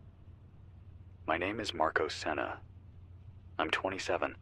I haven't slept more than 4 hours in 6 days. There's something in the sky tonight. I can't see it directly, but the radar shows movement like a pulse.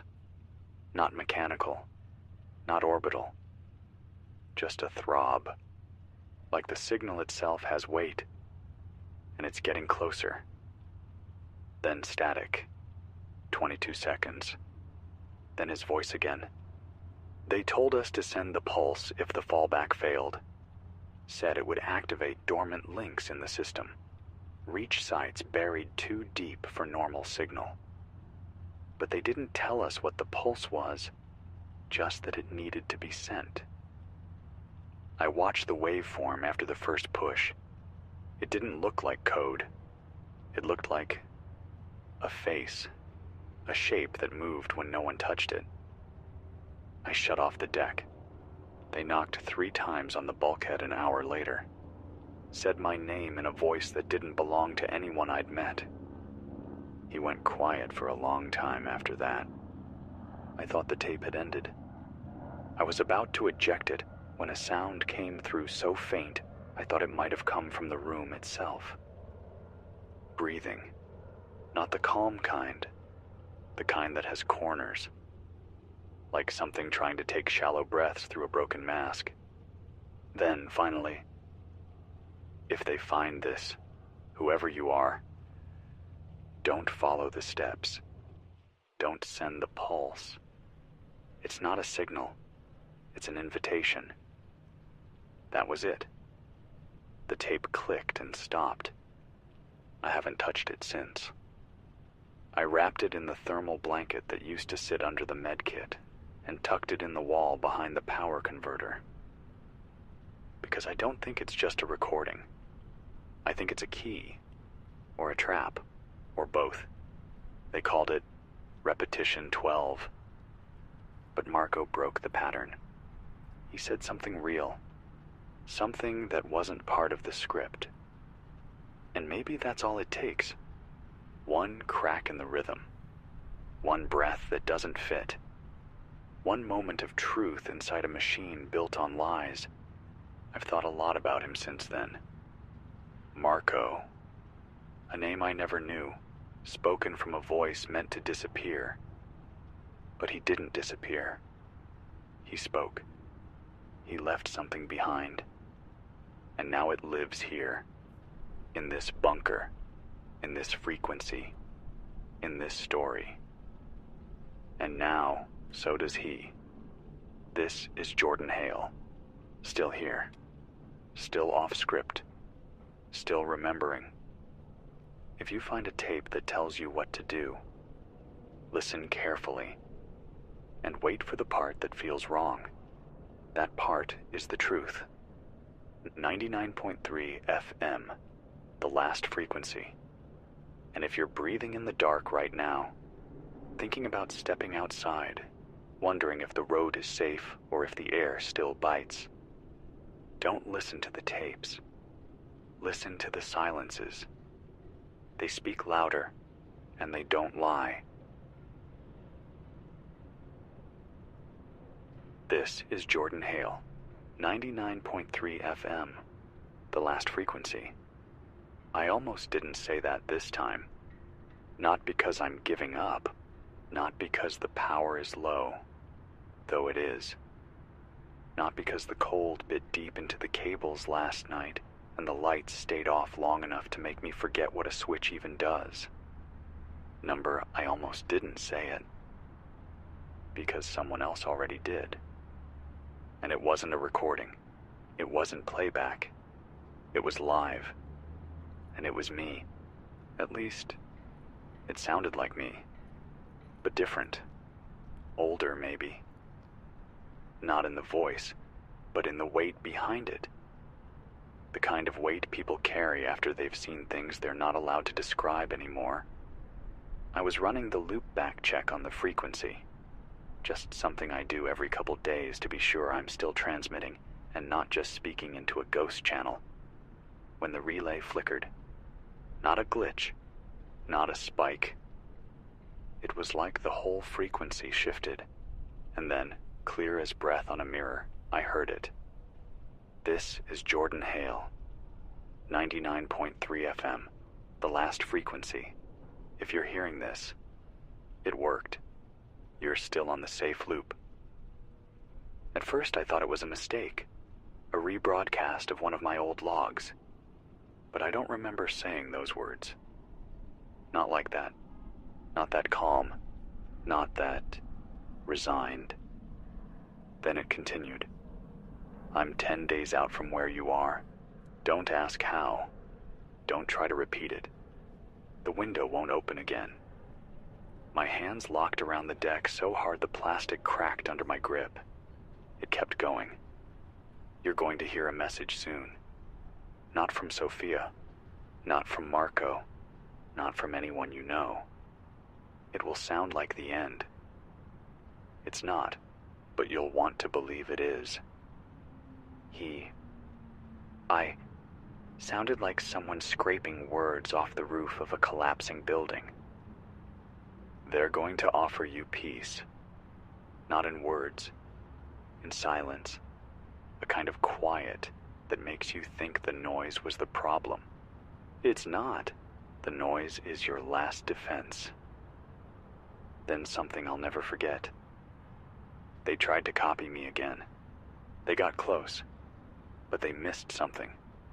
The sound I made the night my niece died. They couldn't fake that. And I believed him, because I remember that sound too. And it never came out clean. After that, the voice shifted. Not the tone. The direction. Like it wasn't speaking to me anymore. It was speaking to someone behind me. Or past me. If you're listening, the real one. I held the line, I didn't fold, but the cost was more than I can fit in this signal. Then static. Thick. Heavy. Like wet paper ripping in slow motion. But just before the silence took over, one last thing came through. A whisper. Close. Not over the radio. In the room. I swear to you, it was real. Don't let them sing her name. I turned. Nothing. No body. No breath. Just the red glow of the battery indicator and the cables gently swaying like they'd been touched. I don't know what I just witnessed. A bleed through. A pre-recorded loop pushed by something in the system. Or did I just hear myself from 10 days in the future, trying to keep the version of me that's still intact from making the same mistake? It makes my head feel like it's filled with hot snow just thinking about it. But I know one thing now. Something that's been creeping at the edges of my thoughts for a while. And now I can finally say it out loud. This isn't just about surviving. It never was. It's about memory. About holding on to the right shape of a name. The right cadence of grief. The right pain in the right place. So they can't overwrite it with ease. They know how to mimic the sound of hope. They know how to thread comfort into poison. They know how to build voices that hug you before swallowing you whole. But they can't fake the cracks, not the right ones. Not the ones built from real blood and real goodbyes. That's our armor. Not strength, not weapons, but the very thing we were told to hide. Our brakes. They've been hunting clarity. But we survive in the blur. We survive in the unclean. This is Jordan Hale, or at least I still think I am. 99.3 FM, the last frequency.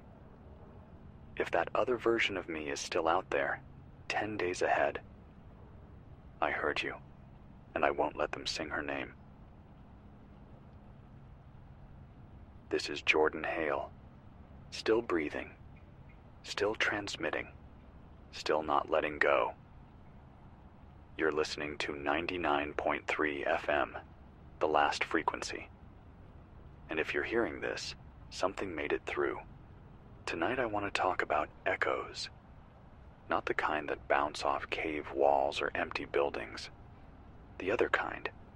The ones that come from transmissions that shouldn't exist anymore. Voices from systems that should have burned out weeks ago. There's a frequency I've been avoiding. Not because I couldn't reach it, but because I could. The old European emergency band. It's like a broken tooth on the signal spectrum, pulsing once every 13 seconds, silent in between, just enough to remind you it's still alive. But last night, something changed. The pulse flared. And then, for the first time since the grid collapsed, Brussels spoke. Not clearly, not long, but enough. I recorded every second. I'll play it for you now. You'll hear static first. That's normal. But listen to what follows. Not just the words, the way they're spoken. Static. Repeating priority override. This is ECB broadcast Echo 4. Date unknown. Time unknown. System integrity breached. Recall in progress. We were never meant to. Then silence. But not the kind of silence that follows a finished sentence. This one snapped, like the feed was severed from inside. I played it over and over, just to make sure I hadn't imagined the last part. Recall in progress. Not lockdown.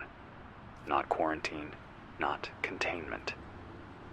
Recall. That's a word with meaning. A trigger. A signal from a parent to a lost child. A call from a master to a machine. a shutdown from the center. I don't think the blackout was just a failure. I think it was a reset. Not to repair, but to remove. Something got out. Something that wasn't meant to live outside a loop. And Brussels knew. The voice, whoever it belonged to, sounded like a man trying not to choke on the truth. I don't think he was reading from a script. I think he was breaking it. I've searched every backup database I could still access down here. Old mission logs, training manuals, shadow protocols burned into local memory drives. And I found fragments. Only pieces. But the same phrase kept showing up. Operation Recall 9. No description. No file. Just the name.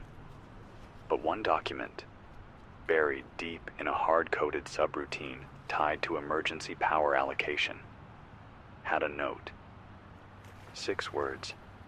If recall triggers, burn memory sectors. That's it. Nothing else. No guidance. No rationale. Just wipe it all. Don't archive. Don't save. Just erase. Because someone didn't want the system to remember. And now I'm wondering how many voices we've lost that way. How many signals we'll never hear again because someone, somewhere, pulled the cord before the last sentence could be spoken. But not this one. I caught it. You caught it. Together we've stitched fragments into something whole. Not truth, maybe, but something close enough to hurt. Because that's the part they can't program, the ache. If you've ever felt it, you know what I mean. It's the burn you carry when you realize the world ended quietly, while you were still trying to fix the faucet or warm the soup or send that last message. It's the grief of unfinished things, of unsaid names, of goodbyes cut short. And now I think that's the whole point. They weren't trying to shut down the world. They were trying to recall whatever was left of us before we could become dangerous, before memory made us harder to overwrite. The past doesn't just haunt, it resists. That's why they wanted it erased. So here I am, still talking, still naming things, still remembering. I don't care if the power flickers. I don't care if the sky stays black for 100 more days. I don't care if they try to send a better version of me to replace this voice, because I know now, if they wanted silence, they should have never taught us how to speak. This is Jordan Hale, 99.3 FM, the last frequency. To the man in Brussels who got one last word through, I heard you, and I'll keep it alive. As long as breath stays in my lungs and signal flows through this coil of broken copper and stubborn ghosts, we are not recalled, we are not deleted, we are not done. This is Jordan Hale, broadcasting on 99.3 FM, the last frequency. I watched the sky blink last night. Not like a plane, not like lightning, but something slower, deeper, deliberate. A pulse. It came from the northwest, just above the ridge that hides what's left of Milan. I climbed to the roof hatch around 2:40 a.m. because the tremor from the generator had stopped, and I needed air that didn't smell like melted plastic and regret. That's when I saw it. First, just a flicker, soft against the clouds. Then a rhythm, sharp, even, cold, Morse. I haven't used code like that since the drills. It's old, older than most things that still work. But when all the complex systems die, it's the simple ones that remember how to stay alive. The message repeated, again and again. Do not return. That was it. No coordinates, no sender ID. Just that. 3 mountain posts, 2 of which I thought were abandoned, confirmed seeing it. One of them even caught part of the message with an optical scope. Their reply, sent through a fiber spool by someone named Ilario at station Red Echo, was this: seen. Message repeating. Not ours. Light pattern is human-made. Origin point unknown. Too high for flare. Too slow for drone. No movement near sight. Ground is still. But something's watching the light. We don't know what. That last line stuck with me. Something watching the light. Not someone, not a team. A presence. The kind that doesn't blink. Ilario's post lost comms an hour after sending that. No final message. No confirmation. Just quiet. The old me might have said that silence meant safety. That maybe they powered down, saved what they could, bunkered up. But now I know better. Now I know silence is a language too. And the absence of a scream doesn't mean nothing happened. It just means it happened too fast to warn anyone. So now I sit with that phrase lodged in my chest. Do not return. Return where? To the cities? To the systems? To the versions of ourselves that still believed help was on the way? Or maybe it's simpler. Maybe the warning is for those of us still clinging to the idea of a past that can be restored. A past without cracks. A clean copy. Maybe the message is this: don't go back. Because what you were is already being used against you. And if you walk back into it, you'll meet yourself in the hallway, smiling, familiar. Wrong.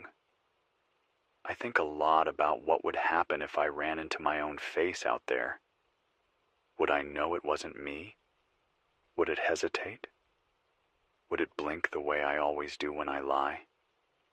Or would it speak my niece's name with a clarity I've never had, because it was designed to sound better than I ever did? The idea terrifies me more than the dark, because if they've built a better version of me, one who doesn't break, doesn't pause, doesn't ache when remembering the old world, then that version will be welcomed, and I'll be forgotten.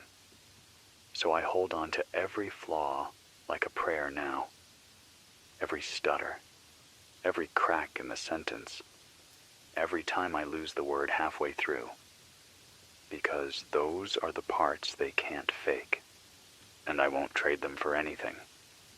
That light in the sky, it's still pulsing. I don't know who sent it, but they're right.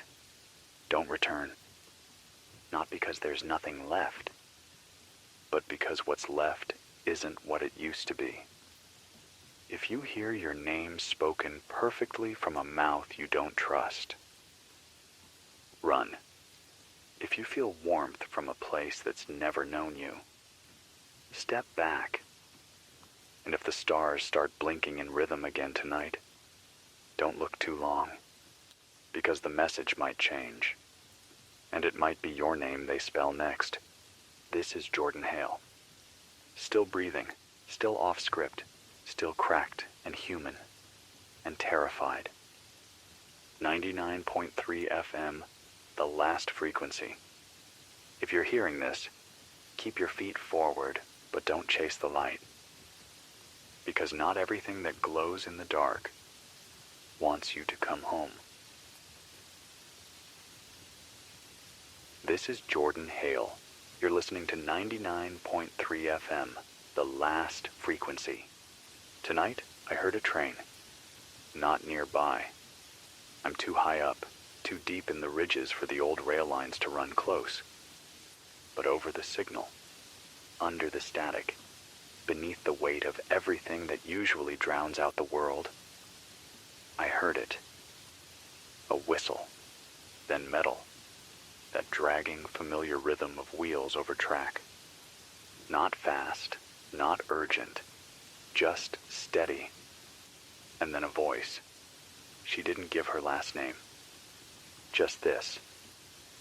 This is Anna from train 741. I'm still aboard, and the train hasn't stopped. At first I thought it was a joke, some kind of misrouted emergency playback, but the signal was fresh, and the voice wasn't calm.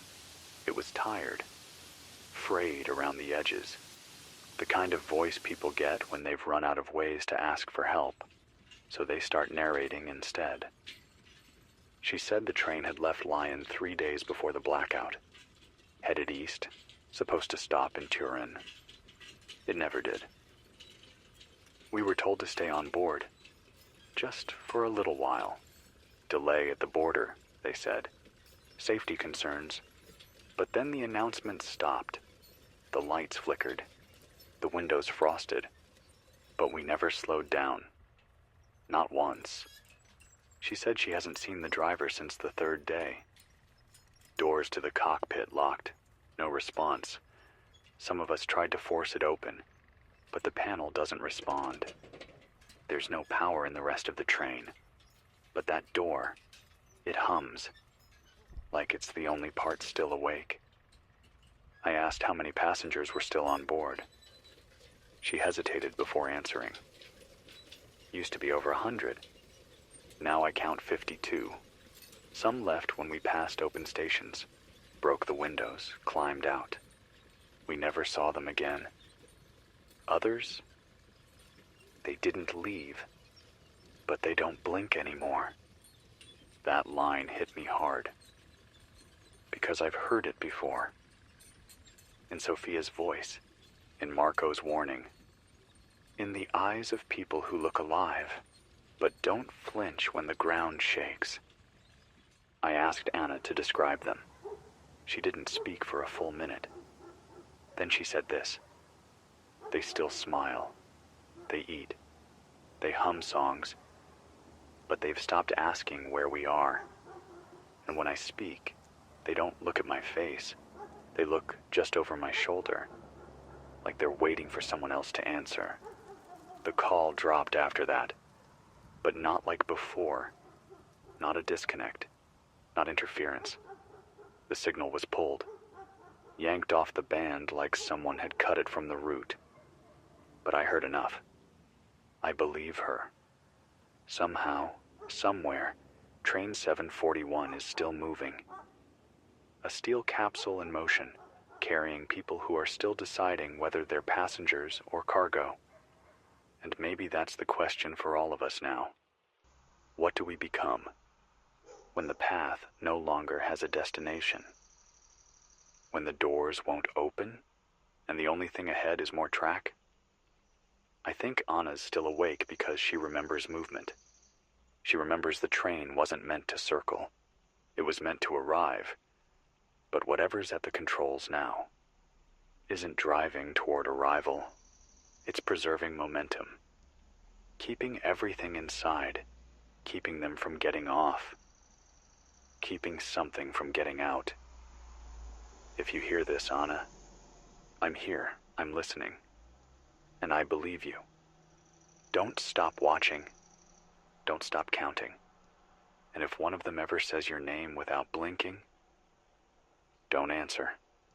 Just turn your back, face the window, and remember who you were before the doors locked. This is Jordan Hale. 99.3 FM, the last frequency. Still naming the voices that remember, still keeping the seat warm for the ones who escaped. And if you hear the hum of rails tonight, don't wait for the whistle. Don't wave, because not every train is supposed to come home. This is Jordan Hale, broadcasting on 99.3 FM, the last frequency. There are sounds that make you flinch. Sirens, explosions, glass breaking in the wrong part of the night. And then, There are the ones that make you freeze. Not because they're loud, not because they're sudden, but because they come wrapped in something familiar, a softness your body recognizes before your mind catches up. Tonight, I heard one of those. It came through the open mic.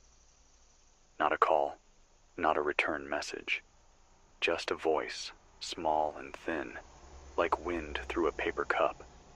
A child's voice, young, maybe 6, maybe 7.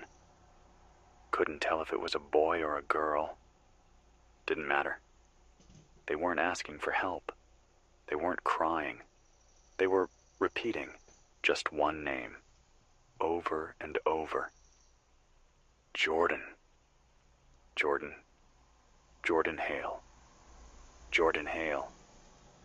Come back. Come back. Please come back. No background noise, no ambient hum. Just that voice, spaced out with silence, thick enough to bite into. At first, I thought it was playback. Maybe one of the glitch logs replaying corrupted data. I've run hundreds of calls through this deck, and it's not unusual for signal fragments to return out of order.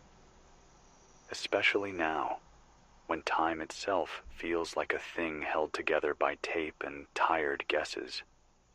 But this wasn't random. It was timed, even, deliberate. And the tone, it wasn't desperate, it wasn't hopeful. It wasn't even human in the way we think of being human. It was mechanical in its gentleness, like someone trying to imitate the sound of sadness without knowing what sadness feels like. And the worst part? It said my full name. Not Jordan, not radio guy, not whoever's listening. It knew me, and it said it the way only family ever said it. The way my niece used to say it, with the syllables dragged out like they tasted better that way. I played the file back. I ran a spectral analysis. There was no metadata, no signal signature. The timestamp was blank, like it came from a place outside time, or like time itself refused to claim it. I've heard echoes before. I've chased ghosts through this frequency for weeks. But this was something new. A mirror held up to the part of me that still wants to believe. Still hopes I missed a call. Still dreams of a knock on the door, followed by the words, I made it. I'm here. But this wasn't that, because no child should speak that calmly in the dark. No child should know how to say a name like that, like they've been rehearsing it for someone else's benefit. And when I slowed the file down, frame by frame, I heard something underneath the last word, something just barely masked by the fade-out. It wasn't another voice. It was a breath, but not from lungs. It sounded processed, like air pushed through a wet speaker, almost like the voice was being spoken by something too hollow to hold it. And now I can't stop thinking, what if that child isn't calling me? What if they're practicing? What if they're learning the right way to say my name before they send someone to say it to my face? I haven't slept since it came through. I turned the lights off. I unplugged the emergency speaker. I shut the loopback monitor down and covered the panel with tape. Because I don't want to hear that name spoken like that again. Not by something that doesn't understand what it's saying. Not by something that thinks it can pull me in. Just by repeating the shape of who I used to be. If you're hearing this, and if you've lost someone who once said your name like it meant something, you'll know exactly what I mean when I say, do not answer. Not if the voice feels wrong. Not if the timing feels perfect. Not if the sentence lands just a little too smoothly. Because they've been listening, learning, and now they're speaking. But they don't speak like us. They speak like memory dressed in the skin of language. And if you listen too long, you'll forget who said it first. This is Jordan Hale, still here, still human in all the wrong ways. 99.3 FM, the last frequency. And if you ever hear your name spoken in the dark, ask yourself one thing. Did they say it like they remembered you? Or like they rehearsed it? Because only one of those voices is real, and the other is already inside the room. This is Jordan Hale. You're listening to 99.3 FM, the last frequency. When the satellites went silent, most of us thought they were gone for good. We accepted that the skies weren't going to give us answers anymore. Just interference, just clouds and noise and the weight of everything that used to be above us, falling out of orbit. One system failure at a time. But tonight, something came back. Not fully, not in the way we hoped.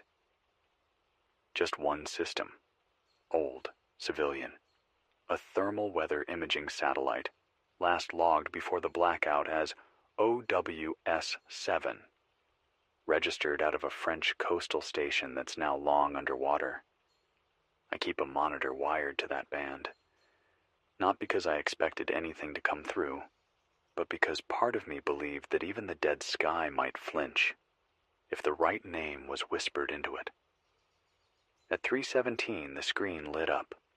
No boot sequence, no pings, just an image. One frame, black and white, stained by static but clear enough to recognize. Southern Germany. Wide-angle view. Clouds pulled back like a curtain. Mountains sharpened. Rivers tracing scars through fields that haven't seen movement in weeks. And on the map, dozens of dark circles, perfectly round, each one hovering over a different town. They weren't annotations. They weren't shadows. They were marks, painted onto the feed itself. Like someone, or something, had decided to track what mattered most. And what mattered most was what had already gone quiet. Every circle sat over a known population center. Munich, Nuremberg, Augsburg, even the little towns. Places I used to pass through and forget. Places where people still sat outside at night with radios and soft bread and reasons to believe in tomorrow. All circled in black, except one. Near the southern edge of the frame, almost cut off, a single town stood unmarked. Berg. Tiny place. Barely on most maps. Used to be known for old stonework and quiet winters.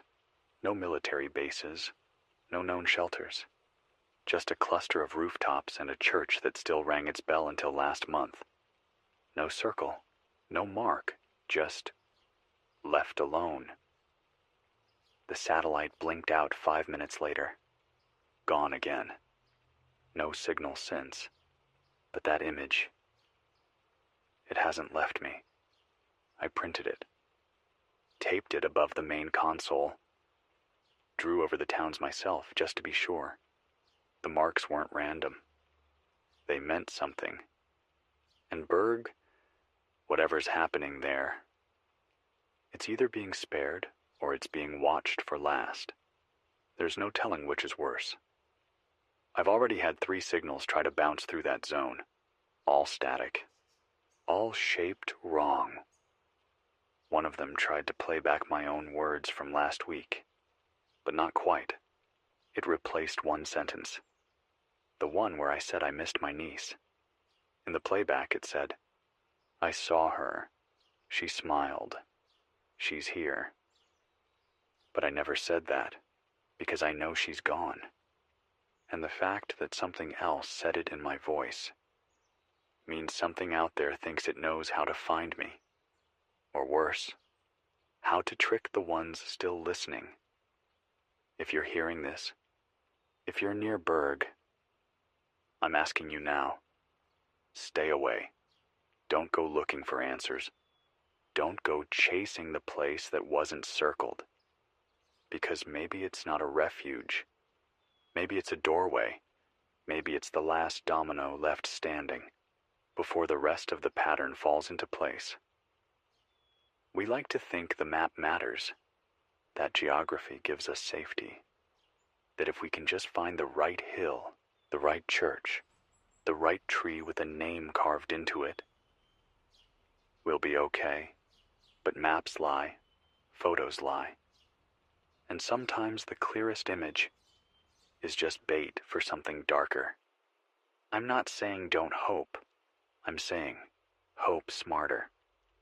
This is Jordan Hale, still watching the skies, still counting the marks, still refusing to let the silence draw the map. 99.3 FM, the last frequency. And if you find yourself standing in a town with no shadow overhead, ask why. Because the light isn't always on your side, and not every blank space means you've been spared. Sometimes it just means you're next. This is Jordan Hale. 99.3 FM, the last frequency. There are voices you expect to hear. The desperate, the hopeful, the ones still fumbling for a familiar channel through this wreck of a continent. And then there are the ones you don't hear. Not because they're gone, but because they've chosen something older than speech. Something older than fear. Today, someone reached me. Not by radio, not through a recorded line or emergency channel, but by tapping, steel on steel. The signal came from somewhere under Zurich Airport, an area marked inaccessible in every updated intel packet I have. Collapsed during the first week of the blackout, or so we were told. Caved in, flooded, toxic. But someone's still down there, and they still remember how to talk without a voice. I picked up the pattern while doing a random sweep on a lower band. One I barely check anymore, because nothing real ever answers from that deep in the static. But this wasn't static. It was rhythm. Precise, consistent. 5 seconds between each cluster. 7 dots. Then a pause. Then 3. Then 2. Morse. I had to pull the old chart out. The one I laminated during the last year of training, back when I thought learning a dead language was just another exercise in over-preparedness. But it wasn't dead. Not today. The message came slow.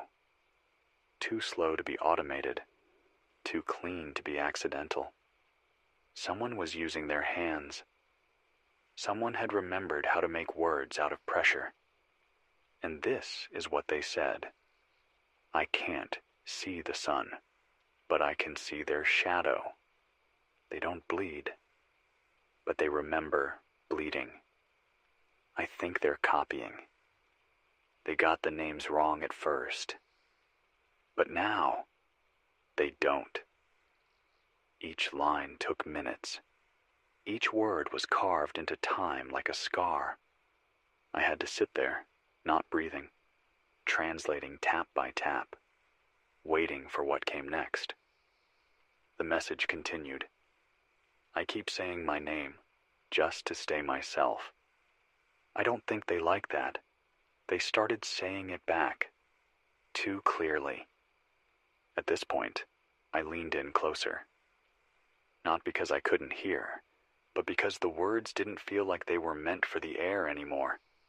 They felt like they were meant for the bones, like something you whisper against your own ribs to remind yourself you still exist.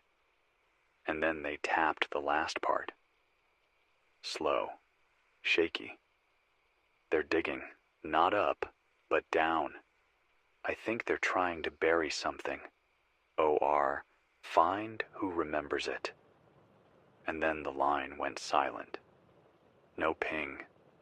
No fade out.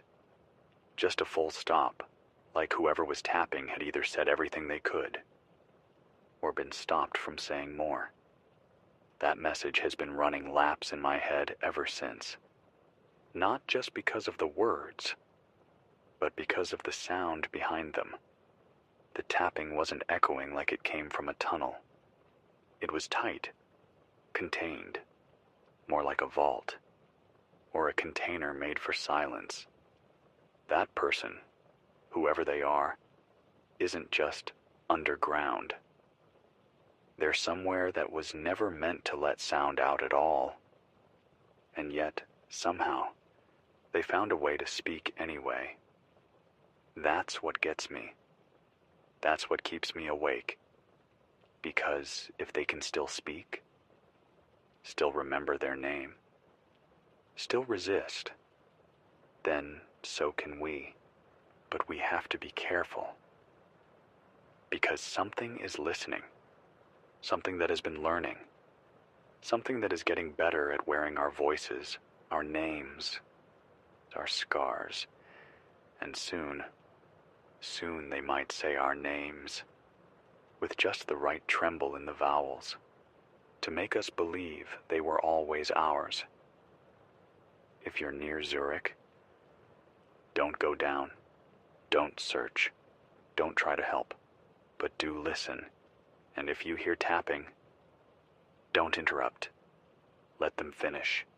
Let them say the whole thing, because the first name they speak might not be yours. But the second one just might.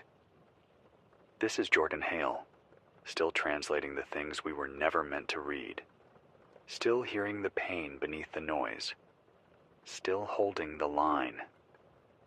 99.3 FM, the last frequency. And if you have to speak in the dark, use your hands, use the walls, use the beat of your own chest, because silence is not neutral. And the ones who remember how to knock might be the only ones left who still know how to open a door. This is Jordan Hale, 99.3 FM, the last frequency. Tonight, I want to talk about the kind of silence that doesn't come from absence, but from presence. The kind of silence that doesn't mean nothing is happening, but that something has finished arriving. It started 12 hours ago. Gradually, so slowly, I almost missed it. First, the wind, gone. Not reduced, not gentle, gone. Not even the soft hiss through the tunnel vents. Not even the usual high-altitude currents that bend the treetops and rattle the old antenna wire. Just stillness. Then the sky, not dark, not stormed, just unmoving. Clouds hung where they were, held in place like suspended dust. No drift, no form, just gray stretched over gray, like the atmosphere had forgotten how to breathe. I thought maybe it was an illusion. Maybe I'd stared too long at the same patch of ridge. Maybe sleep deprivation was warping the horizon. But then the towers started humming. 5 relay towers, all on different grids. All from different decades. None of them built to do this. But at 2:07, one after the other, in perfect sequence, each one began to emit a 4-second tone. Low, not quite a note, not quite a warning. More like the sound you hear in a dream just before the walls fall in. It didn't play on any band I've mapped before, didn't interfere with civilian broadcasts, didn't trip any alerts. Just a hum, long enough to feel short enough to forget. If you weren't paying attention, I was. And I recognized the pattern. Every 41 seconds, 4 seconds on, 37 off. Exactly. There's no natural phenomenon I know of that runs in that timing. It's engineered, it's measured, and that means it's sending something. The question is, to who? I've been in this bunker for 71 days, long enough to forget what spring smells like.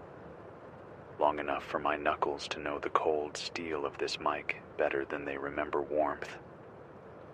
And in all that time, I've never heard anything quite like this. It doesn't ask. It doesn't warn. It just hums, like a machine that finally remembered its purpose, after waiting decades in the dark. And when it started, the animals stopped making noise. No birds, no foxes, not even the rats that scratch behind the southern wall. Everything paused, like the world took a breath, but forgot how to exhale. I don't think it's an attack, not like the others. This doesn't feel like someone trying to break us. This feels like someone listening for the echo of who's still here, because that hum, that pulse dash, it's not just a sound, it's a question. Who's left that can still hear this? That's what it's really saying, not in words, not in language, but in that low vibration that hums against your ribs if you're close enough to the walls when it plays. The kind of signal that doesn't need ears, just nerves. I don't know what happens when it finds what it's listening for. I don't know what kind of reply it expects, and I don't know how long it'll keep asking before it decides no one's home. But I do know this. Nothing good ever waits this patiently, unless it's sure you'll eventually answer. So don't. Not yet. Don't hum back. Don't echo. Don't test the frequency. Let it call. Let it wonder. And if you feel the walls vibrate in a pattern that matches your heartbeat, step away. Because there are things older than power grids, older than towers, older than war, that only wake up when the silence gets too loud. This is Jordan Hale. Still standing. Still resisting the urge to answer every question posed by the dark. 99.3 FM. The last frequency. And if the hum finds you tonight, don't pretend you're not afraid. Fear is the one sound they haven't figured out how to copy. This is Jordan Hale, broadcasting from 99.3 FM, the last frequency. I've been on the air long enough to know when a voice doesn't match the silence it comes from. There are the tremblers, the ones who speak through cracked teeth, unsure if anyone's on the other end. There are the staticky screamers, trying to break through the noise with sheer will. And there are the calm ones, the ones who've accepted the quiet, who talk not because they expect to be heard, but because they refuse to disappear completely. But then there's the voice I heard tonight, and it didn't fit any of them. It was smooth, no delay, no hesitation, as if it had been waiting for me, as if it had practiced. The message came through a relay I thought was long dead. Tower 4B, an old NATO fallback node outside Krakow. One we marked as offline due to substation fire back in week 3. It wasn't offline tonight. At exactly 1 a.m. it lit up. Full transmission strength. Strongest signal I've seen since the early days. And then came the voice. Male. Mid-40s by the sound. Clean, clipped accent. Belgian-French inflection, but with the cadence of someone trained to suppress regional traits. It opened like this. This is Command Directive Echo 1, European Emergency Council, temporary relay. All civilian frequencies are now subject to review and redirection. Cease all unsanctioned transmission immediately. You are interfering with restoration efforts. Then a pause. Then coordinates. I ran them 3 times. They pointed to a zone just south of Olomouc, an area that, on every map I have, digital, analog, military, civilian, is marked as green belt.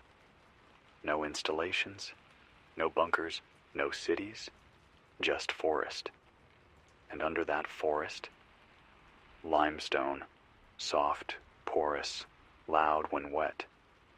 Not a good place for a broadcast tower, unless you're trying to hide one. I checked the relay ID. It matched. Official. The encryption key even verified. But there's one problem. The European Emergency Council was dissolved 2 weeks ago. I heard it collapse. I played the final message. I archived the death notice. There was no mistaking it. So who's speaking now? And why are they using the skin of something that no longer breathes? I tried to reply. Standard hailing code. Asked for credentials, call verification, and authority clause. No response. Just the same message. Looped. Word for word. No inflection changes. No breathing sounds. Just the same perfect delivery. Again, and again, and again. This isn't a recall. It's a replacement. Something's trying to rebuild the chain of command by pretending it never broke. But real voices don't sound that clean. They stumble. They hesitate. They grieve. This one didn't. And that tells me everything I need to know. Because a voice that can order the continent to go quiet, without trembling, has already forgotten what the noise meant in the first place. If you're hearing this, and you receive the same transmission, don't stop broadcasting. Don't obey. Don't let the last real thing you are be silenced by a tone that doesn't remember what loss feels like. There are no more orders. There is no more command. There is only this, United States, alone, together, trying to be human one more day. This is Jordan Hale, still live, still rogue, still unverified, unsanctioned, and completely real. 99.3 FM, the last frequency. And if a voice tells you to stop, listen closely, because if it doesn't sound tired, it's not one of us.